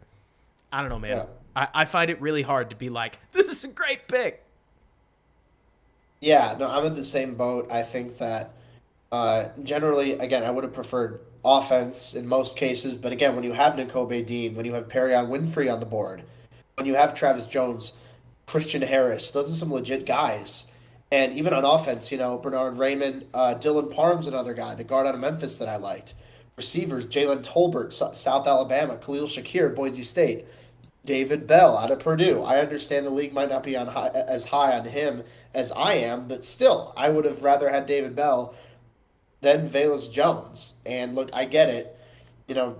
Velus Jones is more athletic. He brings the speed that this offense likes. And again, he will have a role in this offense because of that, because of the athleticism he brings, because of the thicker frame he has. I mentioned it to you while, we've been on the live stream here and before we started recording, but he does remind me of a little bit of if Jakeem Grant took one of those mushrooms from Mario. He's like a bigger, genuinely type of, just a thick build. So he's got that going for him, and he's explosive and agile after the catch, but he's pretty one-dimensional as a route runner, doesn't really blend route concepts very well, not super physical at the catch point. There could be some issues with disengaging from, more physical man coverage, which I think he's better in the slot, but who's going to play on the boundary? who's going to play on the boundary for this offense? Is it Mooney. going to be St. Brown? Are you going to put Mooney there? Yes. Which, sure, but at the same time, I believe that his skill set is much better suited as a field side weapon along the outside. But that's just me.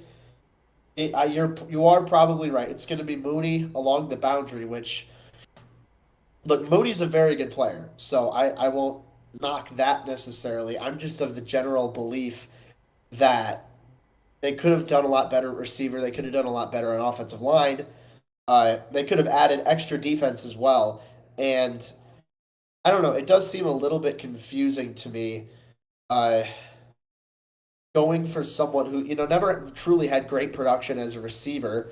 I mean, he was good. He had a good collegiate career, great returner.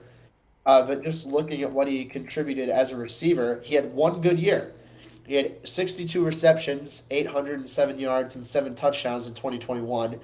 And before then, he didn't have a single season above 300 yards.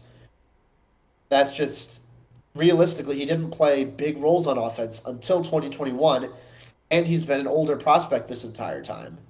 Right. So I'm admittedly very confused in this whole process, and I'm just a quick note here. I'm very thankful for the chat here on the YouTube live stream that nobody's made fun of how nasally I sound right now, but because I get really self-conscious about that. I'm like, oh crap, I'm a little stuffed up. Does it really come off that way? But that has nothing to do with Velus Jones. I'm just getting sidetracked and don't have a good attention span. But there are genuine concerns with Jones. Don't hate the pick. I'm not like throwing things into my mirror and cracking it or whatever. I'm not, flipping out. I'm just very lukewarm on it. I know draft grades are the worst, and I'm saying this as someone who's going to have draft grades after this draft. I'm just, I don't know. This is a very middling pick for me, and I find it hard to be super pumped about it, even though it is a general, even if it is a wide receiver pick. I feel like they could have done a lot better. Yeah, the tough thing here is that, I mean, even as we talk, I mean, I called it panic earlier. It's more like reaching. I don't know. I'm having trouble putting it together because in the world where so many different teams traded down, the Bears did not pull off a trade down, and now we have a very long wait until pick 148, when honestly I thought a trade down would have made a ton of sense. At the end of the day, obviously, like you said, Jacob, I'm nervous about 25-year-old athletes that go out there in the physical, like entering the physical prime of their youth and just start dominating a bunch of 20, 21, and 22-year-olds, because I don't want to say like it's not that hard, but that's generally the worry with older players, is that they're just bigger, faster, stronger, and that it makes them better on a football field, which doesn't translate when that man goes up against other men, so to speak. But at the same time, Ryan Poles told us that he wanted speed. He definitely got some speed with did he run a 4-4 or a 4-3-3? I know it's in the 4-3. 4-3-1. What? 4-3-1. I believe it was. 4-3-1. So wicked fast. And the only thing that I can think about is twofold. Okay. Well, actually threefold. We'll go negative, positive, negative. So we'll sandwich, right? -1. This is a receiver that the Chiefs tend to take. The problem is, I would argue that a lot of the receivers that the Chiefs have been taking have generally been unsuccessful, and they've been overlooked partially because of Tyreek Hill, who's now not with the Chiefs, and Travis Kelce basically being a two-man offense amidst other guys. But with Patrick Mahomes, it's not like the Chiefs' weapons record in terms of drafting is particularly shiny in a post-Hill world, who dropped for obvious reasons. On the bright side, he definitely has a role in the offense. I mean, the offensive cupboard is bare enough that even if they have Equanimeous St. Brown starting, that would be ESB, Darnell Mooney, a flyer in Velus Jones, and then Byron Pringle probably playing like a slot flanker role, which is fine. He's pretty good at it. There's a reason he picked up 500 yards last year. And then the other negative would be that I don't think that this makes Velus Jones an X receiver. So between the age, it means means that the Bears added at wide receiver, but they're not done at wide receiver, and they'll definitely need to go likely either to the free agent market or just trust it to ESB, which seems to me kind of like trusting corner to Kindle Vildor, but maybe I'm over my skis there. I don't know. Last thing I ever want to be is overly negative about the Bears. Because draft picks are the way they are. We could sit here, like you talked about draft grades, and pretend like we know anything about sure things, and we don't, right? But Yeah. I don't know. From an offensive perspective, I can't help but look at this pick, Velus Jones Jr. at 71, and think about all the receivers that were drafted between 50 and 60. And maybe part of it is Jalen Tolbert, sure, that I'm pining over one guy, which is a problem that only somebody who actually pays any attention to the draft has, and I understand that, and I have to wear that, and that's my fault. But it's definitely a pick that I'm like, wow, his consensus big board ranking was 142. Hopefully he ends up better than that. Yeah, I think that it's one of those cases where you have to trust that this is an NFL organization who knows what they're doing. And I mean, I'll put the trust in their hands. I believe that as fans, as analysts, what have you, we have the right to be skeptical. We have all the right to question the moves that our favorite teams make. But again, they have access to much more info than we do. So we'll see if this pick works out. I'm willing to be patient and say, okay, maybe this will work out. Maybe maybe Velus Jones Jr. can contribute to this offense in a way that's worthy of an early third-round pick. We'll see. One question I'll ask. Oh, sorry. I was just saying I have my doubts as of right now. One question I'll ask before we hit final thoughts. How is he as a blocker? In the world of the Getsy Shanahan offense, that tends to be a pretty big deal. Not that it shouldn't be on other offenses, but what did you see from him? Truthfully, I didn't get to see a lot. I don't have much at all in my notes about Velus Jones as a blocker. Admittedly, I didn't watch as much of him as I would have wanted to, just simply as a matter of me being busy having to watch a handful of guys and more so targeting the actual like the passing reps themselves. But from what I've been able to see, it's nothing like special. He's not like, okay, holy crap, this is one of the best blocking receivers in this class. It's not like a George Pickens sort of situation where he plays with bad intentions, or a Christian Watson where he has so many reps that you just have to notice. Yeah, exactly. So I wouldn't say he's a liability in that regard from what I've seen. But again, the sample size that I've seen admittedly isn't big enough for me to feel super confident in that. So if I had to assume, I think it's all right. Being not the biggest guy out there, he's going to have some limitations, but it's not like he's a total liability blocking in the run game either. Right. I know Jeff was saying that a scouting report compared him to, Deebo Samuel. So yeah, he's among the other 15 receivers that all got compared to Deebo Samuel. So good for him. It'll be interesting to see what happens. I mean, there's nothing to say, Jacob, that in the future we're not looking back and saying, hey, Velus Jones is a perfectly normal third-round pick. I mean, let's put things in perspective here, right? A third-round pick is a big deal to the Bears because we didn't have a first-round pick. But traditionally speaking, you want, or like in the world of want, if you got your way, right? You want a Pro Bowler out of the first round, you want a starter out of the second round, and you want a role player out of the third round. So, and then in the fourth and beyond, you want either depth or whatever you can get from there, right? And special teams. Obviously, that's oversimplifying, but that's the way I've heard it a lot, that in some people's eyes, it's a top 100 league. So you want that Pro Bowler, then you want that starter, then you want that role player. And inside of a Marquise Goodwin role, I could completely understand Jones thriving. The problem is that he also adds a returner, which I know the Bears needed. It doesn't look like an important position, but it's a position that obviously people care about.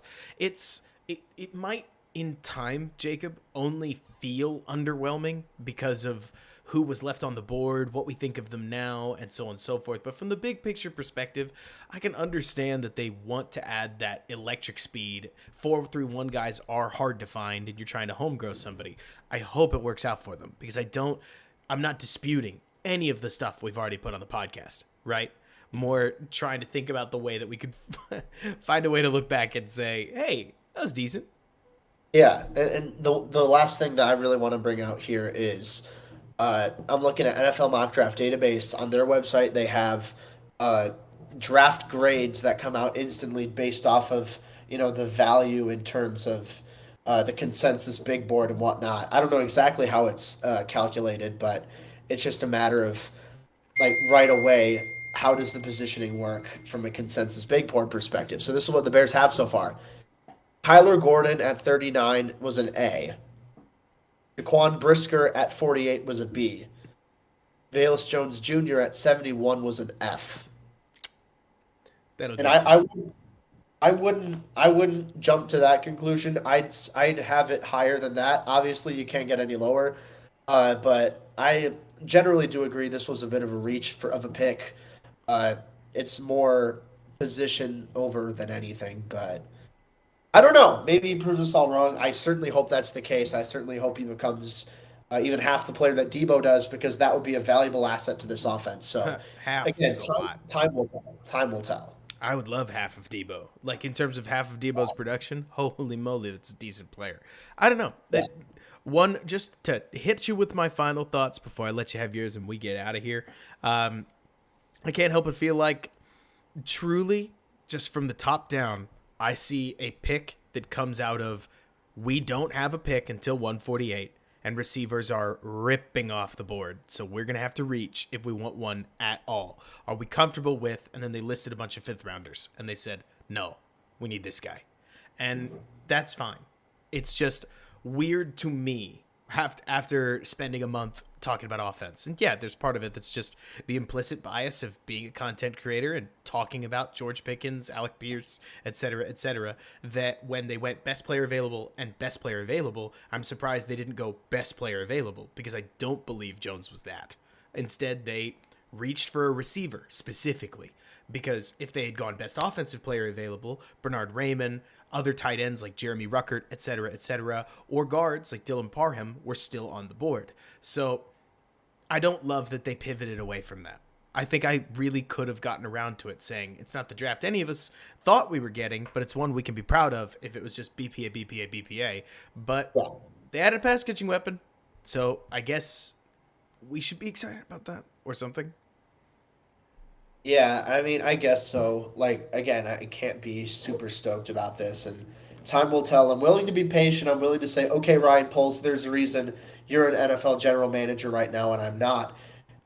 So I'll put it in your hands. I'll let you, your scouts, the people who are doing this for a living, you make this decision. I'll hope for the best, but again, I'm just skeptical at this point. So I think that it would be smart of them to double dip at receiver at some point. I still think they need another big guy who can stretch the field, but I still think that there's obviously a lot of work to be done with this offense. I know that these Shanahan, LaFleur type offenses do thrive with, some of those like hybrid players, like especially Kyle Shanahan having Deebo Samuel to work with. Like, that's been, huge for that offense. And Velus Jones very, very likely isn't going to be Deebo Samuel, because Deebo Samuel's an all-pro wide receiver. But if he can serve in that sort of role, there's value there. I guess that's the mindset and the train of thought that the Bears are having right now. All I can say is I'm willing to be patient, but I don't know. The skeptic in me is not necessarily thrilled with this pick. Right. And unfortunately, like you're talking about, Jacob, it's obvious. Everybody knows it. So I guess I'll really close with this. You talked about wanting a big field stretcher. Big field stretchers are second rounders. The Bears went in a different direction in the second rounders, and there went all the big field stretchers. Like, quite literally, they all went in the second round. Tyquan Thornton going in round 2, I didn't see that coming at all. I thought he'd be a guy the Bears could target in round 5, for crying out loud. Yep. Mm-hmm. Like, it's fine. It is what it is. And hopefully, according to that metric we listed earlier, the Bears got their role player. But they're definitely going to need to be active in the...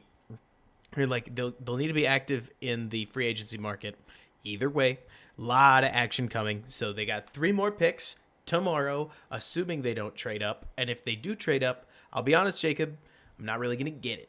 Because after spending a free agency where they don't want to backload contracts, which I can completely understand, and a draft where they don't want to trade up, where I can completely understand. Trading up now, to me, they must really love the player because they really don't want to pay the premium that would be that future round, you know? Yeah. Yeah, no, most certainly. Well, Jacob, it won't be me because I'm going to be at a wedding, but we will see, or we will talk to you tomorrow. We being the network. I think it's going to be. Did I hear it's Bill? A little bit taking up the mantle. Maybe JB. Might be. We'll find out. We'll find out. We'll figure it out. But either way, yeah, 100%. Yeah, that's true. Either way, though, I'm excited for day 3. Interested in seeing what the Bears will do. There's still a lot of draft left to take on, so we'll see. Absolutely. Well, guys, we'll get out of here. Thanks so much for bearing with me, and we'll see you next time. Perfect. Let me edit that real fast. JB, it's yours. Oh, okay. So for those of you that wanted me to drink, I have pulled a bottle. That's how I feel right now. This is Berckes. I have had a hard time finding Berckes for the last couple of years. They changed their bottle, and so this is the first time I bought it in this this particular packaging. It's very handsome. They've done a nice job. Berckes is not sponsoring this, but if you are out there, you would like to give us some money. Let's talk. I'll change the name of Bears Over Beers to Bears Over Bourbon. If you want to pay me enough. But anyway, Berckes. Haven't had it in a long time. I had a bottle a long time ago. It's become hard to find. I was out and about with some friends that were doing some bottle hunting and saw this and felt pretty good about it. Grabbed it. So it's the first time I've had it in a while, and it's pretty tasty. But I felt like I needed this after 4 straight hours on a live stream. Oh yeah, no, and I might take that up because I do have another podcast to hop on here in a second. But after that, I might end up having a drink because I'm 21 now, so I can do that. We will have you on as an official Bears Over Beers guest here soon, and you can bring your first beer. And I am so curious to see what a 21-year-old college student brings on to a craft beer show because I have a feeling it's not going to be great. Bring on Miller just for the memes. Yeah, I don't know. I'm going to bring on like a White Claw. That's what I'm worried about. Oh, I've been thinking about this for a long time. I don't want to come off as, here's me with my my cheap ass college Busch Light that I have. So I'll purchase something for the occasion. I'll splurge a little bit off of, I'll tell you what. You go to the store, you send me something, and I will Venmo you money, and I will buy you a real beer. How's that? I'll have to keep that in mind. I'll keep you to that for sure. Won't you bring crap beer on to Bears Over Beers? I won't. I understand. I understand. It's prestigious. I need to honor that. So you tell me what you're into. You go to the store, and I'll pick out a beer for you, and I'll pay for it. Perfect. You're the man, Thanks, JB. Dad.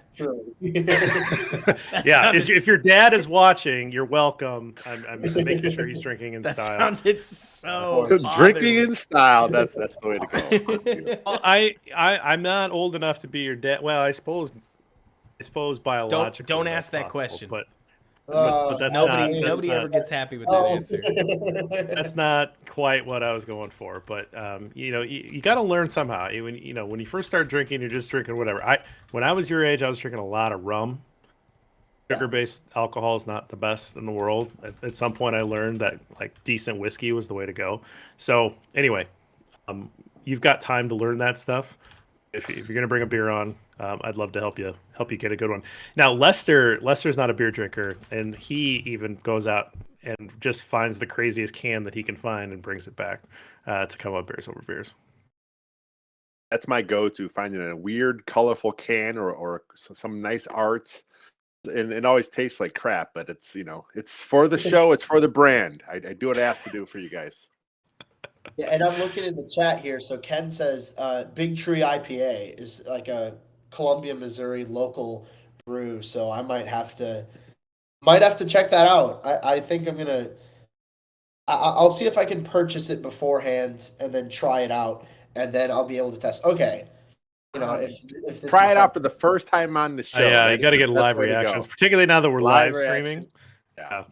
Oh, that's fair. That's fair. You want to get the actual genuine reaction, then I'll order it for the first time. I'll buy it from like a convenience store, what have you, grocery store, whatever, and you'll get my raw, unfiltered reaction to Perfect. Big Tree Hey, man, hey, IPA. go do your other pod. I really appreciate all the work tonight. We'll talk to you Of tomorrow. course. We'll do Jacob, we're going to see Jacob all day tomorrow, the same way after every pick. It's not going to be Robert because Robert's got a wedding. Jacob is a workhorse running back here. We are feeding him 25 carries. I mean, this is, if we're dumping the ball off to him 10 times, this is an Anthony A-Train Thomas type situation. We are going to feed you until you can't stand anymore. Yeah, let's just hope that I'm actually able to get a second contract out of this and don't get burnt out before my physical. That's true. That's true. We'll trade you for a fifth round pick. Of course. All right, well, it's been a blast, gentlemen. Thank you, all of you, for having me on. I'm really looking forward to it, and we got a lot of stuff coming tomorrow. So I'll see you guys then. Thank you again for having me on. Jacob. Thanks, Jacob. Sir, I want to get you. Thank you, Jacob. Shoot, I want to missed hear it. your thoughts on this Velus Jones Velus. Jr. pick. I did talk to him at the Senior Bowl. I pulled some quotes when we were there. And so, I remember him being like the local kid from the Mobile area. So that was cool to revisit those quotes. So I tweeted those out. And then, of course, I couldn't resist, and I made a Tommy Boy reference about, a lot of people go to college for 7 years. So, I've had some fun already tonight, and now I'm drinking bourbon. So I'm at the end here. But what were your thoughts when you saw that pick, and how do you put that in context with what the Bears did tonight? Real quick, Malik Willis finally is off the board. He went to the Tennessee Titans. That's a nice spot for him. I think it's the right spot for him. Yeah, the line. That's a good offense. It's a good vet in front of him. He'll be the starter in a year or two. So real quick, Velus Jones. When I came on earlier after the Bears' first two selections, I said my initial reaction would have been, "What the f?" Okay. I eventually talked myself into those two defensive backs. Same here. My initial reaction was, "What the f?" But I can't talk myself into Velus Jones. There was just okay. it seems like Ryan Poles is like, well, we don't pick again to the fifth round. Let's make sure we get one of our top wideouts now instead of waiting. But man, I mean, there's nice. I watched again. I did not watch any Velus Jones. He's not a guy. It was even on my radar anywhere because there was about 5 or 6 other wideouts I thought would be before him. So. I watched some tape when I was doing the article for him, and I know, nice yak ability. He's thickly built. He probably could play the X for you or the slot. I mean, he's kind of a tweener guy, but a good returner. But like you guys talked about earlier, he'll be 25 years old, and I guess at the end of the day, the average lifespan of an NFL career is what, 2 years? So. Projecting it out, saying, well, the second contract, he'll be 29. Well, the odds of a third-round pick getting that second contract, as Josh Spennerbach talked about in like a week ago on the site, he did a nice draft profile write-up. It's like 50%. So the odds of this guy getting another contract or with the Bears are low. If he does, that's nice. I mean, this is Marquise Goodwin, this is Damiere Byrd, this is Dean Grant. Let's see if Luke Getsy knows how to use some speed because, Matt Nagy sure as hell didn't. Again, there are these general rules of thumb, right, that you've kind of picked up along the way. I mean, I'm not an in-depth scout like EJ Snyder, like Robert's trying to get into. Robert, worked up about 50 guys, right? Obviously not like Jacob who did 400.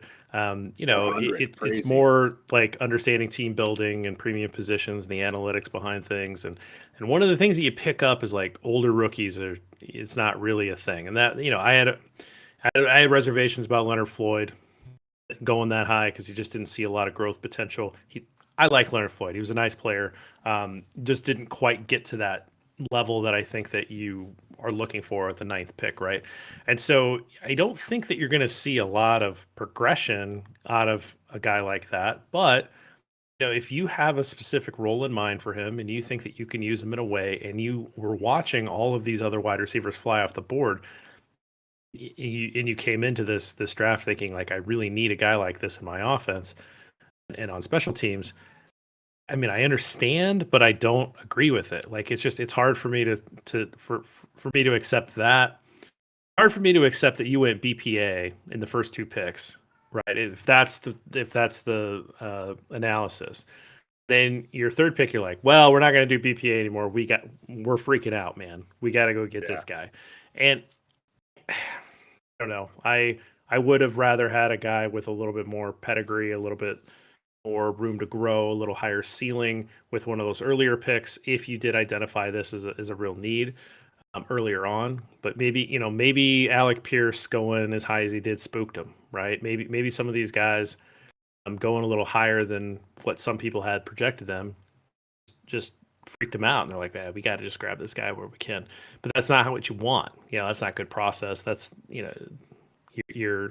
you don't want to pick. And again, I'm totally analyzing something that I have no real insight into. They might love this guy, right? And one other team, it only takes one other team to love him and take him before you. There's only so much you can do, and use the numbers of the consensus boards and all that kind of stuff. It's just an older rookie has some downsides to it. Yeah, look at what he'll bring to the Bears as a rookie, and you assume based on what he's done in college, he'll be your kick returner, he'll be your punt returner because he's done both, and he's probably going to be, he may slide in as your 4th or 5th receiver. Is that enough to warrant a 3rd round selection? I don't know. I mean, that means he'll get on the field. There are some picks in the 3rd round they don't really play as rookies. With Velus Jones, he'll play. The way it looks right now, he's going to be a guy that will help your special teams. This is, like we talked about earlier, maybe it's going to be more of a defensive team, run the ball, slow down the game, and you need that, I guess, specialists. TJ Starman, who does a lot of stuff for us on Twitter and Facebook, he had a nice tweet earlier. He said, what is this, the Lovie Smith Bears, going defense, and they get the best return specialist in the draft. So I don't know. It's a head scratcher of a pick. Like we said, doesn't make a lot of sense to me. At some point, we'll hear from Ryan Poles here tonight. I think he does meet the media at some point when the draft ends. So we'll see what he has to say about it. I mean, obviously the Bears love him. They made the pick, so we'll see what happens. It'd be interesting to see if they see a role for. I mean, Robert's been making fun of it. It's not my review; it's just what I read off of CBS. But I saw, I heard, yeah. This idea of the Deebo Samuel thing, and him and everybody else. Name somebody else, but this idea of a guy that you can hand the ball off to, you can kind of dump off on some of those shallower routes. And what's interesting though is, I think a lot of us have thought about this, the need coming in as a field stretcher, and I suppose this guy can do that, right? I mean, he's got one of the fastest 40 speed. I mean, that's blazing, right? But if he's a yak guy and they're talking about him as a Deebo guy, to me that means that you're getting the ball in his hands in the short area and hoping that he breaks it, right? And so I don't know. I guess maybe it's because he's bigger. Like I'm having a hard time reconciling the two of like, I guess he can stretch the field. So how are you going to use it? It'll be very interesting, right? Like, how is this guy going to be used? How's he going to be used off of Darnell Mooney? What's Byron? I mean, how many targets is Byron Pringle going to soak up, right? And and is he? I mean, that's a projection, that we haven't talked that much about. Like he's obviously being signed to play a bigger role than what he played in Kansas City, and that's because in Kansas City, the best that you could hope for is be the 4th fiddle there. But it's not what I thought would happen tonight. I love coverage more than most, and so. I certainly can live with the corner. And I love safeties, and so I'm sure I'll get there. Like you, I'm sure I'll get there. Well, it's with safety, it's the value. You look at the value of a safety at that point where, it's tough to defend. With safety, that's one of the spots I did do some look into. I think you guys may have mentioned earlier Baylor's JT Smith Jones. JT, yeah. Woods. Yes, and there was a kid was JT Woods. I knew our guy would know it. You know, there seemed like to be some athletic profile fit safety type they could have got, you know, on day 3. But you know, this guy, like we talked about, first round grade, second round grade, plug and play starter. You know, you can't argue if both these guys are starting in camp. That's a win for Ryan Poles. And then we have to see what happens with Velus Jones, because right now, like I said, it looks like a 4th or a 5th on the roster. You know, he's a returner, which, you know, a defensive-minded head coach probably values this to some extent. Man, they just, you know, if you're going to go with an older rookie, I think Raymond was still on the board. The O-lineman was there. You know, I think that guy could have came in. He would have competed to play. He could have started at right guard because the Bears still have a glaring hole at right guard. And now, look, you can find guards on day 3. You know, there are guys that you could find that can come in and compete, but it's you know, the chances are a little slimmer because right now it's still Sam Mustipher and Dakota Dozier battling at that right guard spot, and that is problematic for the Bears. Have to believe that they are going to hit the veteran market. I have to believe, you know, maybe a Josh Sitton situation Eric where Flowers on his way. Oh yeah, for sure. Somebody gets cut and you jump in. I mean, you're saying Eric Flowers. I mean, there's got to be other guys out there that will get cut, you know, at some point over the summer. And so I don't think that he's done building. And you know, at some point you just know that you got work to do. Flowers was a Chief while Poles was there. Then he went to Indianapolis. And Lester, do you know what position he played? Who's this? Eric Flowers. The answer is right guard. He was drafted as a tackle. Yeah, he drafted as a tackle, but he ended up right guard. But he got kicked into right guard. Doesn't that sound interesting for a team looking for a right guard? So wouldn't surprise me if the way that the draft board shook out that they're already on the phone. For those that are still here, congratulations. Thank you. We're still doing tape review, so but I completely understand wanting to bounce out on a 4-hour and 45-minute stream. We're here until the draft ends, which, just to make sure that the Bears don't trade up into any picks, Jay Sanders and Arch Creep, you guys are on the same team.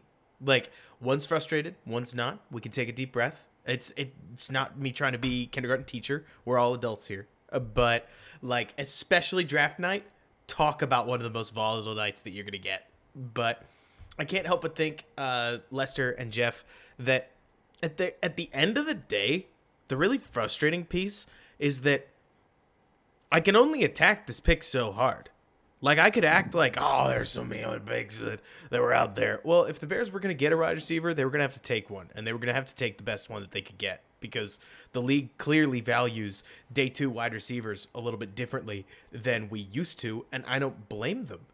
There's so much data coming out right now that suggests that you need quality pass catchers. Also, here's a weird one. Now, we've all projected that they would continue to use Byron Pringle in the slot, right? Why wouldn't they? That's where he's been. But let me just go ahead and pull the mock draftable so that you can see what his measurables are like. Maybe they think that they have their guy on the outside already. And that would be weird. That would certainly be different.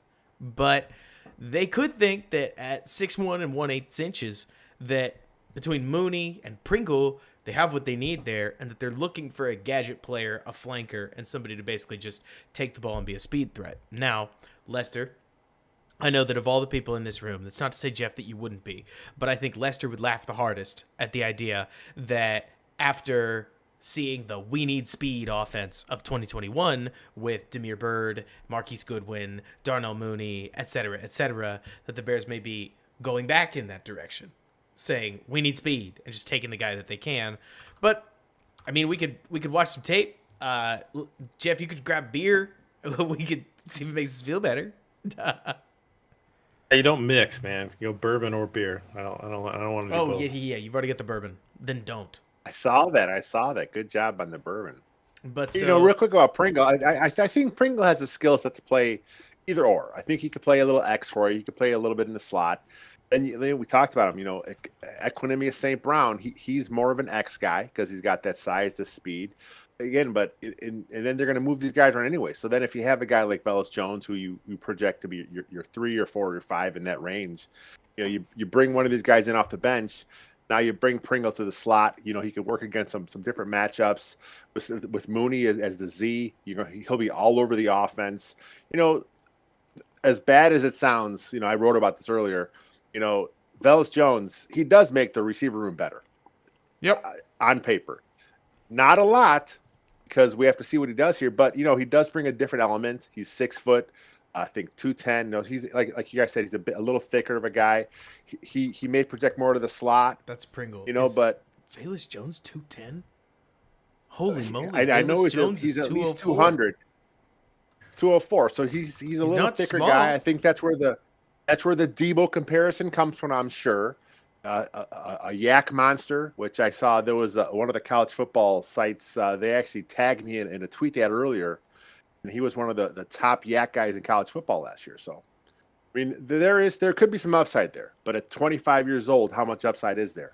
Oh, here's a good that's route. The question for now, obviously, he's going to get picked up by the safety, and it looks like the nickel corner. In this case, this is Saban defense. That's the star. That's Petrie's position.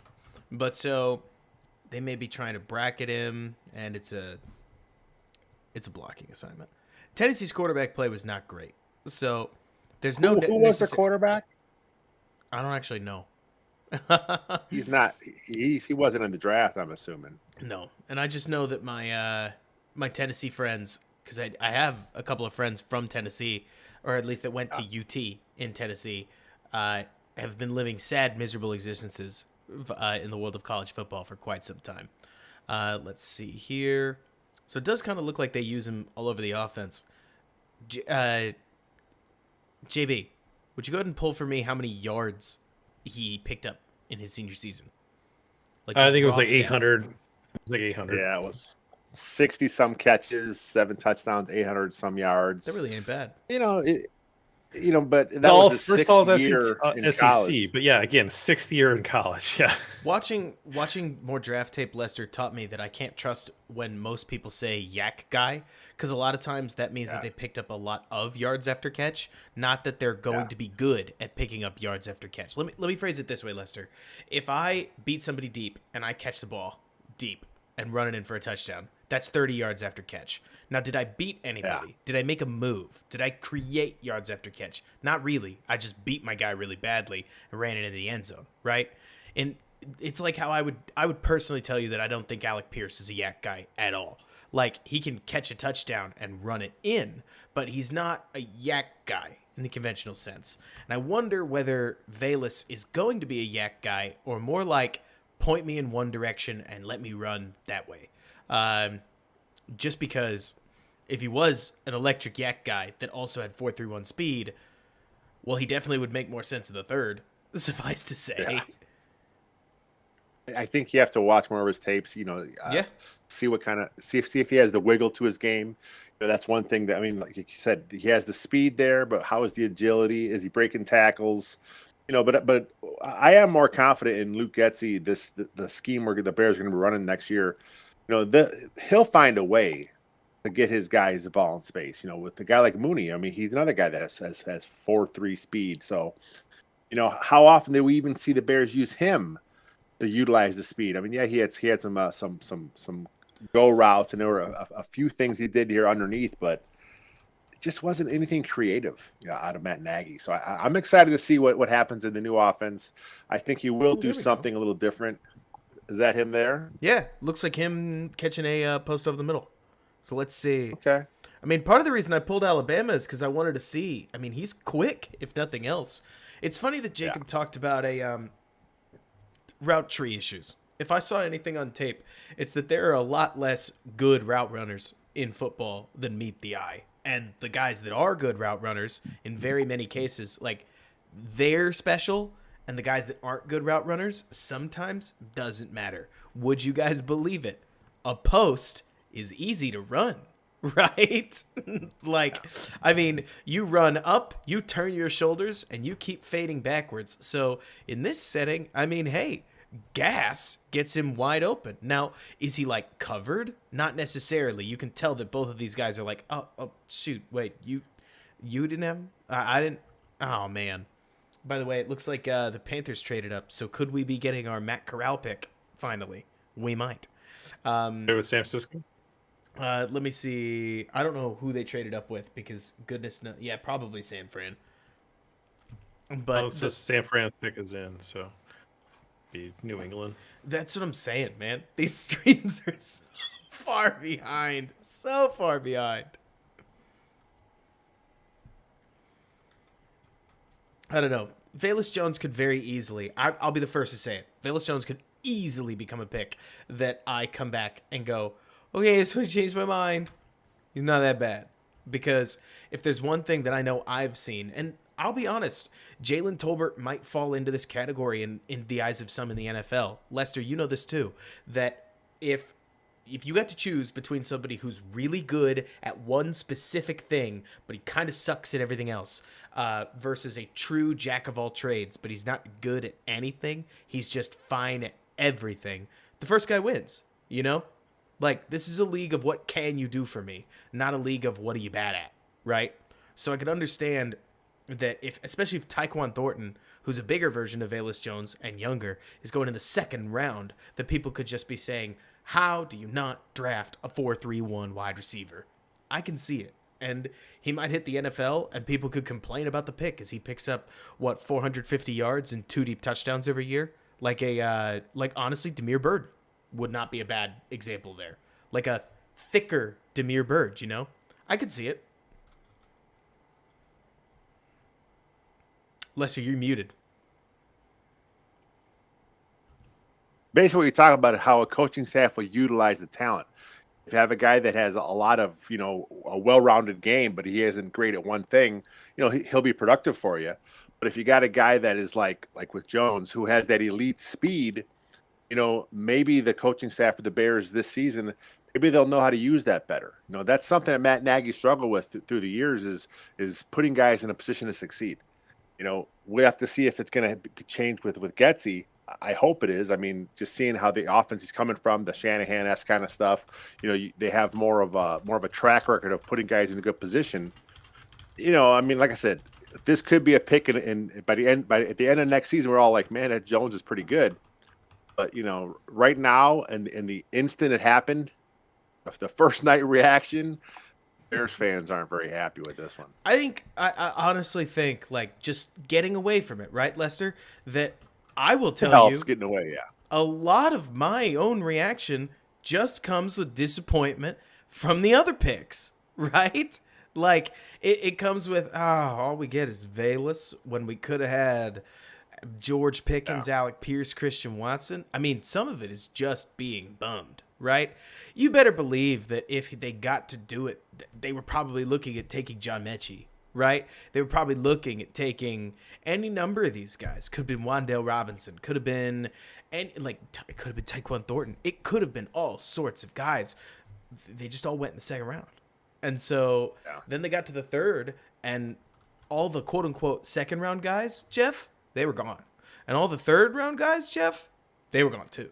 So who do you take? And I really can understand it. I called it panic earlier. Panic might not be fair. Like, panic, it might be better described to say they went BPA in a round where they thought they were getting basically 2 free first-rounders because they couldn't pass on them. Which, Jeff, you and I were talking about this, that we want to build a draft board for next season. That's a teaser. And we may end up feeling the same way, where it's like, we can't not take this guy.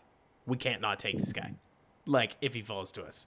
And right now, from the top-down level, it feels like they took their best wide receiver available at a time when wide receiver was at a no-value proposition. Like, that all the value was elsewhere. But hey, that's how it goes. You don't get to necessarily, you don't get to just pick a position and be like, that guy rules. And J2K, I see what you mean. Like, talking about Shakir and Melton and Calvin Austin, you're totally right. But my guess is that they, at the very least, whether you agree with it or not, see Jones, or like they see Jones. Velus Jones as a completely different weapon and somebody that they want to use. That's their pick. But whether you agree with it or not is up to you. I think it's really going to come back to that second pick, right? I think that we'll probably pretty good about the corner and know that corner is important even in this defense where it maybe not be as important as other defenses. But I think we're going to feel pretty good about the corner. I think we'll probably love the safety. The safety's going to be great. We're going to love him. We're going to forget this conversation.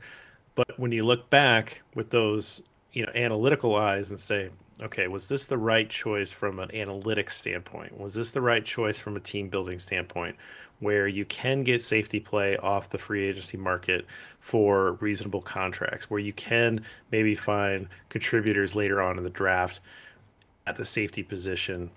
Is that the way to invest a premium pick, or should we have used that pick on one of those wide receivers that maybe had a little bit more upside, a little bit more youth that could grow into, a better contributor? Again, book's not written on any of these guys. I'm just, again, it's instant reaction. This is one of those things where that's what goes through my mind is, put a premium on the some positions over others. That includes, offensive tackle. It includes edge rusher. It includes corner. The middle is not so much, right? You can find those guys a little later. And so barring trades, and I'm a guy that played all my football snaps as an interior offensive lineman, interior defensive lineman. So, it kills me to say that they're not as valuable, but that's what the NFL is. You can see that with looking at the contracts and where the premium draft capital is put in. So, yeah, I do. I think that as my instant reaction, you're going to look back and say, what is it that we did there with that second round pick to take the safety when there were wide receivers on the board that maybe had a little more upside, and then maybe felt a little pressed to take that wide receiver with the third pick? I think that's my analysis for the night. It's going to be that because in hindsight, in a couple of years, we're all going to look Here's back. a good rep of We're gonna Velus look Jones, at- by the way, burning somebody deep. Not to cut you off, Lester. Just Right. slot fade. It's an RPO where they're going to look back at the No way, he's backside. whispering. Oh, because I was cutting Lester off, so I was going to actually say this while he was talking. But That's fine. Go that's ahead. because I'm Take heavy it. metal. The only reason that I'm counting this rep is because we haven't really gotten a lot of reps of him running routes, and because the corner does not have the luxury of knowing that this play is over, if that makes sense. So we get a one-on-one rep with him in the corner, and you're going to see Velus hop off the line. There is no route to be run here. It's not like he gives a Just a shake zero, or yeah. a bake. It's just go. But the gas is enough to just blow by the guy. Now, did Alabama know that it was first down and that they never throw the slot fade here? Maybe. Was it in Alabama's game plan to let anybody throw deep that wants to? Because who cares? Their quarterback can't make that throw? Could be. That's not an uncommon game plan. But if you're a Bears fan, that's the kind of gas you're looking for, especially given their quarterback, Justin Fields, who's really solid.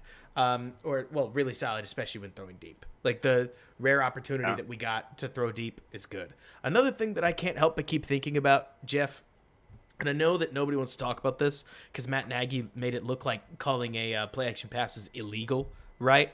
But if the Bears did line up and you're more like, I don't want to call it boring because some people jump down my throat for that, but let's call it old school, 12 personnel, under center, like pass attack or the run attack with play action passing offense. Nick Foles, let me put it this way. Nick Foles lined up against the Los Angeles Rams in 2020, in a year that nobody wants to remember. Lester's already laughing, right? But Jeff, you remember the game, right? I'm sorry, which game? 2020, Bears versus Rams. Okay, yeah. Do you happen to remember who was playing right guard at the time? It was Rashad Was Coward. that Coward? It was Rashad Yeah, Coward. Come on. And he and We the have rest, we have tried to forget all of Rashad I have Coward's tried to reps. wipe that I'm out. not letting you here. Oh, we're He done. and the rest of the Bears' offensive line proceeded to get absolutely waxed. This is a game where you likely remember that not only did Nick Foles not play well, he also had no time. And Sam Mustipher got into the game later because that's a game that James Daniels got hurt about halfway through. It was awful, right? That again, I think we all remember. It was awful. The Bears generated 6 clean pockets of the game. Does anybody remember how they generated them? Play action is my guess. Play action. Even when your line sucks, when you sell an under center play action fake on a rundown, the defensive line has to honor it, and you get your clean pocket. Akusai, thank you. Daniels got hurt against Tampa Bay. That's why Coward got in. It was their center that got hurt, and their center escapes me because I cannot remember who was playing center at that time. For some reason, I told myself, well, I know it's not Daniels, and it's not Whitehair. It wasn't Mustafer. That much I remember. Who played center for the Bears in 2020? Lester, do you remember? You do sack watch. Like, I know Bars had a few reps there. right, but it was before that. You know. Larson? Who? Larson? Was he Ted Larson? How did none of us remember this? Can he come back? Was that still was that still the Cody Whitehair at center era? I can't memorize that Was stuff. it seriously Whitehair? Because then who was left guard? Let me see. It was Leno. Somebody. That was Mitch's guy. That was Mitch's guy at center was Whitehair. So I think that was probably Whitehair if Mitch was still there. But it was Leno. Then there was Whitehair and Daniels. There's obviously an offensive lineman I'm forgetting, and then Massey on the right side. There's a lot of offensive linemen we're trying to forget from that I'm gonna era. look this up. Chicago Bears. Oh, real quick about play action, Robert. Stir. Me and Yeah. JB talk about play action all the time. I mean, play action, Who whether doesn't? the running game works or not, you just got to do it. It's the action. The action fools people, whether you can run the ball or not. It has been a proven fact. Play action helps a young quarterback. It helps all quarterbacks. The Bears have to run play action, which is one reason why I was excited with the system coming over, the Kyle Shanahan-esque system. You know, it's built around play action. It's built around the run, the outside zone, and getting that stuff to work for you. Robert, who you got? Is it Whitehair at center? It was Ifedi. Ifedi was the guard. That's why we're forgetting. Ifedi was the guard. Yeah, we're forgetting about Jermaine Ifedi. It was the Whitehair. dumbass that Sam's gets mad right. when Tevin Whitehair Jenkins, was a center. Yeah, okay. And I think Whitehair got hurt then, because then they went on to play Tennessee, and that was what created the awful game that truly nobody wants to remember. But it was, yeah, Akusai pointed it out. The best offensive line of the year was, if you remember, because Lester, the Tennessee game after this was Leno, 7th-round pick Arlington Hambright, Alex Bars, UDFA, who'd never played center in his life, Rashad Coward at right guard, and Jermaine Ifedi at right tackle, which went predictably. That was brutal. It's awful. But the point was to say, even that line against the Los Angeles Rams, or could fake a handoff and get Nick Foles, 4 seconds of pocket time. Like, if that can work, then That took like 10 minutes to get back around to your point. it's That was partially because we some- forgot that a was some starter, to be fair. mental gymnastics. Yeah, I know. But it's all to say, Lester, that play action at a Shanahan level, like 40% of your passing attempts, is a great way to basically generate free pocket time. Because when you do it, not on 3rd and 8, the defensive line doesn't get the luxury of just rushing the passer. As long as they believe that you might run the ball, they have to play the run. And by playing the run, especially if you boot the quarterback away, like I'm talking the ones where they snap it, they boot a couple steps in the other direction, and then they just stop, right? There's just nobody home most of the time. Those are the ones where in the broadcast you start to only see the quarterback just standing by themselves, and then they throw it. Well, then plus you add a guy like Justin Fields who has, 4.4 speed, where, he is an actual threat where the backside defender has to stay home. They have to be honest. You have to play things correctly on defense, and it opens up lanes. It opens up lanes, for the backs, but also for the receivers as well. So I've also been told like I said, that I'm excited about the offense for sure. I've also been told that the state of Illinois has legally classified Justin Fields' arm as a firearm. So that can help, no matter how deep he sinks in the pocket, because no matter where the receivers are, he can get them the ball. Nice. Though he will need a license. Yeah, yeah. I feel, and first of all, I appreciate Sam in the comments agreeing with me, and that always makes me feel good, Sam. So thank you for backing me up and not dragging me like I know you want to.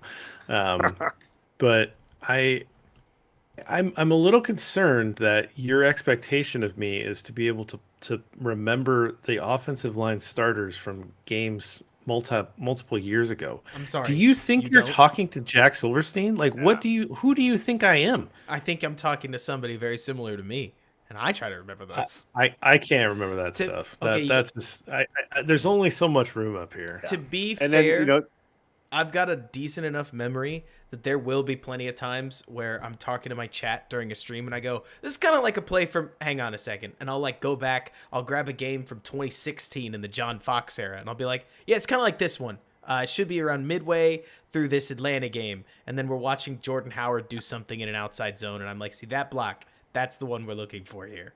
It looks like that. that's because you That's have a insane. very young brain. Me and Jeff, our brains a little older, a little And wiser. wiser. That's how it works, right? Older and We wiser. know that there are certain we Much know of there are this. certain things we don't want in there. Like I don't want Rashad Coward film in my brain anymore. That Never is gonna forget gone. it. Burned in. You know, Alex Barr's at center. Let's get that the hell out of there. You know, I'm not gonna think about those things anymore. Jermaine Ifedi, come on, get the hell out of my brain. I don't want those thoughts in there. That's why those escape us older, wiser gentlemen. Okay, I so blocked out 5 years of Bears football from 1996 to See? 1999. and you know what, Jeff? If you get your way, you're gonna block out another 3 years of Bears football from 24 years of Bears football from 2019 through 2022, more than likely. There was some fun stuff in there. I mean, it was a lot of pain, but there's still some. I fun. came in You as know, a lot of fun players to cheer for too. Like there's still been guys to that cheer for. helps. I mean, more like the middle of the decade, there was a couple years where it was pretty rough. But you got to have guys to cheer for. The fan experience really depends on it, and there's been some lean years with that. We're at the delirious 5-hour part of the stream, so I will say that this is a big take, right? But Jordan Howard alone makes me want to restructure the CBA for running back specifically. That's a player that when you talk about people to cheer for, I think about the fact that like John Fox took this kid, or not John Fox literally, but John Fox took this kid that was handed to him out of the 4th round and rode him as hard as he possibly could. And after 4 years of being Bears fans' only hero on the football field, he had nothing left and never got paid. I mean, he got like $5 million from the Eagles at one point. But like, Lester, I don't know how you're feeling about that, but those kinds of guys, like, even if they were sort of just a guy that was there at the right time, I will never forget. And this is such a weird memory. Do you guys, I'm going to do it again. Do you remember in 2017, that crazy run that Howard had to finish off the Against game? the Ravens. Against the Steelers. Close, Steelers, though. okay. But no, I the was- Ravens one was AFC crazy. North team. What are you gonna do? The Ravens one was that 80-yard bomb run that he had, but I'm talking about the overtime one. It was right after Tariq Cohen looked like he won the game, but you found out he stepped out of bounds. It's also where a wide receiver whose name I cannot remember, like blatantly holds on the play, but they just didn't call it back. And everybody lived with it, and that's fine. But those kinds of things, I mean, like that was all Chicago had for years because Ryan Pace wouldn't pick a quarterback, so we didn't get to restart. And I'm always bummed when a player like that doesn't get their due, you know, because there's plenty of players that like they make it and they fall off and whatever, good for the player. But the worst ones are the ones that like their whole career was used up on their rookie deal, and the NFL is not paying you for past years; they're paying you for future years.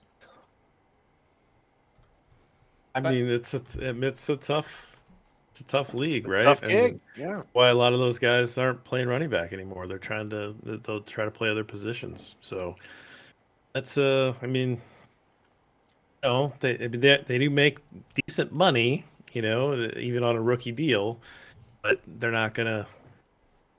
Basically, it's just not. You're not gonna cash in at that position. By the way, Jeff It's a tough position. and Lester, if you guys can see the stream, I don't know if this is 3rd round pick value per se, but Velus Jones Jr. could never catch a pass in his life, and as long as he keeps drawing double teams when he breaks down the field out of that like Z spot, he'll open up space for Mooney and Pringle and Kmet and whoever else the Bears are throwing the ball to. Like, It's so funny how in some points football can be a really simple game. Because if you've got a guy with 4.31 speed, and I mean you literally send him in a straight line every single play. Like, not every single play. You let him stop a couple of times and fake a bubble so that he can rest. But let's say 1 out of 3 plays, right? You just send him deep. Well, he can be Fields' alert, and if the defense isn't ready for him, you take a look, and if they are, Quarterback's having a time. cool. What? Quarterback's having a time. Quarterback's having a rough one. But it's not good.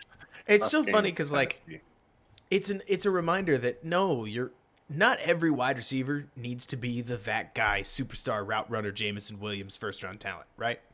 And I'm not trying to over defend the pick. It's more that Velus Jones is probably somebody that you're looking to sign as a free agent, like Damiere Byrd. But now that he's drafted, all they're looking for is actually it's probably Marquez Valdez-Scantling. That's probably Hey, guys, real quick. David Bell off the board. To there the he goes, Cleveland 99. Browns. Where's Jacob? Let's get him back on for some David Bell. This one scouting. So Jacob was higher his on guy. David Bell than basically pouring his one guy. out for you, everyone. The Jacob. entire very draft high. process. Yeah, the entire draft process. That's what. Hey, scouts, they all differ. They're all different. They all have different things they look It's a for. good thing. It is a good thing. And then like when you get a group think and you start changing your grades on guys because this guy has it this way, I'm going to change. No, stick to your guns. If you truly believe something, believe it. And then if you're going to be right, you're going to be wrong. I think that's the beauty of being a scout. And with Bell, I mean, if you watch him on the tape, you do see a good football player. Mm-hmm. You watch him at the combine, and you're like, this guy's not a good athlete. The spider chart is like pathetic. Maybe he'll be a good player for Cleveland with Deshaun Watson throwing the ball over there. Some guys can just play, right? Yeah. I mean, some guys just know how to get open. They know how to work space. I mean, Jason Witten made a borderline Hall of Fame career by running 6 yards down the field, turning around, finding the soft spot in the zone, catching the ball, and falling forward for 3 yards. That's Robert's guy. Jason Witten? Yeah, that's Is your it just guy. because they're in Dallas? Yeah, pretty much. Dallas. We just assume that you're Texas actually a things, yeah. closeted Cowboys fan, but I've watched a lot of Cowboys games. I think the Sure. Cowboys, if I could be honest, like this is something that I actually told Cowboys fans just a little while ago. I said, you think it sucks when you're a Bears fan, but I would hate to be a Cowboys fan right now because for no good reason, Jeff. I mean, let's take last year's team. They had a killer defense, which has been a pipe dream in Dallas forever. And they had Amari Cooper, they had Dalton Schultz, they had Dak Prescott, they had 2 good running backs. Like, knows a lot about this team. It's almost like He he's a does. and Right? they couldn't get out of the first round, man. Like, let me put it this way. There's deep disappointment in cheering for a team you know is bad, but at least it meets expectations when they are bad. There's little worse than saying to yourself, well, the regular season doesn't matter next year because if we don't win a playoff game, I don't care. You know what I mean? Where I always feel like, Jeff, I want the consistent winner, but man, the way that they find ways to lose games looks so frustrating. And the Cowboys fans I know are so frustrated. I think Good. Sam in the F chat them, brings up right? a good point there too, is that Mike McCarthy, and that goes to the ownership. Terrible. Ownership was willing to hire Mike McCarthy after the ridiculous job that he did in Green Bay like the last 4 or 5 years of his tenure there. And he goes on and does Team 33 and basically lies straight to Jerry Jones, saying that he watched all the Dak reps and all this. That's impressive anyway. And then he's like, yeah, no, I didn't really do I that. was kidding. I mean, That's one of my favorite That was moments in terrible. football history. Hey, real quick about the Cowboys. Have the Cowboys the last few years that they're known for having their draft board leak? Has it leaked yet? Yeah, 'Cause, Jerry Jones held it leaks up. This year he did it again? No, I mean he held it up in front of the camera. He went. No, Here it is. in going back to the Kyle Long year. I'm not sure when that was, but going back that far, there's always been somewhere where it's leaked, and I've been able to go on the site and I've actually had articles written about it because I see the Cowboys board. It's like it's just amazing when those things leak and you see how the like we talked about earlier, each team values guys at such different levels. It's like your top X could be someone else's 6X receiver. It's just ridiculous how each team is different. And a lot of it's based on scheme, and so it could change. With a brand new coaching scheme comes in. But it's just to me, it's fascinating how much variance there is in the NFL draft, and that's why it's such a fun, made for TV event. All right. By the way, I went and looked something up. So I went because I felt like it and looked up when Marquez Valdes-Scantling got drafted, right? And in 2018, he was taken at 174th overall. Now, let's remember, Marquez Valdes-Scantling is two things, right? He's an extremely limited receiver. He runs go routes. That's about it. And also, he's a really useful role player, right? So for as much, Ken, I'm tipping my cap to you. For as much as I know I was sitting there like, this guy's not a superstar. I can completely understand if their goal here was to say, we're drafting Marquez Valdes-Scantling. It's cheap. It's cost controlled. And he's just going to sit there and run vert routes. And twice a game, we're going to throw it to him. And if the defense doesn't care, then it's going to be touchdown if he catches it, which is an if. Apparently, Valdes has the same problem. But for as much as we could tank on his age and so on and so forth, his speed is unquestioned. So as long as he stays healthy, I mean, he can keep running his go routes. It's not really a problem, right? Where you get upset with younger or with older guys is saying to yourself, well, how's he going to beat man or press man? Well, how's he going to do this? Well, how's he going to do that? But with somebody like Velus Jones, it's very obvious what his role is. It's none of that. You know what I mean? Like, they have Darnell Mooney and Byron Pringle to play those roles for now. And that's if they don't turn things over to whether it's Cole Kmet, Jesper Horsted, a free agent wide receiver that they potentially sign. Like, they're not asking Velus to be their third down target, They're asking Velus to be a space clearer. They're asking Velus, I'll wind the clock back to show this a little bit, because it'll make more sense if you can visually see it. They're asking Velus, this is a terrible formation to show it. This is not a pro formation, but in the wide world of things, they're asking Velus Jones to run a post so that Darnell Mooney can run a dig and get open, right? They're asking Velus to line up on this side of a condensed formation and for him to run a go. I mean, it's a pattern. I'm going to say the same thing over and over so that Cole Kmet can come across the formation and be right there and turn it into sort of like a dagger on the inside. I mean, it's not a complicated role. It's not a super exciting role, but it's a role that I have watched too many of those dang Bears-Packers games where the same guy, Marquez Valdes-Scantling, is open again for a 70-yard touchdown if he can catch the ball. You know what I mean, Lester? Like, So basically what you're saying is the speed from Jones, the speed from Marquez Valdes, or the speed from St. Brown with the Bears now, going to open things up for Cole Kmet's huge breakout season. Is that what you're saying? Is that what you're saying, Put Robert, yourself right on the record, Robert. I'll tell you right now that I think that there are way too many Cole Kmet haters out there that are just glossing over the fact that he hit 600 yards. Like, if this was 400 yards, that'd be one thing. But I actually am going to break out the Witten comparison that you said earlier. For a reason, it's not Cole Kmet. Cole Kmet is not Jason Witten. It's more to say that people keep talking about tight ends like they all need to be uber athletic super receivers, and Jason Witten was literally never that. Heath Miller and Jason Witten were guys that ran to the soft spot of the zone and turned around. How difficult, right?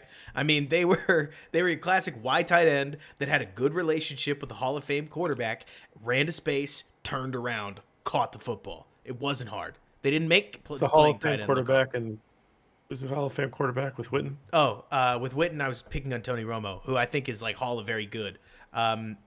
Okay. Like, sorry. I just wanted for clarification. You're right.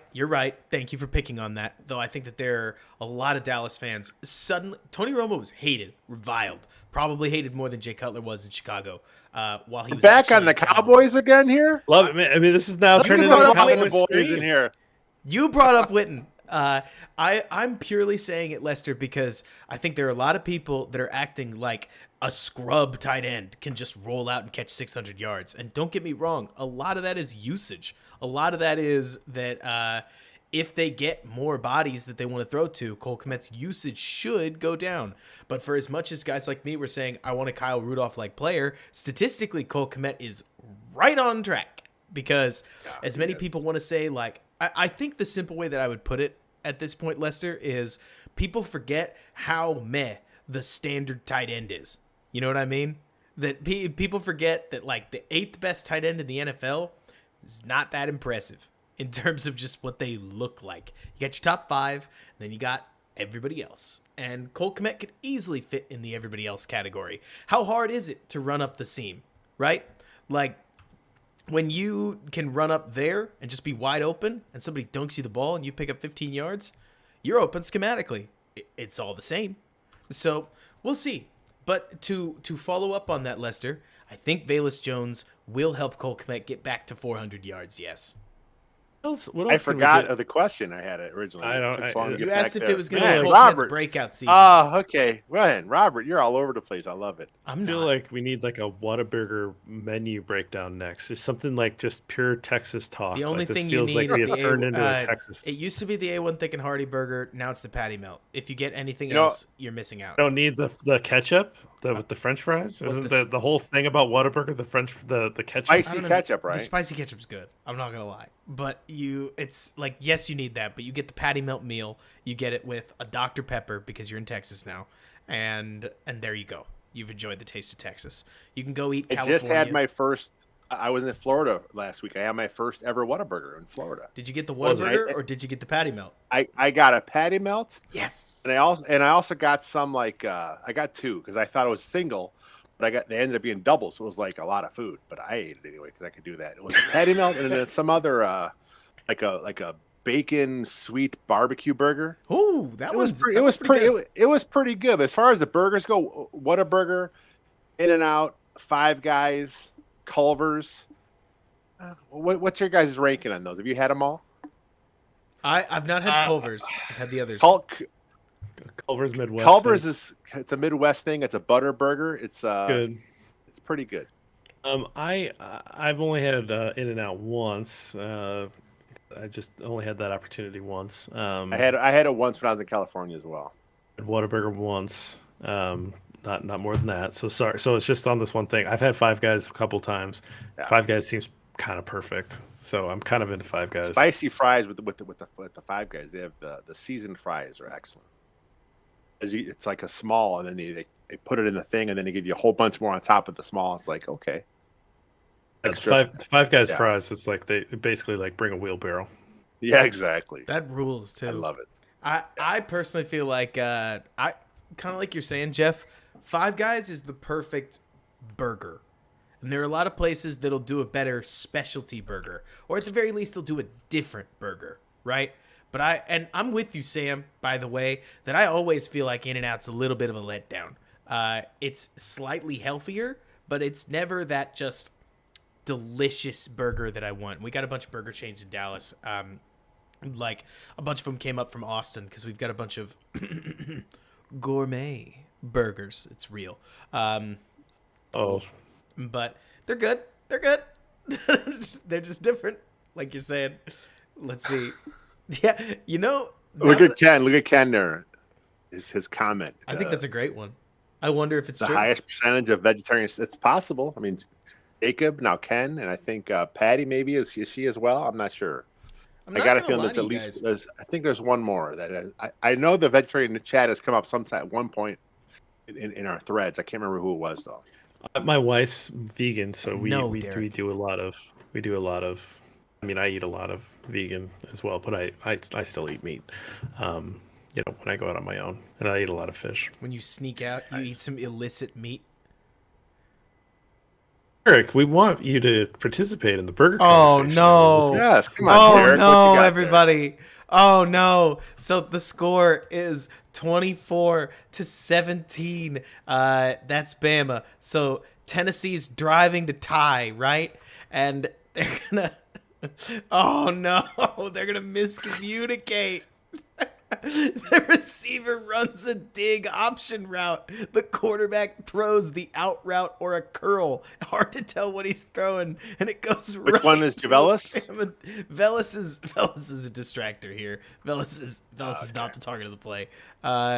If I saw it correctly. So yeah, Velas just takes off, headed for the interior. But Jeff, you were talking about how this Tennessee quarterback's having a day. He throws having a day. the game clinching. Is it a pick six? It's not. But it'll set up a field goal that'll put it away. Yeah, I mean, there's no doubt here that the Bears drafted a role player. But I mean, at the same time, not everybody on the football field is out there to be your number 2 target. You know? Lester, I just want you to know that I unintentionally teed myself up for this one. We're going back to the Cowboys. Oh, Jesus. Oh my God. The Cowboys drafted. Oh my word! His name, the receiver. Help me out. First rounder. You need CeeDee us to Lamb? Roy Williams. Thank you, CeeDee Lamb. CeeDee Lamb, I got him. They drafted CeeDee Lamb, and he unintentionally played pretty much the same position as Amari Cooper, but no big deal. We'll be able to use them both. They did not. The narrator chimes in. During the back half of the season, they really struggled to get Lamb the ball because Amari Cooper consumed all his targets because they played the same role in the offense. Not everybody is out there doing the same thing, and when they do, they get in each other's way. So the Bears needed, I mean, this is your classic, the more I watch on tape, this is your field stretcher. I mean, we say that all the time, right? We pick a fast guy and we go, he's a field stretcher, like Darnell Mooney. Darnell Mooney is an interior, intermediate receiver that can run any route on the football field. He's more like Tyler Lockett than he is like, a basic deep threat. He's somebody who's going to run a dig. He's going to run a curl. He's going to run a post. He's going to run a corner. He could run a go. His whole ism is being threatening in that he can run any out or route on the football field. Velus Jones is not that. He is just running a go. And if you don't pay attention to him, you're going to give up a touchdown. So you have to. And I can respect the choice there because that makes their offense better. They don't have that, and they're hard to sign because they're hard to find. And the Bears grabbed a guy that, as long as he can stay healthy and run in a straight line, he'll make the Bears offense that little bit more dynamic for the next probably 4 years. What are you laughing about, JB?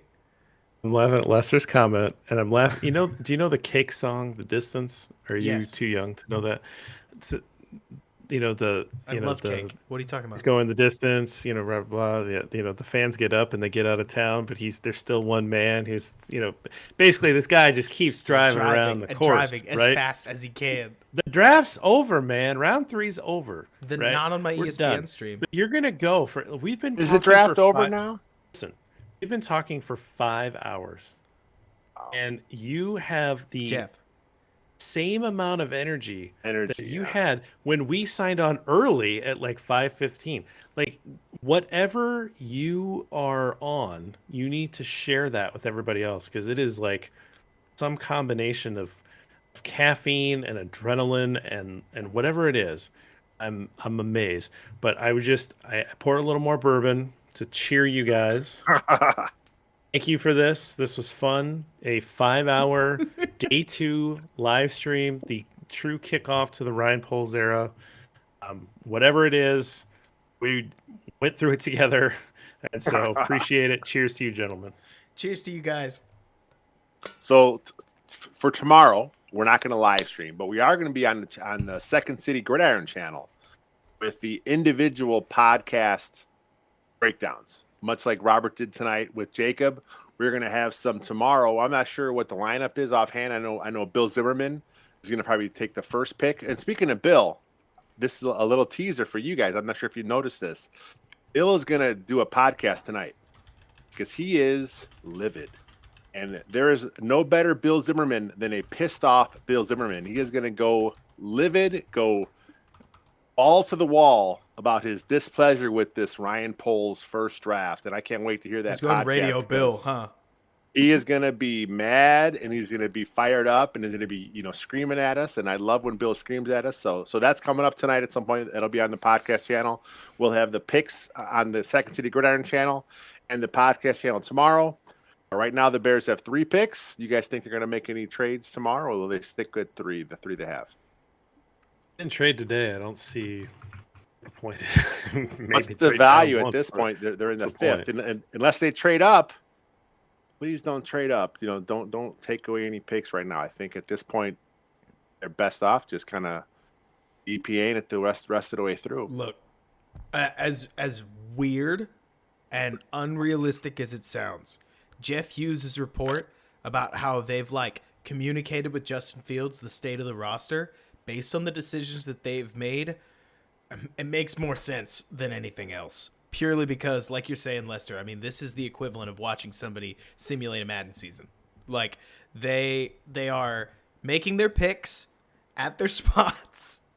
They are not spending future money, and they are calling it a day. So I don't see why they would trade up. I mean, it would just defeat the purpose, because if they are going to trade up, they're going to need a future pick that's going to cost them an extra round in the future. It doesn't make sense. Like, they got to stay where they are. Who are they going to get? Stay where they're at. I don't know. But Offensive line better be a damn offensive lineman. Got to think Jason Poe goes to the Bears. Gotta get the next Arlington Hambright on this team. That's what I was thinking, Jeff. You watch all these guys and you're like, man, some of these guys could play. And then you go, wait a minute. That's a 7th round pick. Arlington Hambright was one of those once. I don't know if these guys can play. Like, Pig Simmons. I got just deep enough in the draft to be one of those guys, Jeff, that goes, no. There are superstars down here at 80. There probably aren't. I mean, maybe. 100 league. You know.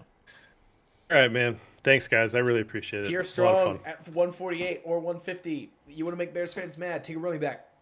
And he's a good one.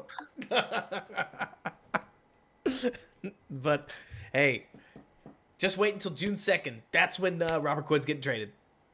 Just right after June 1st. Maybe. We'll see. Maybe. It'll be active. Zed, is that a night? Are we cutting it off here? Is Just it about. the end of the stream?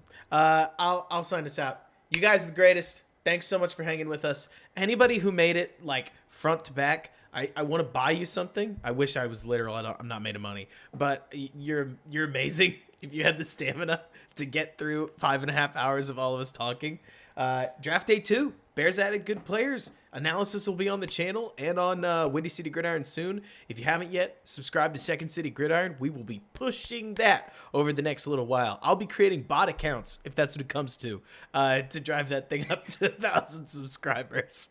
But either way, you guys are great. Bears got better today, regardless of what you think about it. So we're going to sign off and probably go to sleep.